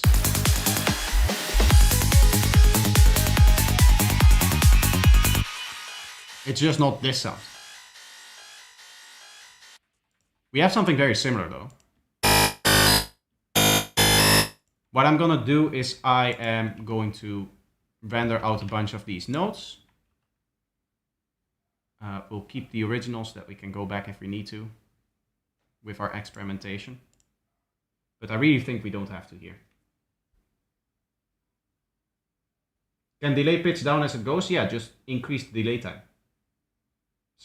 Like slightly. Because then the length between each delay node slows, and therefore whatever buffer it has to be stretched out to fit that, and therefore by stretching out the waveform, the key goes lower.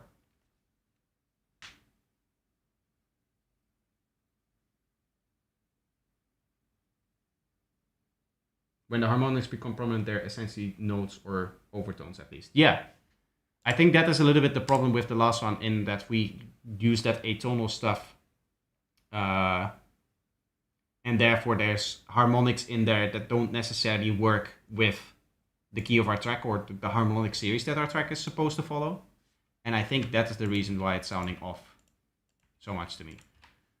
The problem I have with here, this is what I have with the spectral resonator, is I would love a version of the spectral resonator that just keeps a little bit more attack, or takes one of these things and puts it right here in terms of just attack, because now it like slides in. But that's just the nature of how spectral tools work. This is what you're also getting if you're using Soothe, by the way, where there's a little fade in to it. There's going to be a little fade out from it. In this case, the fade out is longer because we literally set a decay time over here.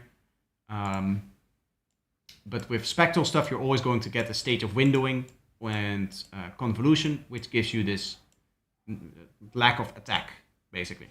So what we can do is we can just take the individual nodes, chop them up a bit, and then just take the part that we actually want for our attack.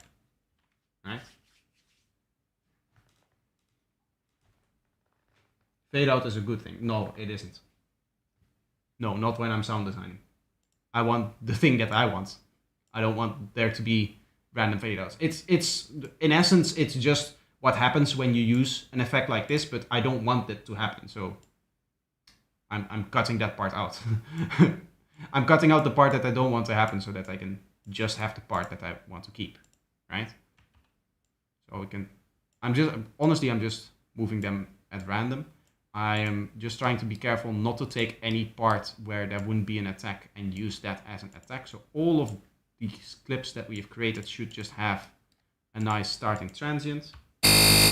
Oh, hello. There we are. And we can just add the little fades that we need to prevent clicking.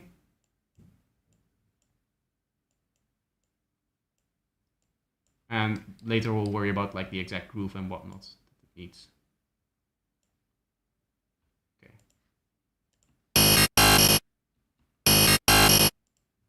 I mean, that's a cool idea. Just EQ it a little bit like that.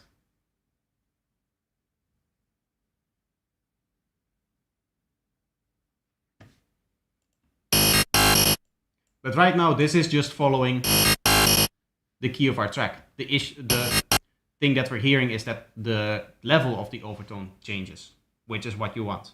We don't want the position in the frequency spectrum of them to change. We just want them to change level so that we get different textures out of them. And because we're using the spectral resonator, we can be sure that everything should be in tune right now. Let's add a bit of saturation to get our highest frequencies back.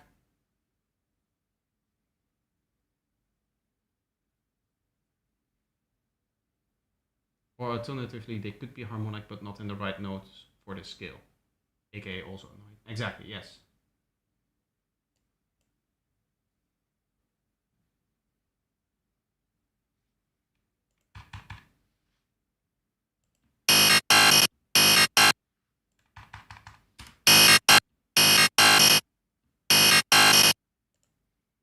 I want more distortion.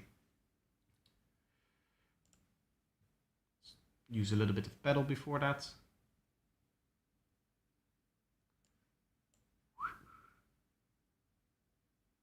I just want that high frequency stuff to be back.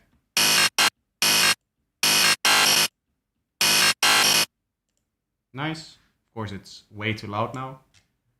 So what I'm now just gonna do is, first of all, I'm going to close out of an EQ like that. I wish there was a setting to automatically close out of the EQ or any window that is popped up over here when you decide to switch tracks.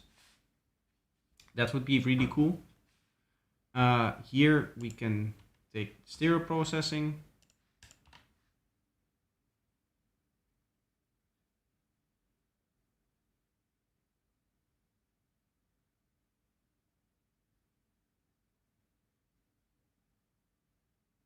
Low cut is a must-have place to kick and bass. Yeah, I have that, right? It's right there.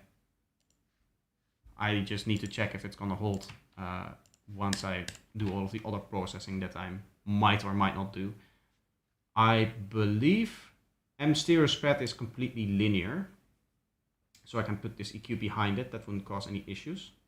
In fact, I'm going to get the stereo spread and put it in front of the saturator so that it's actually nicely clipping here. And this thing here.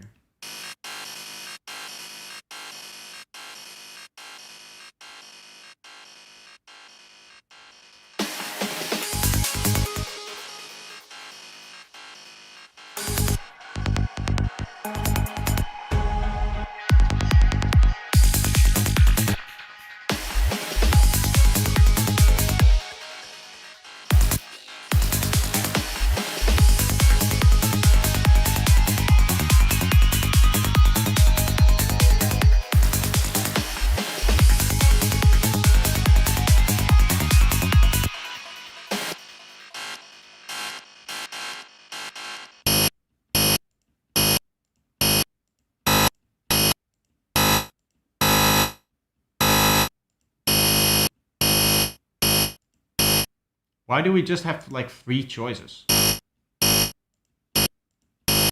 Does this always sound the same?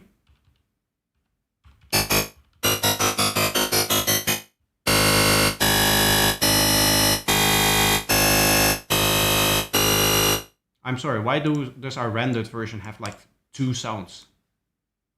Do I need to record it?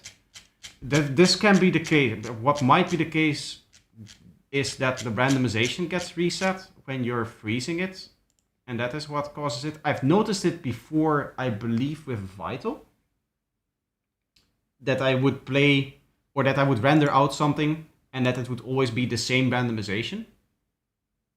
But I didn't know Serum did the same thing. Maybe it was with Serum, I don't remember. Ooh.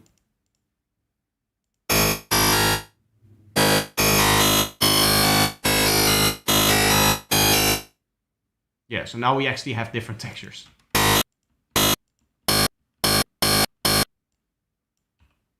Maybe something like this here.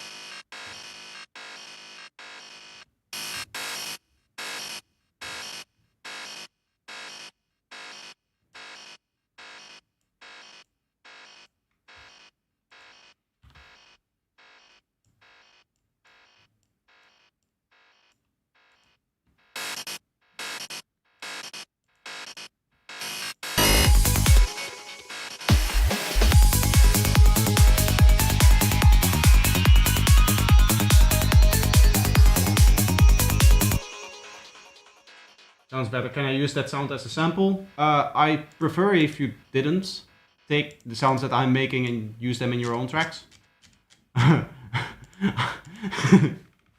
It's like a sound design on demand kind of thing here. Let's just please make that sound for me so that I can sample your stream and use it in my own music. Honestly, I showed the whole process of the creation of the sound. So if you want the sound, I prefer if you just created it yourself. If that's the sound that you want. I don't think I'm comfortable with people just taking the sounds out of my production and literally just sampling the stream. That's not the reason why I'm streaming. I do remember this sound having a few issues that I wanted to rectify.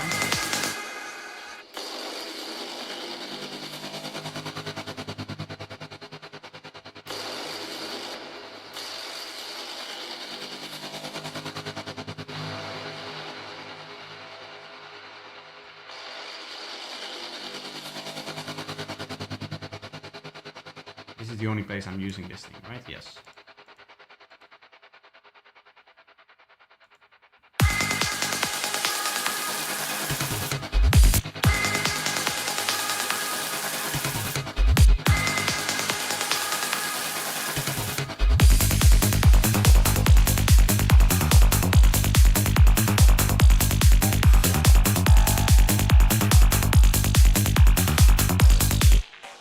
Okay, another issue that I remember is this stuff being too exaggerated, the stereo effect that I'm doing here.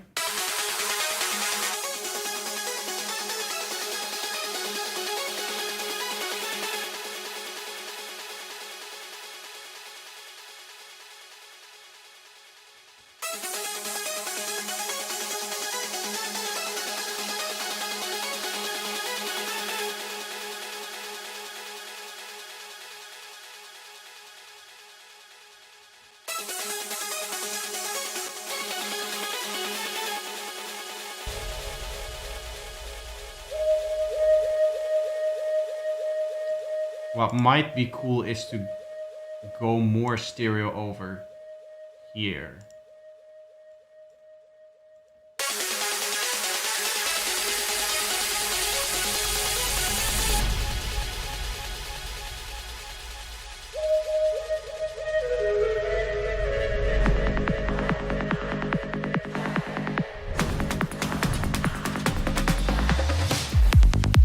Could I sample the first 8 minutes of your track?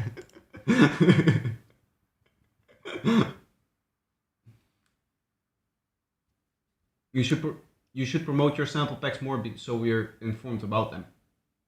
I mean, just about 2 minutes ago there was a automated message for my masterclass for my product, and I'm sure that there's also a automated message every once in a while for my products. Should I have that more? I think it would be annoying if I have that just constantly spamming in the chat, for example. But if you want to check out my products, there you go. This should, there you are.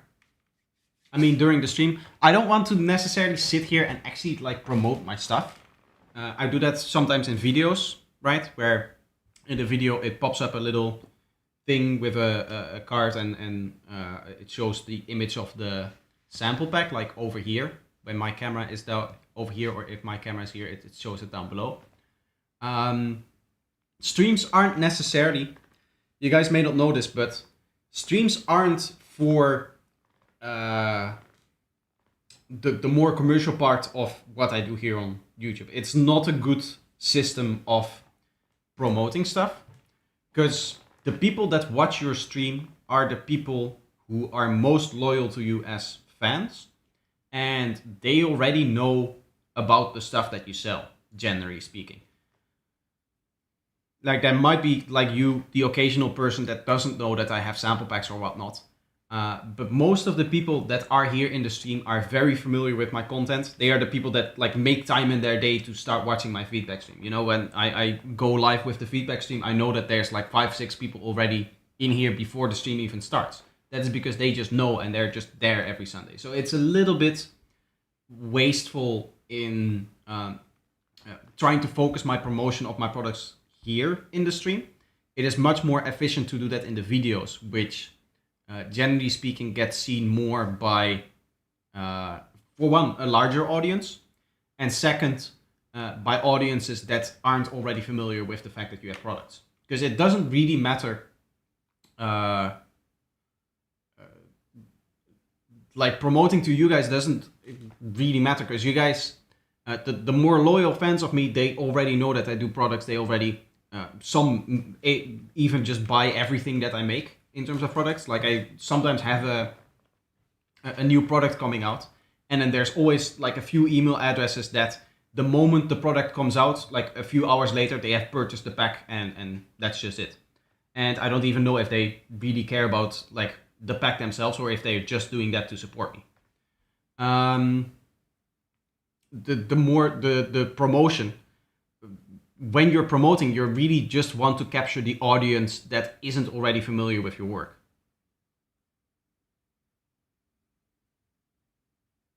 I listened to this track the night you were producing it. She's fantastic. You're really good. Thank you. But this is by no means the only night that I was producing it. This track has been in the works for almost a year now. And I still don't like it. It's my least favorite track from the album. I don't. It needs to be finished, right? It needs to go on the album, so it needs to be finished. And I need to do one final big check of if I like all of the ideas. I am not 100% sold yet on this idea, on this thingy.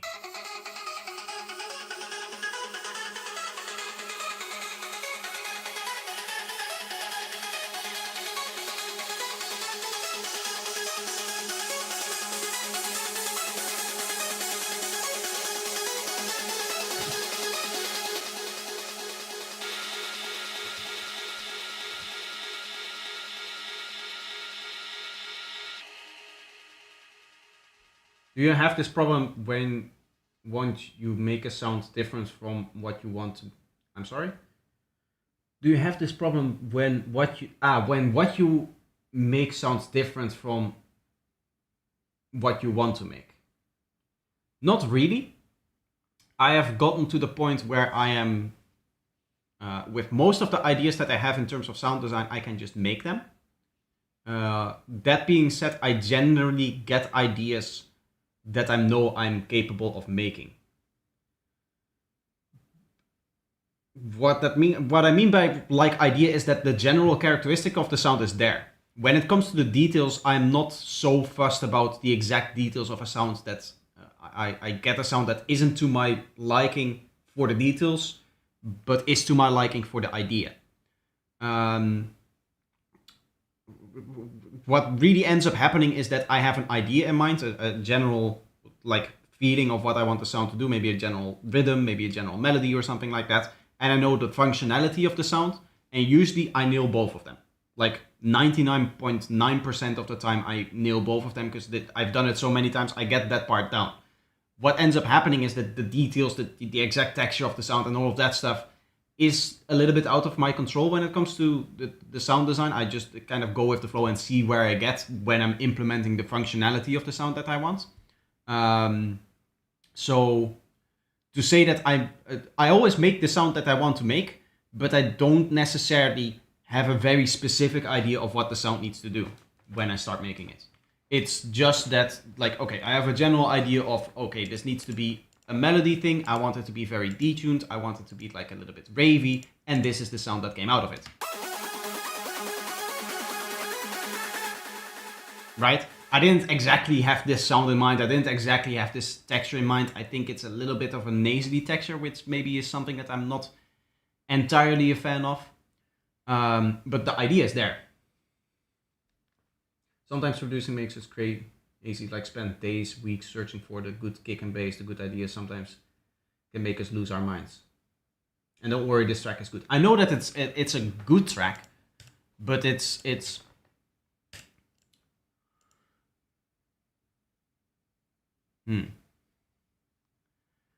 out of all of the good tracks that I have on the album, this is the one that I dislike the most. But that is more a comment on the rest of the tracks than on this track specifically. Because like the ideas that are in here, I do really vibe with them. I really vibe with this part here. I really like how this melodic thing came out. This is just a cool sound. I like this kind of stuff. This mystical, constantly morphing melodies. There's some cool texture in there. It has that like high frequency beep beep beep beep, and then it sounds like there's some resonating stuff under that, which is really cool. So there's some really cool ideas going on in this track. It's just it doesn't feel like the track is there yet. So in a nutshell, you don't.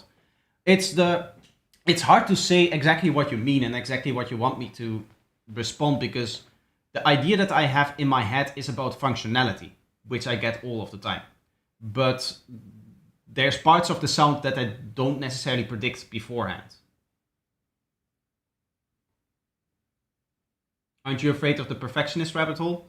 I am, What I'm doing to stop that is I have set myself the deadline that like at some point I need to go into mixing in November. So I want to have all of the tracks exported in November. And then once December hits, I can really finalize all of the mixes and then start the mastering process. And then hopefully towards the beginning of next year, I can work a little bit on the visuals and that kind of stuff. And yeah. So I'm setting myself a hard limit, but that does mean that at some point I'm not going to be happy with this music anymore. And that is something that you have to accept, right? That is always going to be the case. Like any song that you made, listen to it back a year later. If you continued producing, if you continued improving your craft, you're going to hate it.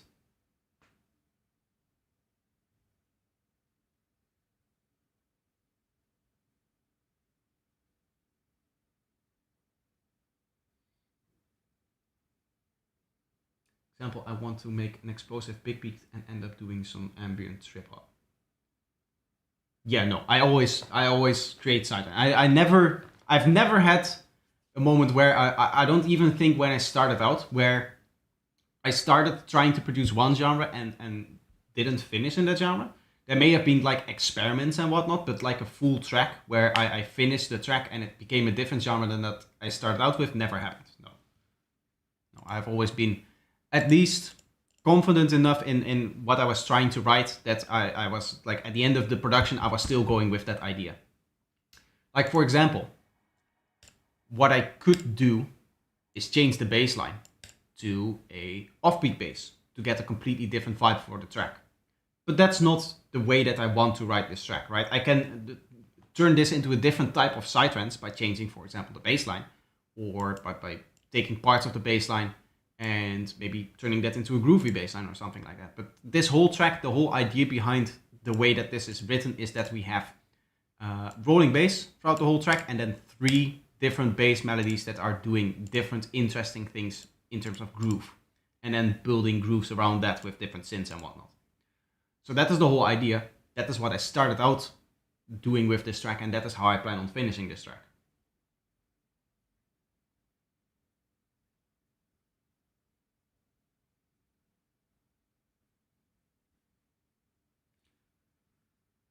You may be a sound perfectionist, but in my opinion, you are also very good at composition and creative ideas. I personally believe you are a complete musician. Heartfelt congratulations. Thank you. Thank you. I really appreciate that. I don't necessarily agree with that, only because I know how bad I am at music theory.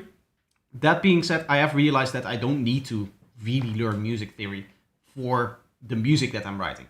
It is more useful for being able to explain the things that I'm doing, which is more handy in a tutorial sense. But for the writing of my music, I would agree. I am completely... there's nothing that is holding me back from writing the music that I want to write.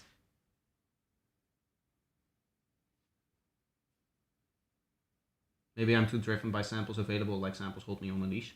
Well, for one thing, psytrance is very sensitive to being sound designed. Right? The sound design is so different from any other genre that you're going to hear, especially if you're going into the little bit more underground type of psytrance. Like this is the more melodic stuff. And even here, there's sounds in here that you would never hear in any other genre, like...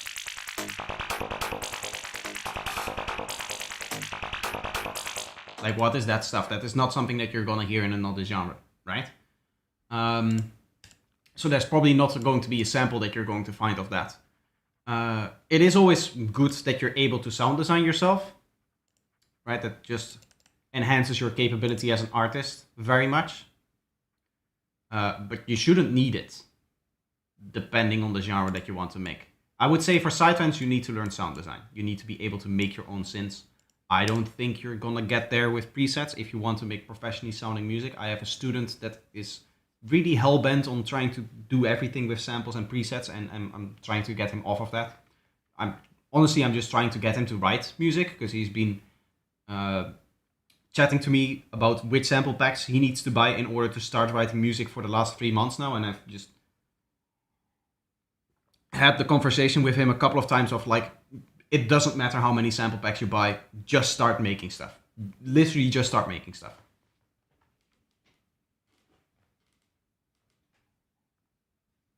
I assume with Big Beat, it is like Prodigy, Crystal Method, Chemical Brothers.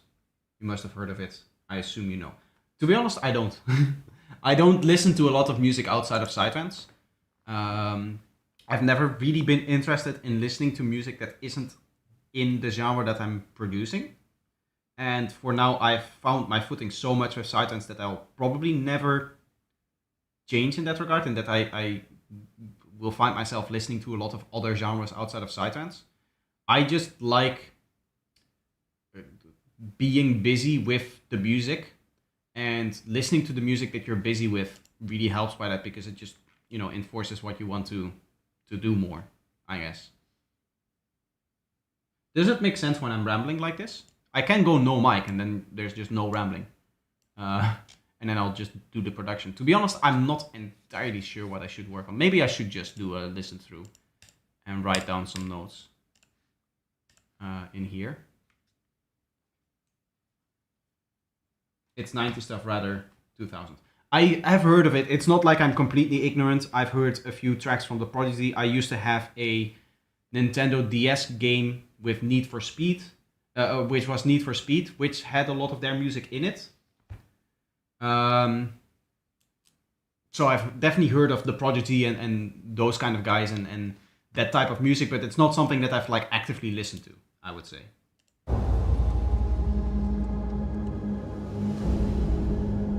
I personally like your rambles, otherwise I wouldn't ask anything. Then you're going to be heartbroken by the fact that I've discontinued the Conversations with Projector series. The whole rambling thing that I was doing.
Okay. I'm just gonna start by... I have a whole page. Here. Whole page full of things to change. I was like, I don't know if I get to do a lot of things on this track. It's been so long that I worked on it last stream. I should probably listen to it a little bit more before I make more judgments on it. But I feel like the list that we have now is a nice finalizing of the details for this idea. And that means that it should probably be okay. And then after I finish these details, I'm gonna let the track sit for probably like a day-ish.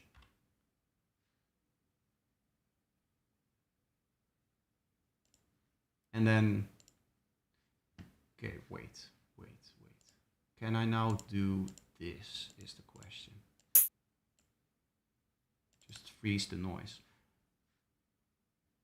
For those that don't know what's going on here, I am generating noise with Shaperbox, and I want that on a different track than the sound source that I was creating it from. And because it isn't actually tied to being triggered by the sound source, it should just render here. And it should be okay.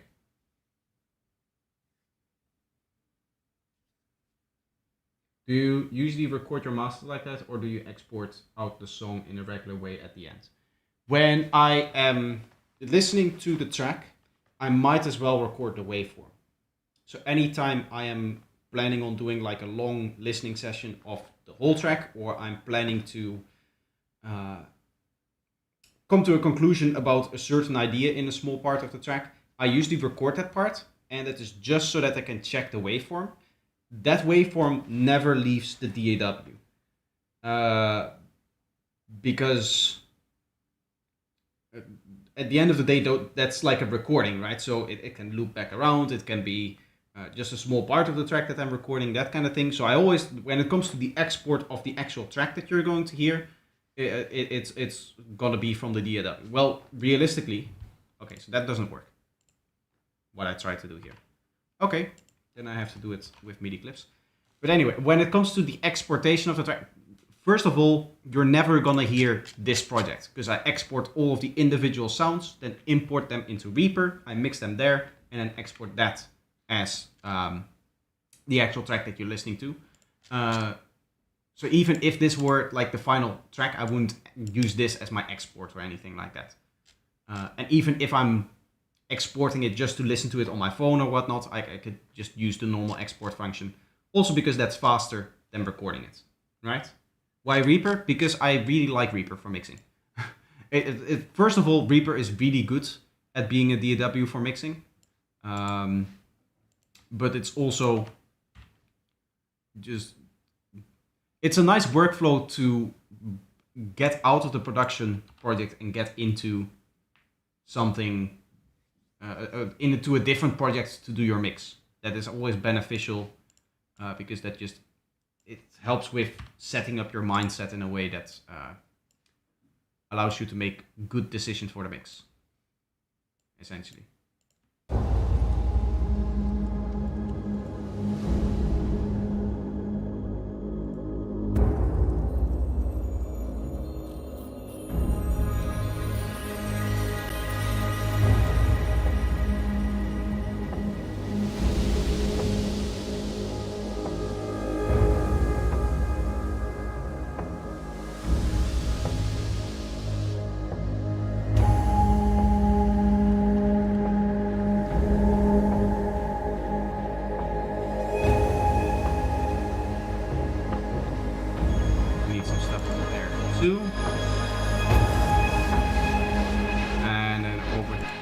Here I want to make the length longer for the last thing here.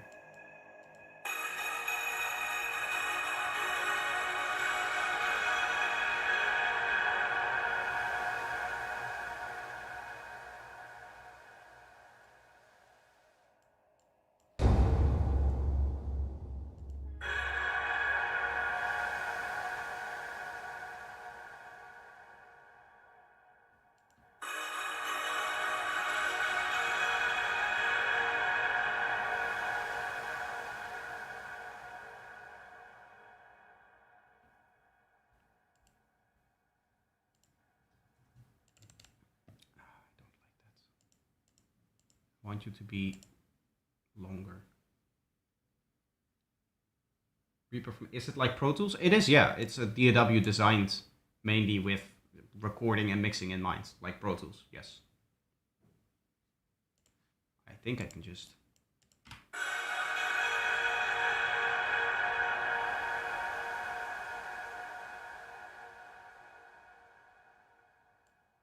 Yes.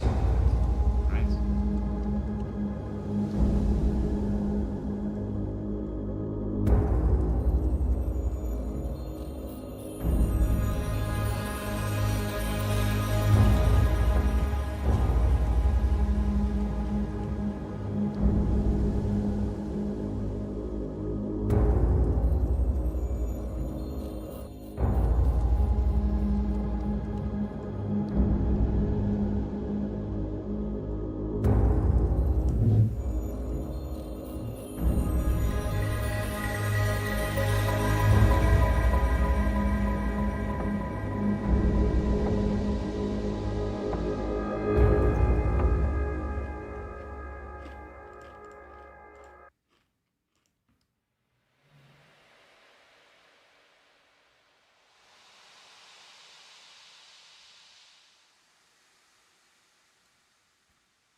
Is there an objective volume for drums? No. It's gonna depend on the context of the mix. It's going to depend on how you like to work in the mix. It's gonna depend on what type of drums, how dynamics are the drums, how it's gonna depend on the sound, the volume that it needs to have. What I can say is that I do have a little bit of a standard when it comes to my production that usually gets me close enough to the balance that I want to achieve. And that is kick at -8, bass at -9, and then top drums either at -10 or at -12, kind of in that range. But is there such a thing as drums too loud? Yes.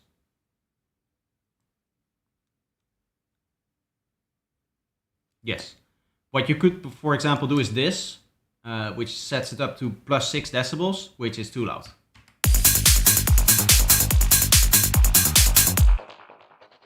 Right? Just like any sound can be too loud.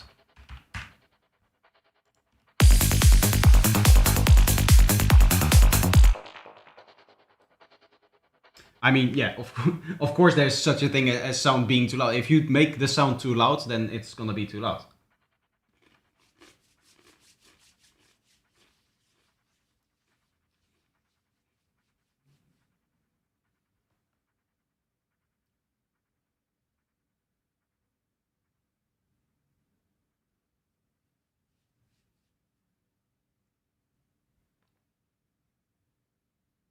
I usually set the kick to -6 dB, then try to adjust everything else, but I don't think it's the right approach. It's definitely the right approach.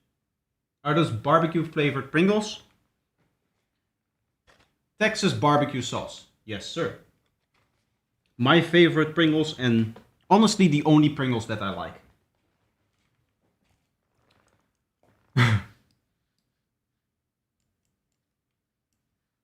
Okay, let's see. I can now probably just render this. And then if there's more adaptations that I need to make for it, I can just do that later. Still enough to keep you going? Yeah, I don't eat many of them. I've been going at this can for probably like 2 days now. Is that true? Yeah. How many tracks are these? Like in the project, there's 276 tracks.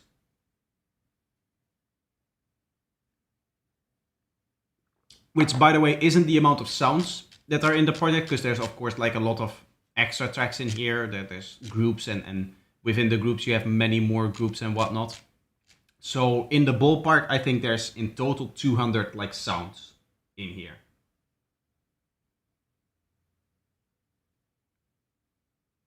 If there's any FL Studio users, that's a nice translation, because they don't tend to really work in tracks. Like you can have multiple sounds on the same track, you can have multiple... Like, I mean, technically I could take all of my risers and I could probably take this whole effects group and turn it into 3-4 tracks, maybe, if I wanted to.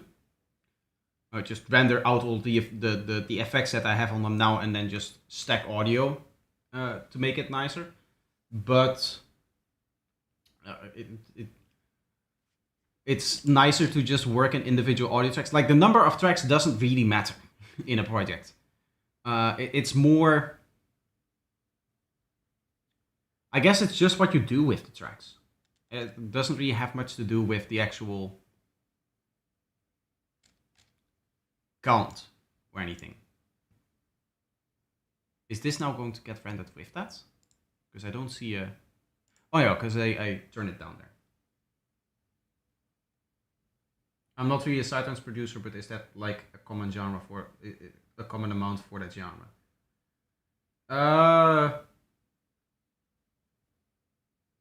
Wait, did this not work now? Or does this still have to decode? You're telling me that this has nothing here. Well, that's great. There goes that idea. We'll have to get back.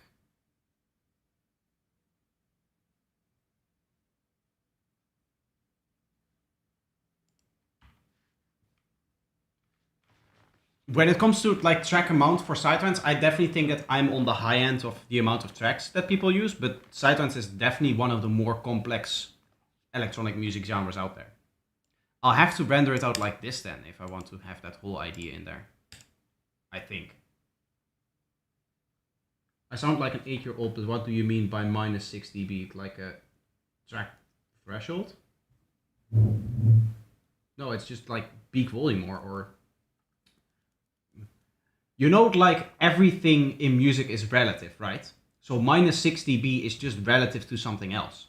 When we talk about minus 6 dB, it means relative to your 0 dB level, which is the level that you set like with your volume knob. You have, I guess within the computer and within any playback system, you can essentially think of the volume knob as setting the limit of where 0 dB is, and then you just have a dB reference to that reference. So you can go 2 dB higher, you can go 6 dB lower, you can go 10 dB lower.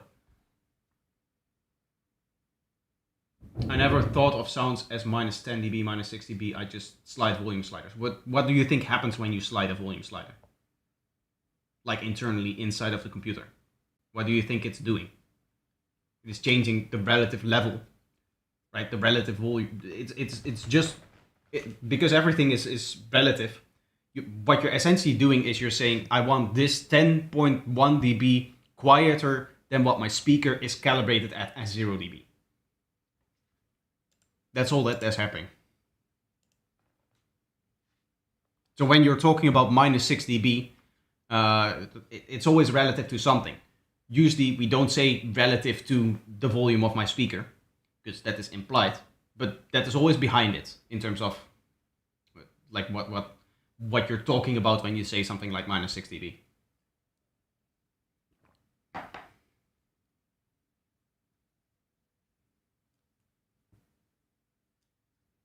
It's kind of like kilometers an hour.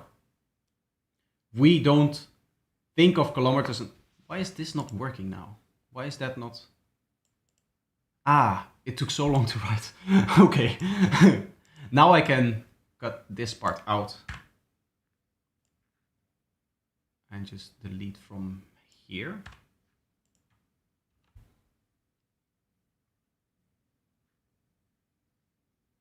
And then I can normalize both of them. Just like volume and kilometers an hour, you're always measuring the speed relative to something else. Like in a vacuum, if there was nothing else around you, if you were in outer space somewhere with there's literally no particles, there's no atoms, there's no nothing, which technically isn't possible, but there, if you wanted to measure your speed, you would need to measure your speed relative to some planet, some particles, some background radiation, some whatever it ends up being, but that speed is always relative. And the same is true with volume.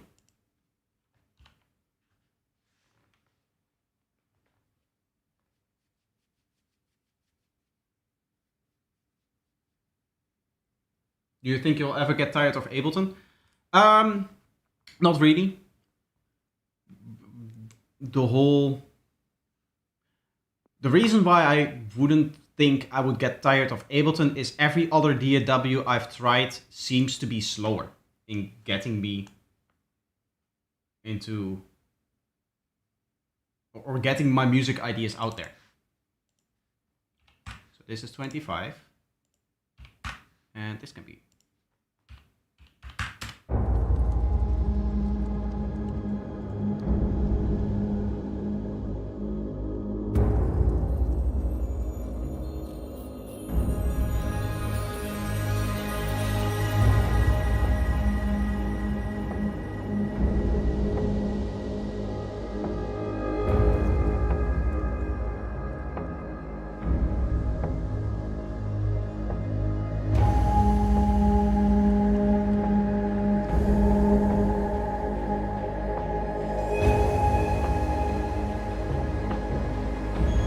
I wonder why all of a sudden it becomes almost entirely stable there. I think you want to shut up for a while, right? No, yeah. I remember the last time we had a conversation and I got a little bit mad about the questions not really making sense one after the other. It was just like you were randomly firing away. But if you're just having like a conversation about something, if you're just asking me questions about the music production or whatever is going on the screen, that's fine.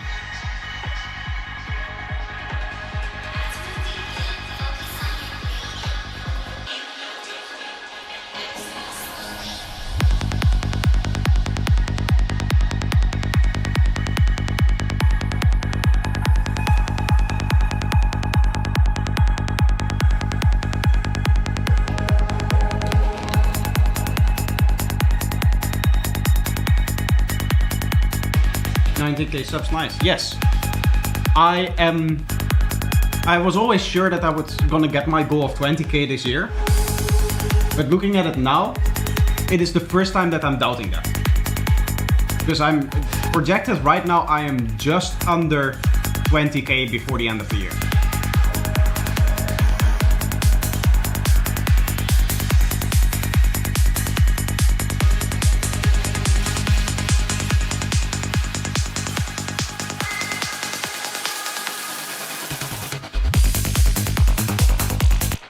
Okay.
Okay, I like how that ends there. I would need to do one more like check if there's no other synths playing there.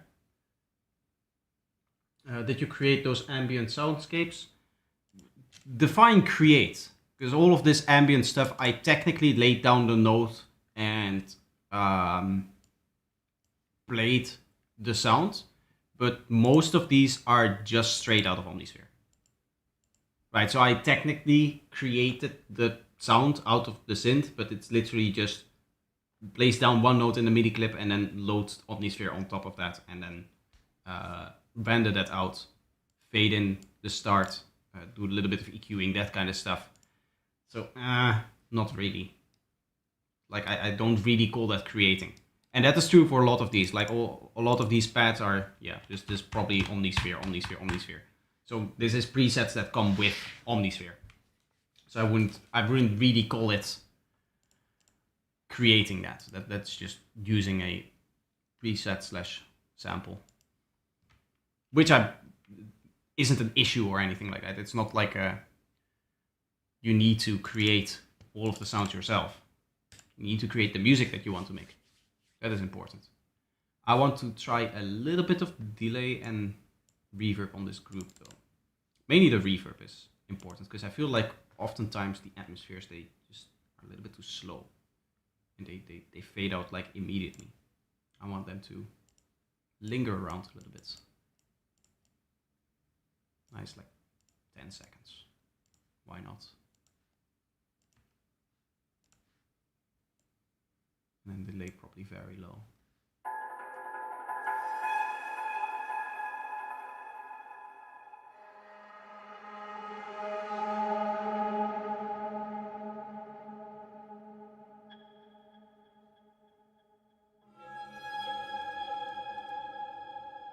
There was like a little sound here.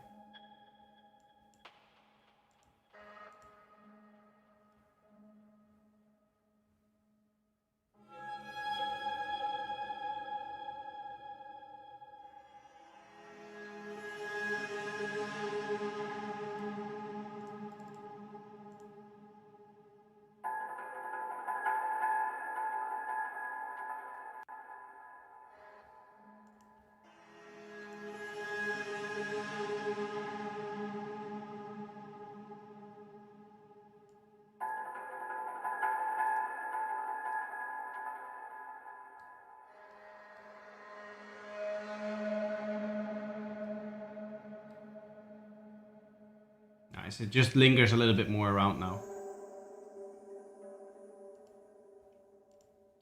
Exactly what I was going for here.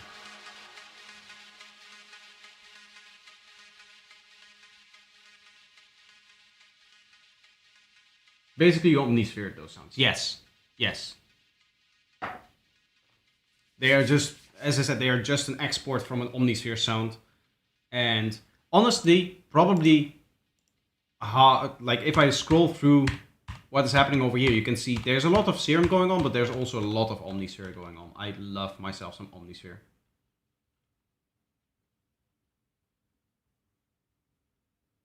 By the way, are you guys jealous of how many instances of Omnisphere I can load?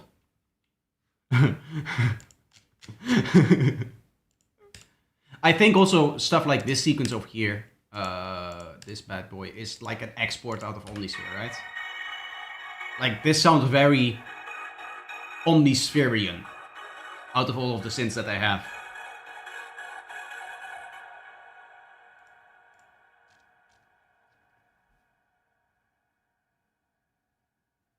Apocalisse Musicale, thank you for hanging out here. I hope you enjoy your time at work on C. And thank you for hanging around. What is your CPU RAM load now? When I'm idling, I'm at 13%. When I'm playing, I'm probably around like 40. 30%-ish. And RAM usage 16.5 gigabytes inside of Ableton.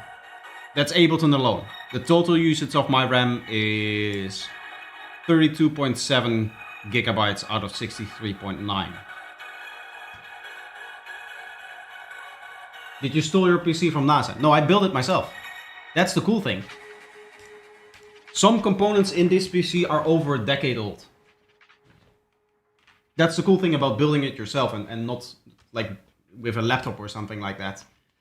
You cannot really upgrade and stuff like that. I can just, whenever I want, buy myself a new combo, motherboard, CPU, GPU, RAM, and maybe upgrade some of the disks. Like nowadays you have the SSD that is connected to the motherboard, so I would upgrade that as well. But that is much less expensive than actually buying a computer with the same specs that I have. I just upgrade the parts that I want to upgrade, and that's it. Like a case and a sound card. It doesn't have a sound card, my PC. My sound card is external. It's like an audio interface. But yeah, the case is over a decade old.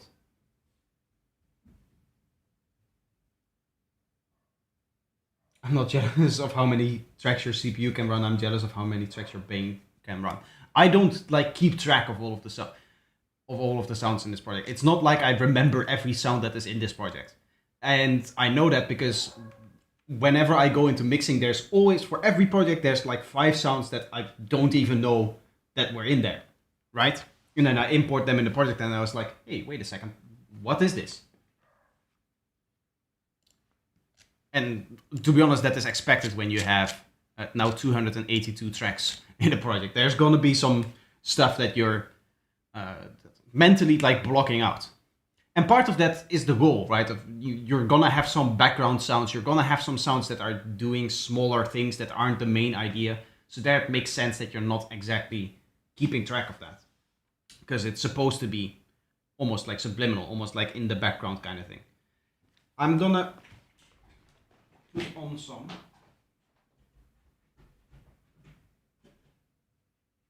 This stuff is important.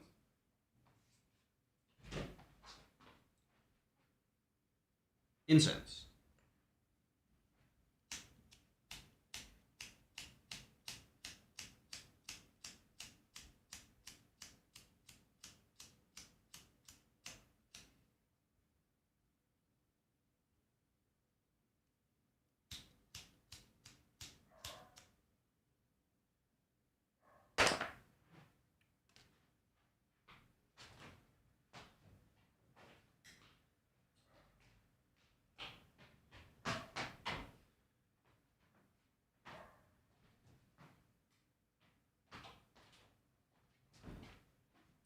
I have like 7 lighters in this house, and like 2 of them work.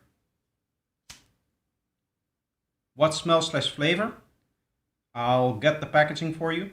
I have so much of this stuff. I have more incense than you guys. I'm sure of it. I have like a whole closet, like full of that stuff. But this one is the Palo Santo. I can full screen this. Can you read it? It's not mirrored? Yes. Palo Santo. This is a good one, by the way. I like this. But if you guys, you want to see the whole collection? Oh, they're all falling out of the tubes. I cannot take that out. I literally cannot take them out with them all, without them all falling out. I would need to take them out one by one. That's not. I'll give you some recommendations. I just have to transfer them one by one, so this is taking a while.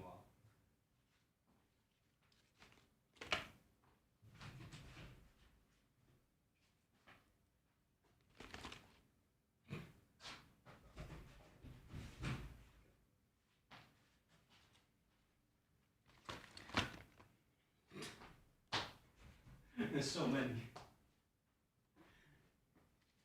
So I have 2 of these. I accidentally bought the same flavor twice. But that's okay because I like this one. I have this one which is sandalwood, which is really good. I like this one too. My favorite one I can no longer get. Unfortunately the shop ran out. At least they haven't rebought it. But that's the amber. this is my favorite, and I have currently one left. So that is a little bit sad. I would need to see if I can get them online somewhere. Honestly, what I did is I bought one of every scent that I could find. So I have this anti-stress thing, which doesn't work. I'm still stressed out. I have two versions from two different companies, I guess, of rose.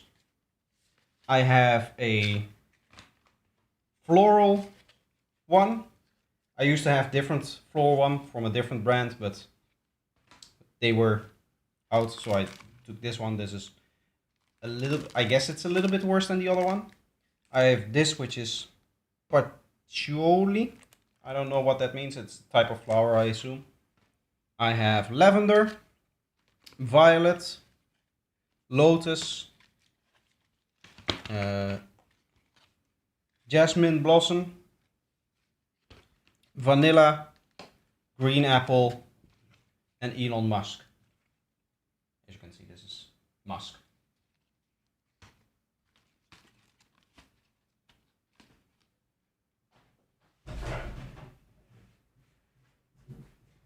Honestly, when it comes to incense, it's not like the flavor is super prominent. It still mainly smells like incense, right?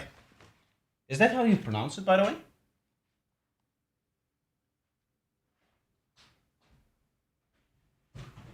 I don't know if that's how you pronounce it, but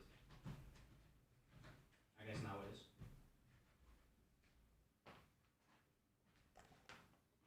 It still just smells like incense mainly.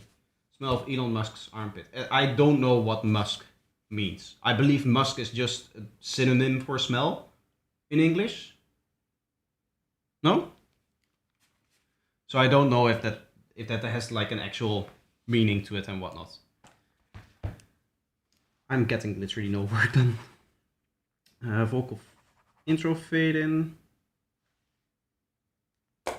Okay. I think this is the vocal. Is this the thing? Yes.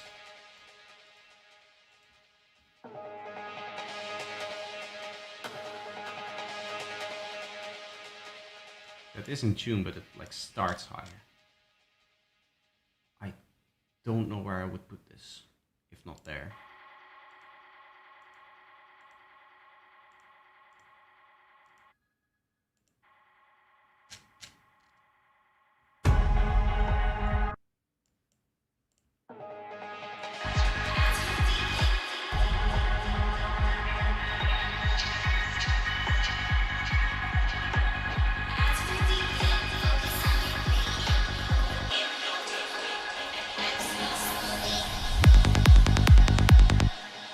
Can I get it there?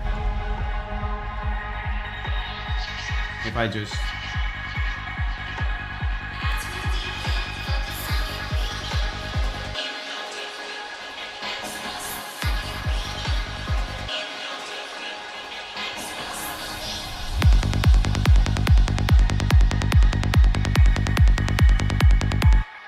I guess that nicely lines up with the ending of the bass line.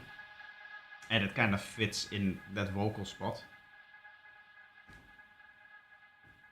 What effect does it give to you personally? The incense is honestly, it's just the smell. I just like it smelling nice in here.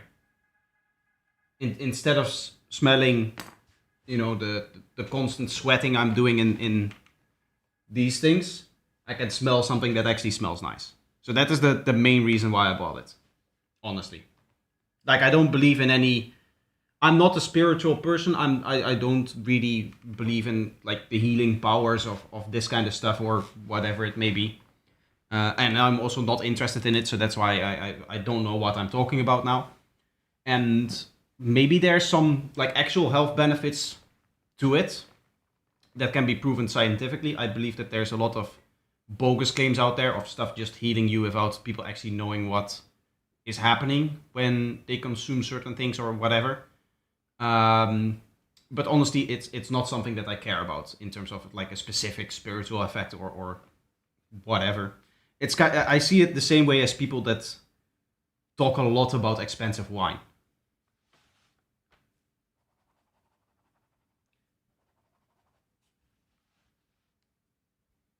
So basically just a nice room smell. Exactly, yes.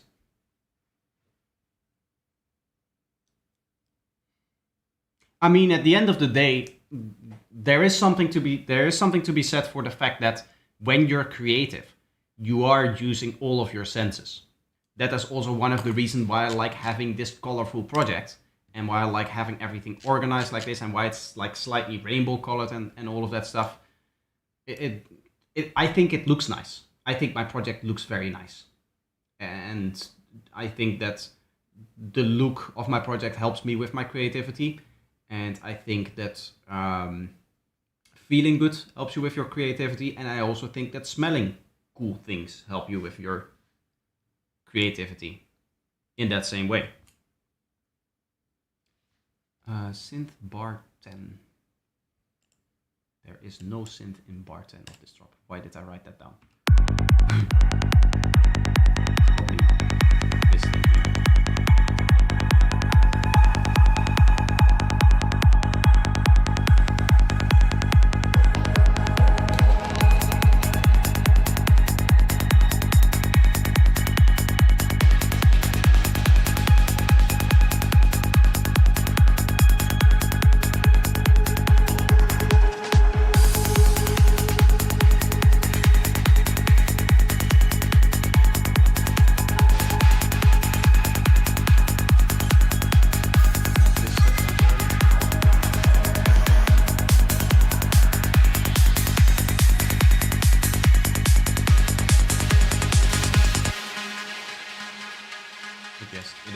These things that I want to...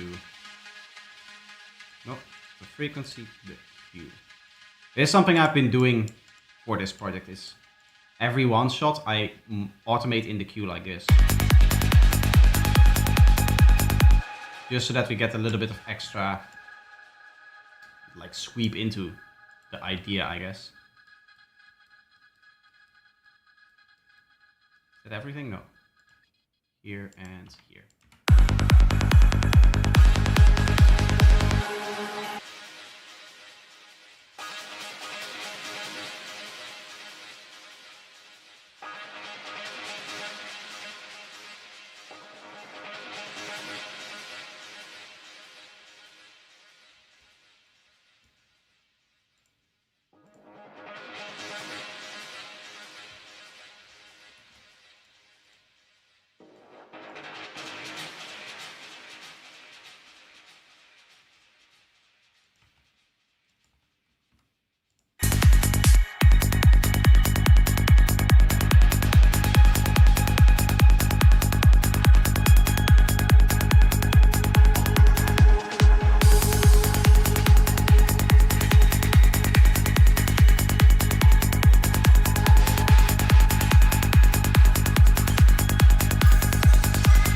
To a degree, I feel the same about the visual aspect of the plugin GUI. There, honestly, I couldn't really care too much about it. Like, at the end of the day, when I go to a plugin, I guess I have an idea of what I want to achieve, and I just want the plugin to be as easy to manipulate in order to get to that point. But I think, yeah, no, to be honest, I don't agree with that. I don't think that the GUI of a plugin really has an influence on how of course it has an influence on how I make music, but I don't see that as like a negative. When it's not smelling nice in the studio, that is obviously like something that you can immediately feel like, oh, this is hurting my creativity. When there's a nicer smell in there, it immediately feels like a little bit more welcoming, a little bit easier to write, that kind of stuff. When I look, to be honest, when it comes to plugins, Meld is often brought up for their interfaces. I don't think they're terrible. I understand that they don't look good, but the GUI functionality is really, really well done. And I think that is more important than just the overall vibe that you get out of a plugin. You can't disagree. I'm merely speaking for myself. I understand that you have a different opinion. I'm not trying to invalidate your opinion in any way, but to me, it doesn't really matter. Not just referencing to colors, but also easy to navigate. Yeah, that is, to be honest, that is more important to me in terms of the GUI, is the workflow of the GUI, not so much the aesthetics of the GUI. Like, honestly, if they had taken Echo Boy Jr. and they had taken off all of the screws, honestly, if they had taken this part of the interface and they had just blown it up to be this part of the interface, I honestly think that the plugin would look worse, but it would function better for me, because you have more real estate to actually tweak the things that you want to tweak. Honestly, a lot of real estate in this plugin is taken away by just aesthetics, which, to be honest, I don't really care for that. I get that it's, honestly, for the sound toys, I get that from a marketing perspective. Of course, you want every plugin to kind of look the same. It's really cool that they all have the wooden frame and then the little screws and the box that they're in. Makes it look analog and probably easier to market. But just from a purely workflow standpoint, that's not something that I really care for.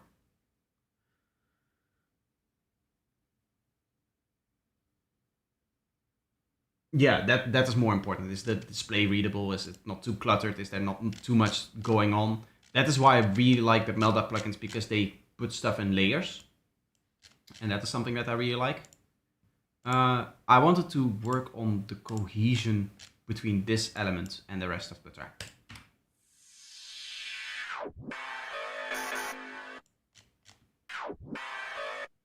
What if I just...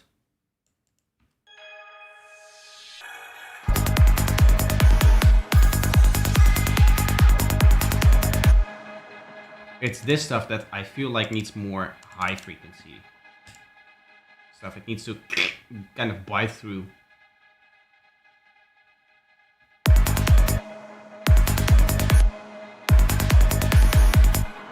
I now understand why this needs more high frequencies. Look at that difference. It's just like nothing, nothing, nothing, bit crushed. We can fix that by just processing this part differently. Like I chop out this bit.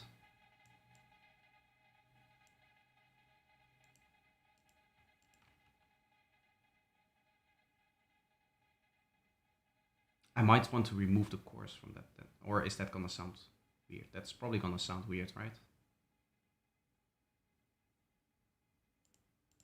Wait, did I not?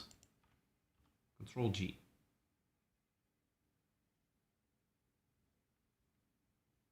The screw is important if you want to disassemble it. True, yes, that is right.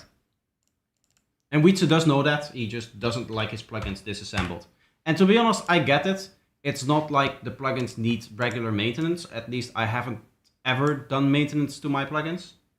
So getting under the hood of the plugin is not something that I'm really interested in. So to be honest, for me, it's also, it feels a little bit like they're overdoing it with the screws. Like you can... I don't know where I'm going with this bit.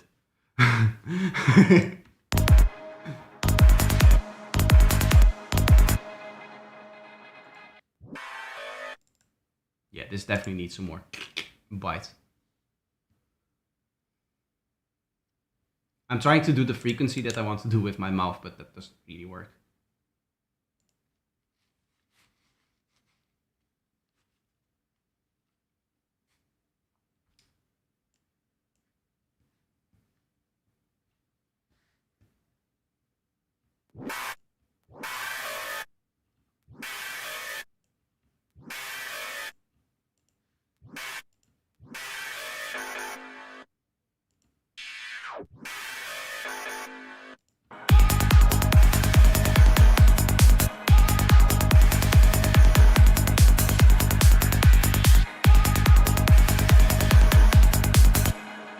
Or do I want to make a fill here?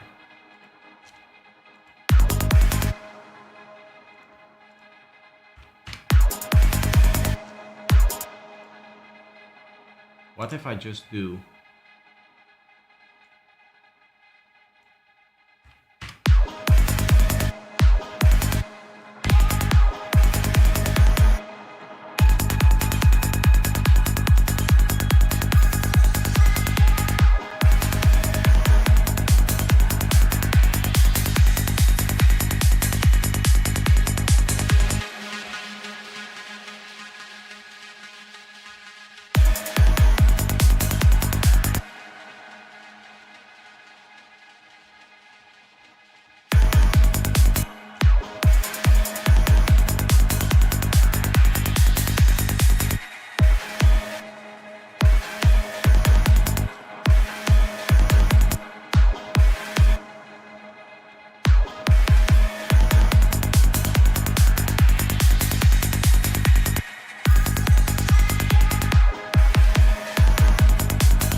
I think I'm just gonna keep kick and bass.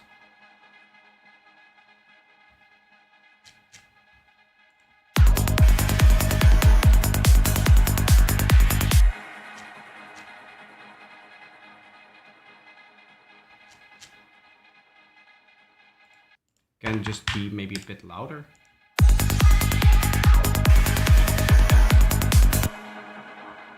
And then -3 on this and this bad boy.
I think I want different particles.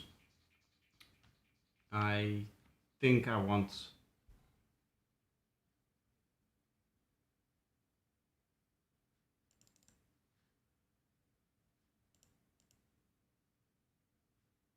I don't know, maybe I want the particles...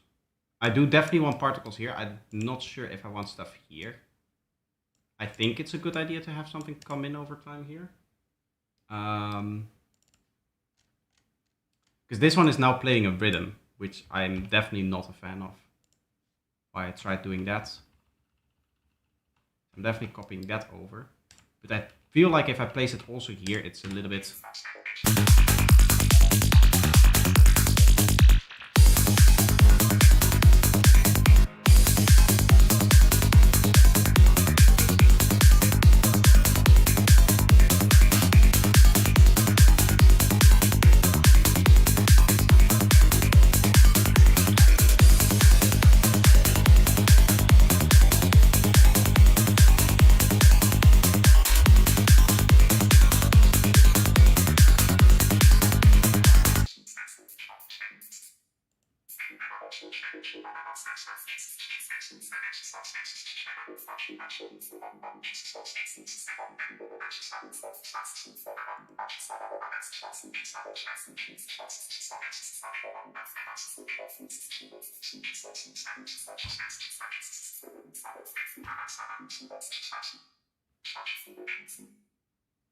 I don't like the tone that I'm getting out of this.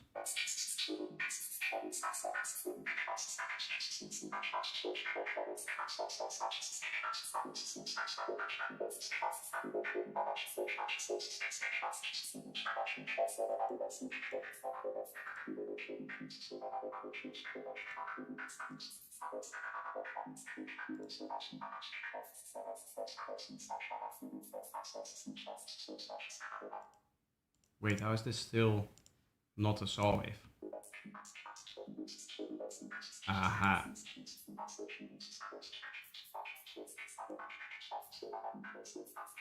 And then we do nodes on random too, eh?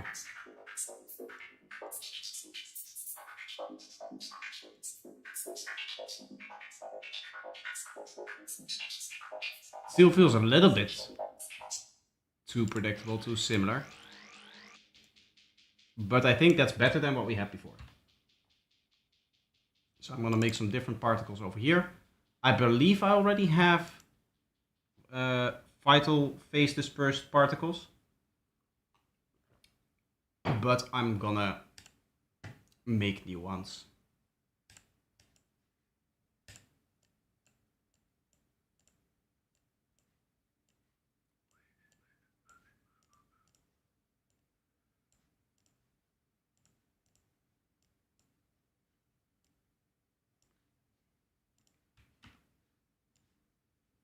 Oh, I didn't make the MIDI for it.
dB lowers, I think. The transition here is a little bit rough still.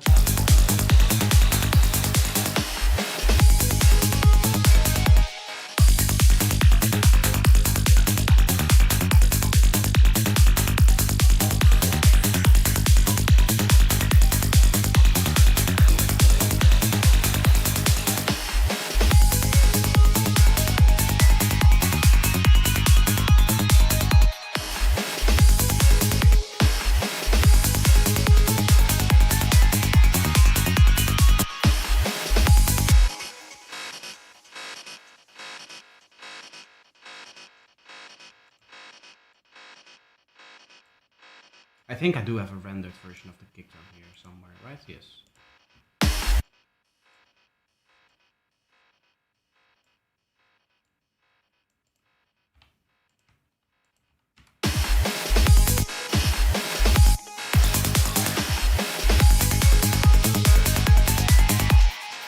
Let's see how that flows now.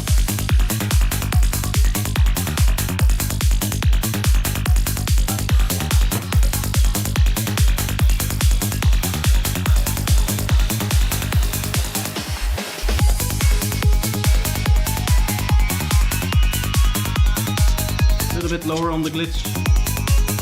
And that should be okay.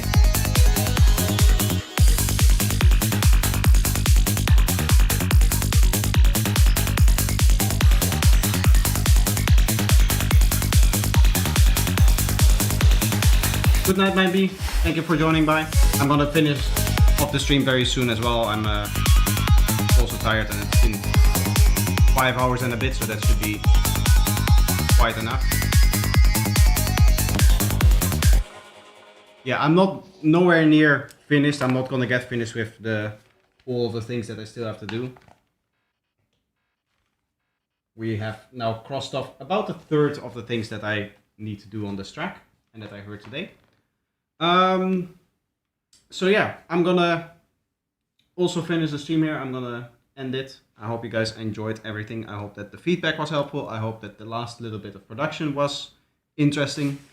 And I hope that you guys join me again with the next stream, which is hopefully going to be another no mic stream like we did last week, which I really enjoyed because I don't have to prepare for it and I can just sit down and do the things that I need to do in terms of the work on the album without really having to bother too much about what people are saying in chat and what I have to respond to. I mean, this is nice as well, the way that we're streaming here, that I'm just like talking to you guys and that there's the chat. But for getting work done and that kind of stuff, it's not optimal. It's a distraction at the end of the day. But that's not why I went into like streaming, right? It's not to get work done. So yeah, I hope that I can do maybe 1 or 2 more no mic streams. There's also a few tracks that I need to work on that have never been shown on my channel. So I'm going to keep those out of like streams and whatnot, so that it doesn't get spoiled for you guys when the album actually comes out. But I'll have to see. I'll have to move some things around and I'll have to see. We'll see. Anyway, bye bye guys. I hope you enjoyed. See you.